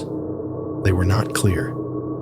It was like listening to someone walk on the other side of a wall while a radio is tuned between stations. But the pattern was there. Heavy step, lighter step. Wood complaining under weight. One set of steps thudded dully, the way boots sound on a porch. Another set was quicker, almost a shuffle, sometimes overlapping the first, sometimes falling a beat behind, like two people trying not to walk in perfect sync. There were no voices, no faces, just the sense of bodies moving around inside the camera's blind spots. I watched the progress bar creep along. A minute, 90 seconds. The timestamp in the corner ticked through the seconds, solid white numbers over shifting gray. The black never resolved into a clear image of the porch or the yard. It was like the lens had been covered with a hand that was just transparent enough to let noise through. Every now and then, the audio glitched. The wind would stutter, then jump, like time had skipped. Once, for a fraction of a second, the hiss cut out entirely, leaving a tiny hole of perfect silence. My heart stuttered with it. Then the sound snapped back in. Wind, static, that soft, maddening rhythm of someone walking where I could not see them. I told myself it was just a corrupted file. Maybe the sheriff had taken the camera down, and this was what happened when a feed looked at nothing. Maybe some technician had cut power mid-recording, and the file was half fried. It almost worked, that reasoning, right up until the end. At the 2-minute mark, the video glitched hard. The audio warped into a low, electronic groan, the way voices sound when they are stretched in cheap editing software. The image on the screen smeared sideways, a smear of gray and black, then snapped into something else for a single frame. Just one frame. It could not have been more than a fraction of a second. But my brain grabbed it and refused to let go. The porch appeared, suddenly clear. The static peeled back like fog lifting. Boards, railing. The suggestion of trees beyond, all lit by a harsh external light. In the center of the frame was the glass wall of the cabin, reflecting whatever stood in front of it. In that briefly perfect mirror, I saw a person. They were holding up a phone, screened toward the glass, the way you might if you were filming yourself in a window. The rectangle of the device glowed white in their hand. Their face was a blurred oval above it, features lost in the brightness. Behind them, in that reflection, was not the forest. It was a room, a sagging couch, a cheap TV on a low stand, a floor lamp with a crooked shade, a narrow window with blinds that did not quite meet at the bottom, a patch of carpet worn a little darker where someone's feet usually rested when they sat on the edge of the bed. It took my brain a second to recognize it, because recognition was the one thing it did not want. The reflected room looked like my apartment, not the cabin's living room, not the host's decor. My stuff, my layout. The couch I'd picked up secondhand, with its one armrest sagging slightly lower than the other. The exact model of TV I had bought on sale, its bezel chipped at one corner. The lamp I had knocked into a dozen times, tilted at the same wrong angle. My stomach dropped in a way the elevator in the hospital never managed. Then the frame was gone. The image snapped back into black static, as if someone had ripped the layer off and exposed the void underneath again. The audio returned to its thin hiss and ghost footsteps. The progress bar crawled to the end, and the video stopped. For a moment, I just stared at the blank player. My reflection swam faintly over it in the dark screen, phone still burning cold in my hand. I replayed it. This time, the glitch came in the same place, the smear, the electronic groan. But when it snapped back, the frame was just a blur of gray. No porch, no glass, no room. The moment I had seen before did not reappear. I scrubbed back and forth, pausing, advancing frame by frame, watching the numbers in the corner tick up and down. My eyes ached from squinting at blocks of noise. Nothing. Maybe my eyes had made it up. Maybe my brain had decided to paste my living room into the cabin's glass for one impossible heartbeat because it needed to make a bridge between the two places, to explain why the sound of a heater half a state away felt the same. I closed the player. My hand moved almost on its own to the account settings. I saw the unfamiliar login listed there, the IP and location listed as approximate. I hit sign out of all devices so hard I worried I might crack the trackpad. I changed the password to something long enough to be stupid. Then I clicked delete account. The site threw up warnings about losing saved footage and linked devices. I confirmed all of them. When it was done, when the dashboard emptied out and the browser landed me on a bland "we're sorry to see you go" page, the heater in the wall behind me clicked off. The apartment fell into a temporary pocket of quiet. No fan, no fridge, no upstairs footsteps. In that 1 second of almost silence, I heard something that should have been impossible. A faint, distant creak, like weight settling on old wooden boards. I spent the rest of that night convincing myself I was overreacting. That is the part nobody ever hears when they watch this kind of story on YouTube. They see the creepy parts condensed into 10 minutes of narration and forget the hours in between where the person sits there arguing with themselves. By the time the heater kicked back on and the regular noises of the building settled over me again, I had a short list of rational explanations for what I had seen. Glitch, hack, old cache. Some screwed up way the account had stayed linked after the sheriff and the host took over.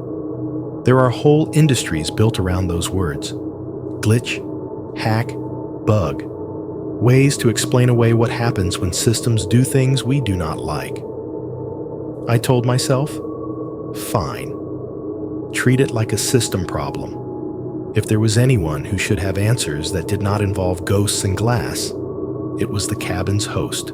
The listing on Airbnb still existed, but it was stamped with a gray banner now. Temporarily unavailable. No dates open, no price. Just the pictures I remembered from before. Snowy deck, warm lights, the kind of staged coziness I had fallen for, and a new one at the top I did not recognize. In the latest photo, the railings had been repainted a darker color.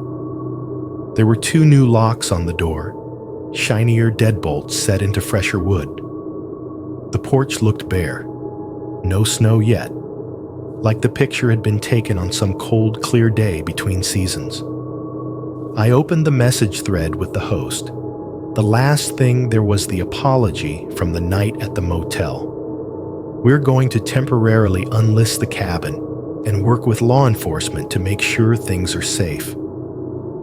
My thumbs hovered over the keyboard for a second while I tried to figure out how much of this I wanted to sound sane. Finally, I typed, "Hey, it's Mark. Got a weird security email from Ring tonight. It said there was a new login to the account you shared with me from somewhere in WV. I thought you took the camera down, reassigned it. Just wanted to make sure nobody still has access who shouldn't."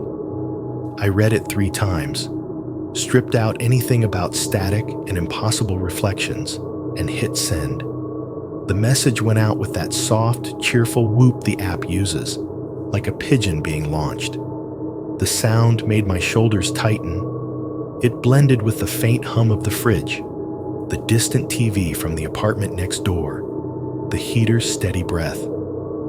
All of it washed together into a kind of gray noise that I suddenly did not trust at all. A few minutes later, my phone vibrated again. New message. "Hey, Mark. Yeah, We took down the old ring after everything that happened. Sheriff recommended we get a new system. It's installed now, but under a different account. You shouldn't still have access to anything. Are you sure you're not seeing some old cached events? Sometimes those apps glitch. I stared at the words, "We took down the old ring." For a second, I let myself imagine it literally. Someone up there on the ridge in work gloves, unscrewing the little camera from its mount, dropping it into a box with a satisfied clack, the lens dark, the doorbell hollow. If that had really happened before tonight, then whatever I had watched, the static, the footsteps, that one impossible frame, had been recorded on something that no longer existed, cached, glitched. I could have left it there.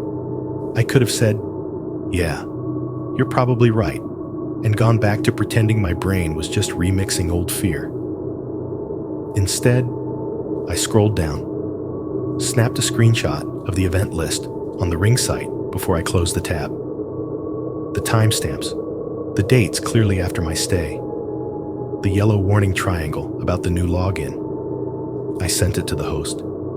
"These aren't from when I was there. Dates are from this week. I also got a new login alert about 10 minutes ago from near your county. Just thought you should know." The 3 dots appeared almost immediately, pulsing, then stopped, then started again. I watched them like a heartbeat on a monitor. Finally, a short reply. "That's really strange. The old device isn't even mounted anymore. I'll look into it with Ring support in the morning. Maybe their system is just delayed or showing ghost events or something. Are you okay?" The words "ghost events" made my mouth go dry. I typed back something non-committal. "I'm fine, just wanted to check," and hit send. The little whoop sounded again, bouncing off the cheap drywall. Then, nothing. I could see when they read my last message. Scene 1:52 a.m. No new response. No follow-up. The 3 dots never came back. In the silence that followed, the apartment's sounds seemed to rearrange themselves. The fridge's low hum turned into a dull, continuous whisper. The heater's fan took on a texture it had not had before, like breath moving through a windpipe instead of ductwork. Every notification sound, email ping, messenger whoop, the soft buzz of some app telling me a stranger had liked a photo I barely remembered posting, felt like proof that all these systems were talking to each other behind my back. It should have been enough to know the host was looking into it. To write the whole thing off as a bug in a corporate server farm. People misconfigure cameras all the time. Neighbors pick up each other's feeds. Glitches happen. The thing I kept circling back to, though, was the email that started all this.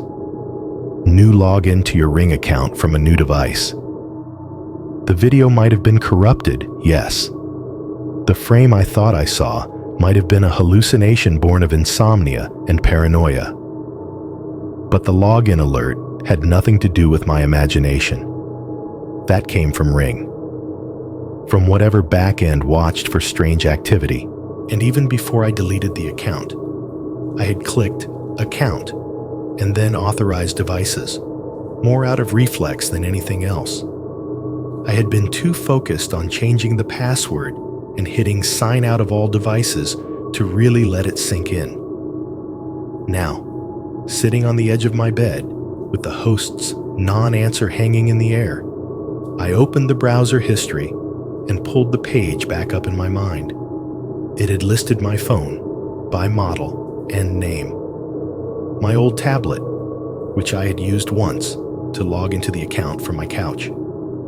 Both tagged with locations near Columbus.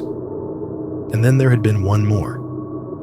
A generic label, the kind you get when nobody bothers to rename a device. Android 3421. No recognizable manufacturer, no friendly Mark's phone.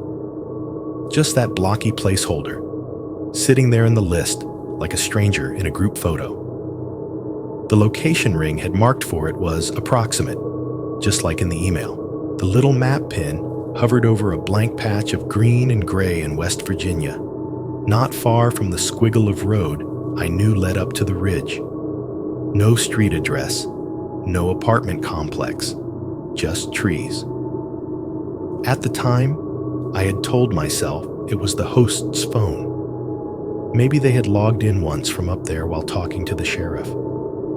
Maybe they had forgotten to remove the connection when they set up the new system. But if that were true, why did they sound surprised? Why did they say the device was not mounted anymore, like the hardware itself was dead? Why ask me if I was sure I was not seeing cached events? Why not just say, "Yeah, that's us. Don't worry about it"? I stared at the last scene marker under our chat and tried to picture the host's side of things. Maybe they were lying awake too, staring at their own screen, looking at the same login history and that same generic Android 3421 and realizing they did not recognize it either. Maybe they had not set up any new camera yet, despite what they told me. Maybe the only people still connected to the old feed were me and whatever rough shape of a person owned that anonymous device in the woods. And now, I had deleted my account, signed out of all devices, changed my password, slammed the door on my side of the system, which meant that whatever was left logged in as Android 3421, somewhere under the trees near that ridge, had one less pair of eyes sharing the view. For the first time since I left the cabin, I realized something that sat right at the center of my fear. I had been comforting myself with the idea that if they watched me, I could at least watch back. Through a lens, through a notification, through a glitchy frame in a bad video. Now, if that generic little ghost of a device was still out there, pointed at someone's glass, it was watching alone. You can call this an email, a confession, a story sent into the void. I do not really care what label you give it. I am sitting at my kitchen table right now, with the lights half on, typing this with my back to the wall, because that is the only way I can stand to talk about it. If you are listening to this on some horror channel later, with someone else's voice reading my words, just know, I did not write this to entertain you. I wrote it because I need there to be a copy of this somewhere that is not just in my head. Here is what they do not tell you about getting scared long term. The fear does not stay where it started. It leaks. I am hundreds of miles from that cabin now. There is concrete under my floor, not dirt.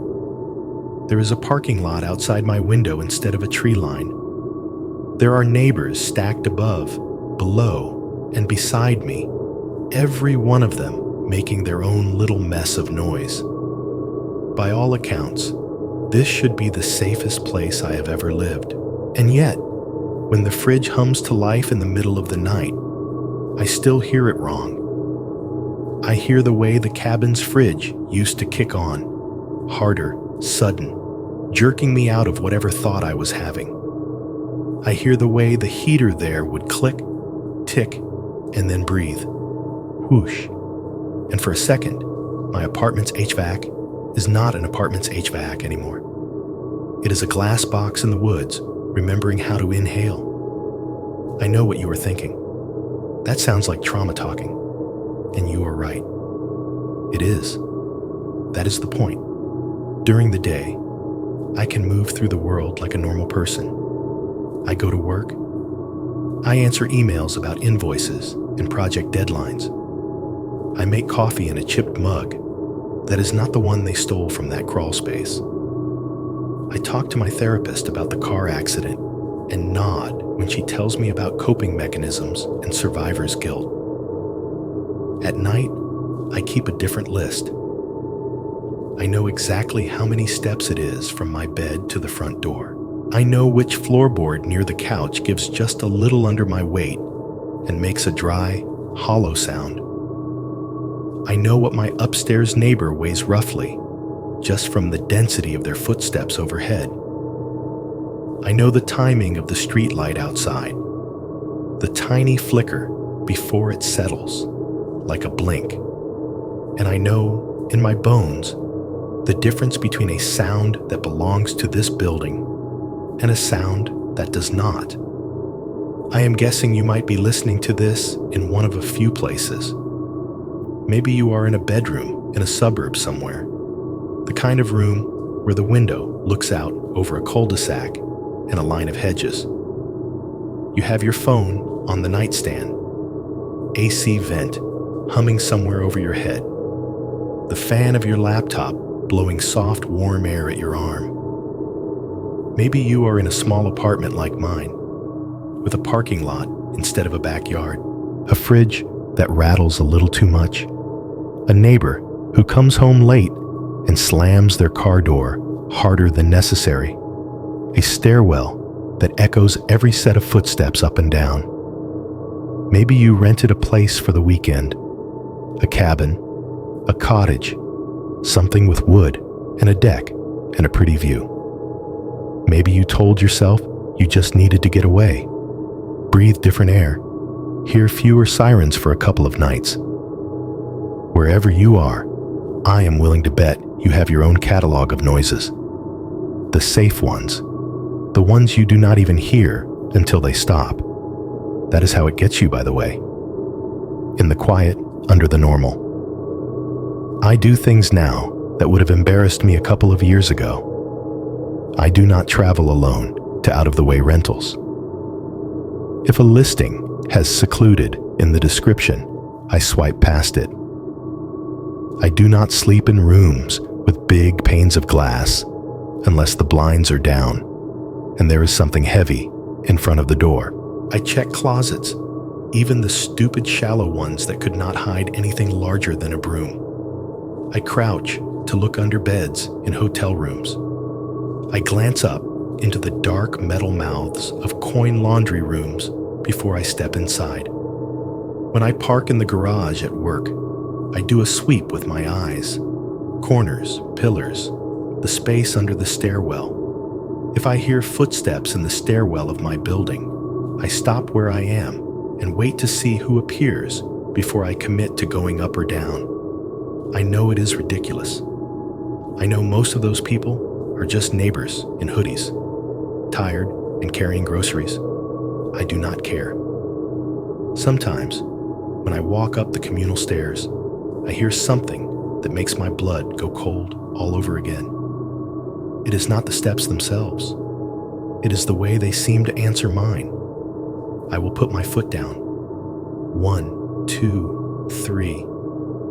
And somewhere just ahead or behind, I swear I hear the same pattern echoing back, half a beat off. Not a full second set of steps. More like someone trying to walk exactly in my rhythm. So the stairwell only has to register one sound. If you have never had to wonder whether the echo is actually an echo, I hope you never do. The other night, I got up around 3 in the morning, because that is when my brain likes to remind me it has unfinished loops to run. The apartment was dark, except for the thin stripe of light from the parking lot sneaking in around the edges of the blinds. The heater was between cycles. The fridge had just clicked off. I padded into the kitchen on bare feet, more to prove to myself that I could than because I wanted water.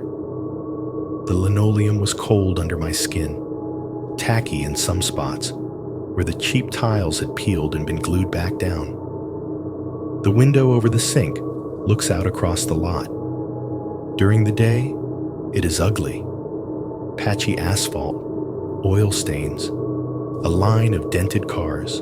At night, it turns into a black square with one bright splash where the street lamp hits the hood of whatever is parked directly under it. I flipped the tap on, filled a glass, and then Because habits die hard, I glanced up and out, not looking for anything, just checking the dark. At first, there was nothing. Just the reflection of my own face, pale and blurred against the glass, the faint outline of my shoulders. Then I saw it. Low down, near the bottom of the frame where the bush tops cut across the lot, there was a single, dull, red point of light. Not bright. Not like a car tail light or a laser pointer. It was dim and steady, hovering at about the height of a crouched person's chest. For a second, my brain translated it as exactly what it looked like. The cherry of a cigarette, held almost still. It was in the same place, relative to my window, that the ember had been outside the cabin that night when I saw someone smoking in the dark by the tree line, low, off to one side, suspended in just enough black that you could imagine a face above it if you stared long enough. I did not stare long. My hand tightened around the glass until I was sure it would break. I blinked hard, looked down at the sink, then forced myself to look up again. The red dot was gone. All that was left was the lot. 2 cars, 1 street lamp, a trash bin, nothing moving. I killed the kitchen light and went back to bed, telling myself I had probably caught the tail end of somebody walking by. The ember disappearing as they took a drag, returned. That made sense. People smoke outside their apartments all the time. The next morning, when I left for work, I remembered the camera I had installed in the corner of the living room, the one pointed at the front door and the window. I had mostly been using it to see if packages actually arrived when the app said they did. I had never tried to use it on myself. I pulled up the timeline on my phone in the car before I pulled out. Motion at 2:47 a.m. Me walking to the kitchen. Motion at 2:49. Me coming back. 1 entry in between, time-stamped 2:48. The clip showed a narrow slice of the lot through the window. Grainy, night vision gray. A figure stood just under the street lamp, hoodie up, back to the camera. Head tilted slightly down. Smoke curled up faintly from their hand. They were in the exact spot where I had seen that ember the night before. Nothing about that should be strange. People stand under streetlights and smoke all the time. It was the rhythm that got me. They were there for maybe 30 seconds. Then, just as my shadow moved past in the kitchen, they shifted their weight and turned, looking up. Not at the window, not exactly, but at the building itself, tracing the line up toward where my apartment was. Then they flicked the cigarette away, the ember arcing briefly through the night before it disappeared and walked out of frame. I watched that clip 3 times. On the 4th, I turned the sound on. Under the faint hiss of the camera, under the murmur of a car passing on the main road, I heard something I knew too well. The quiet crack of a shoe crushing something brittle on concrete. Not snow this time, just old salt and gravel. It should not have sounded like cabin steps at all. And yet, in my head, the noise landed on the same shelf. Right now, while you are hearing this in whatever room or car or bus seat you are in, I am sitting at the little table in my apartment, typing these words. The laptop fan is doing that soft, breathy whine it makes when it is working a little harder than it should. The fridge a few feet away is humming in its low, metallic way. Somewhere above me, my neighbor is watching something with a laugh track. Every 15 seconds, there is a muffled burst of canned laughter, dulled by drywall. Outside the window, a car idles for a moment, then pulls out of the lot. The bass from someone's radio thumping once before it fades. The heater in the wall clicks on and off at intervals. always with that same little ritual. Tick, whoosh. These are the sounds I live in now. The ones I know. The ones I am telling myself, as I write this, are real and explainable and rooted in this building, in this city, in this life. I am trying very hard to keep the cabin in the past tense. The cursor blinks at the end of a sentence. My fingers pause over the keys. I am deciding whether to tell you the part about the generic device name, about the way the host stopped answering after I sent the screenshot, about the way the heater here uses the same punctuation as the one up there. And then, all at once, the world shuts off. The fridge compressor cuts out mid-hum. The heater does not tick or whoosh. It just goes dead between cycles. The upstairs TV stops laughing. Even the faint hiss of traffic from the road beyond the lot drops away, like someone turned down the volume on the whole city. I do not mean it gets quieter.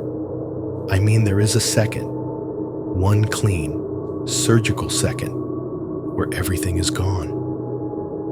The last time I remember a room doing that to me was in the hospital, right before the doctor said, "We did everything we could."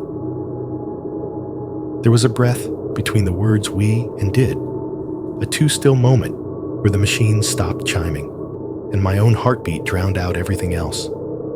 This feels like that, like the air around me has inhaled and forgotten how to let go. In that silence, my phone vibrates on the table. Just once.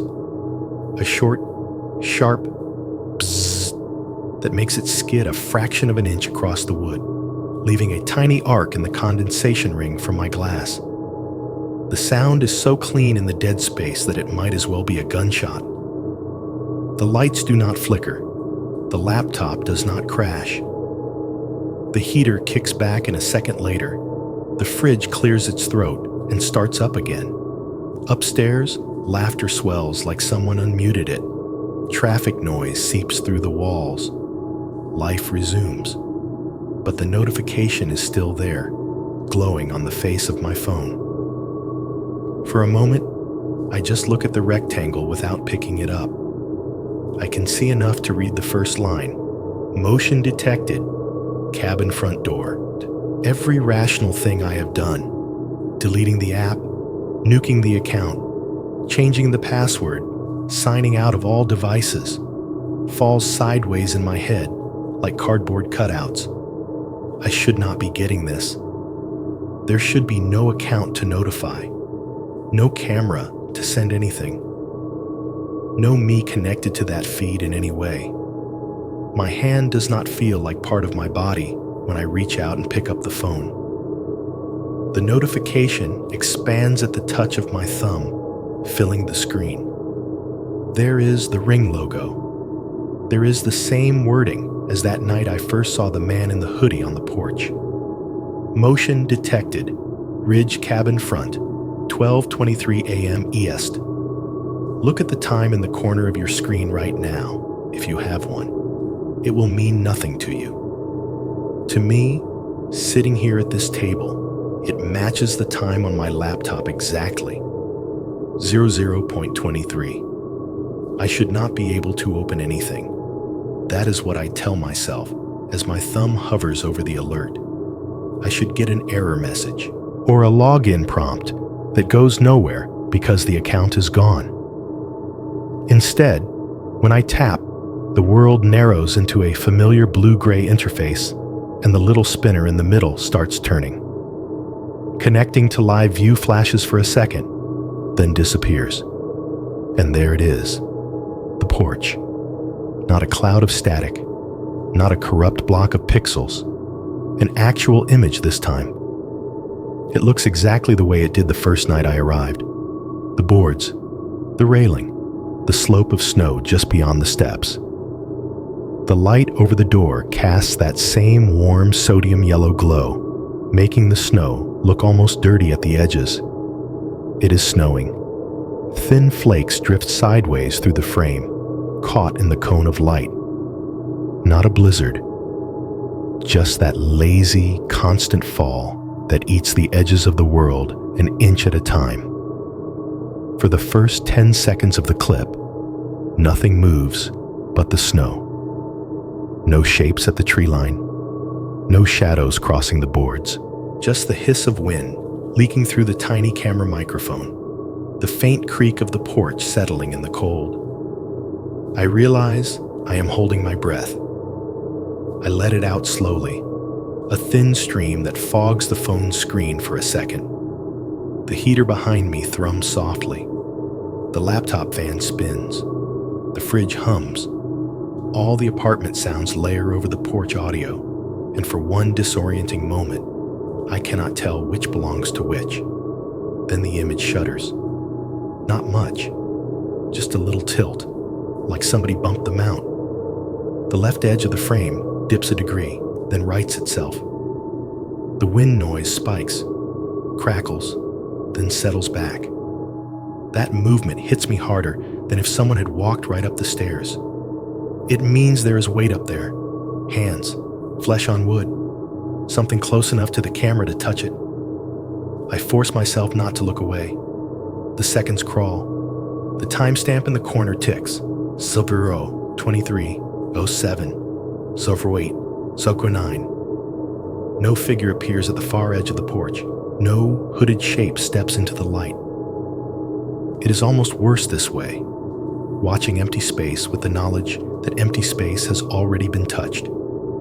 And then, at the very end, something fills the frame from the bottom up. There is no approach, no gradual entrance from the side. 1 second, I am looking at snow and boards and the line of the door. The next, the lens is almost entirely blocked by something dark and close. It takes my brain a moment to process what I am seeing because it is too near to resolve into a clean picture. The camera was never meant to focus on anything less than an arm's length away. What it manages to catch is the lower half of a face. A chin, pale under the harsh porch light. A mouth, slightly open, chapped at the edges. The shadow of a nose, cut off at the bridge by the top of the frame. The skin is close enough that I can see pores. A couple of days' worth of stubble. A faint discoloration along the jawline. And then, just above the collar of whatever coat they are wearing, I see the thing my mind grabs and refuses to let go of. A scar. It runs from just under the left ear, down toward the hollow of the throat. A raised, ropey line of tissue that warps the skin around it. Not fresh. Old enough to have gone that shiny pale color scars get after they have been part of someone for a long time. I have never seen that scar in my life, and yet the second I do, my brain reacts like it has found the missing piece of a puzzle it did not know it was working on. Whoever this is has been close enough to this camera to let it memorize their features for months. Under the house, on the porch, in the trees, watching. Now they are close enough that, if the lens could smell, it would know their breath. The clip cuts off right there. No retreating footsteps. No slow backward lean to reveal the rest of the face. Just that jaw, that mouth, that scar pressed almost lovingly against the glass eye in the door. The screen goes dark. My own reflection floats back at me. For a second, in the ghost of my face over the blank video player, I see that pale line on my own throat. It is not really there. Not yet. Right now, as I finish this, I am sitting at the same cheap kitchen table I have been talking about. The laptop is open in front of me, its screen the brightest thing in the room. The only light I have on is the overhead in the kitchen, that harsh yellow that makes everything look a little more tired than it already is. To my left, the fridge is doing its constant low, vibrating hum. Behind me, in the wall, the heater rattles every few seconds as it pushes air through ducts that were probably old when I was still in high school. Through the blinds, over the small front window, I can see the parking lot. It is just after 12:23 a.m. There are 4 cars out there tonight. I know them all by now. The white SUV that always backs into its spot too far, the faded blue sedan with the dented bumper, the pickup that comes and goes at weird hours, and my own car, still dusted with whatever the city has put on the roads this week to keep them from icing. If this ends up as a video, whoever reads it will probably smooth the rough parts out, make it flow better, cut whatever they think is boring. That is fine. I just want the bones of it to stay the same. I am not telling you all of this so you will swear off Airbnbs forever, or so you will cancel your next cabin weekend and never leave your city again. That is not the point. I am also not trying to sell you anything. No pitch at the end about buying cameras for every doorway. No solve it with a gun speech. I know a weapon would not have changed what happened to my wife on the highway. I am not sure it would have changed what happened at that cabin either. Not when the whole point was that they were in place before I even knew to be afraid. What I am trying to do is simpler and maybe a little worse. I want there to be a record somewhere outside of my own head that says there are people who do not hunt jobs or deer or followers. They hunt gaps, not gaps in fences, gaps in time, the days between bookings, the nights when one guest leaves in the morning and the cleaner does not show up until late afternoon, the slow winter months when a cabin sits empty on the app for weeks but still lights up inside sometimes because somebody knows how to flip the breakers from underneath. While you scroll through photos and pick a place that looks peaceful, there is a tiny handful of people out there who scroll through the same listings for a different reason. They are not looking at the hot tub or the fire pit. They are looking at the calendar. They are looking for the holes. If you are listening to this while lying in one of those rentals right now, with wood walls around you and a deck just outside the sliding glass door, I am not going to tell you to get up and leave. You probably will not. I know how that goes. Just be aware of what you are really trusting when you turn the lights off. You assume that because the place was empty when you arrived, it has been empty for a while. You assume that because the host seems nice in messages, they know every corner of the property. You assume that because you do not hear anyone, there is no one there. What the crawl space under that cabin taught me is that no one there can mean no one at your level. You might be lying on a bed with 6 inches of floor between you and someone else's mattress. They know exactly where you are. They can tell when you get up, when you sit down, when you pace, when you cry in the shower, because you thought this trip would fix something in you, and it just made the empty parts louder. You do not know anything about them except what you find accidentally, when a sheriff shines a flashlight into a hole you never meant to look at.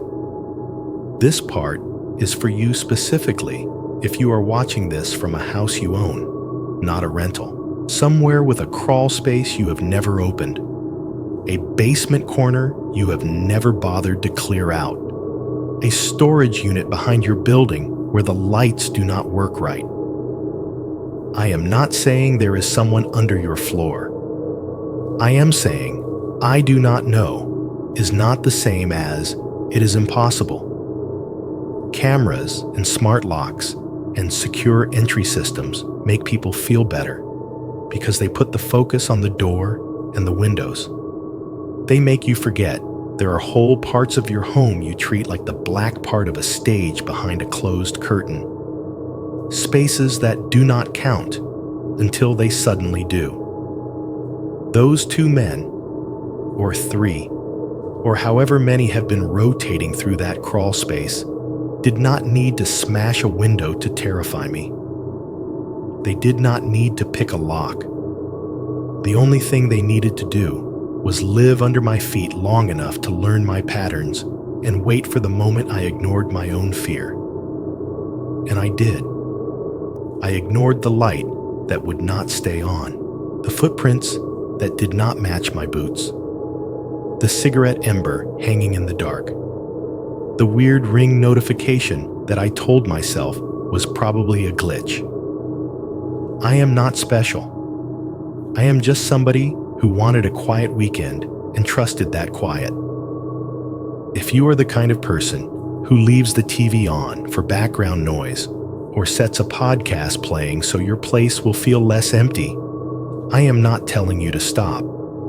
I am telling you to notice what happens in the second before the sound starts and the second after it ends. Right now, as I type this last part, the fridge is still humming. The heater is still breathing. The upstairs neighbor is still moving around. I can hear the dull thump of their footsteps and the occasional creak as they cross the same spot over and over.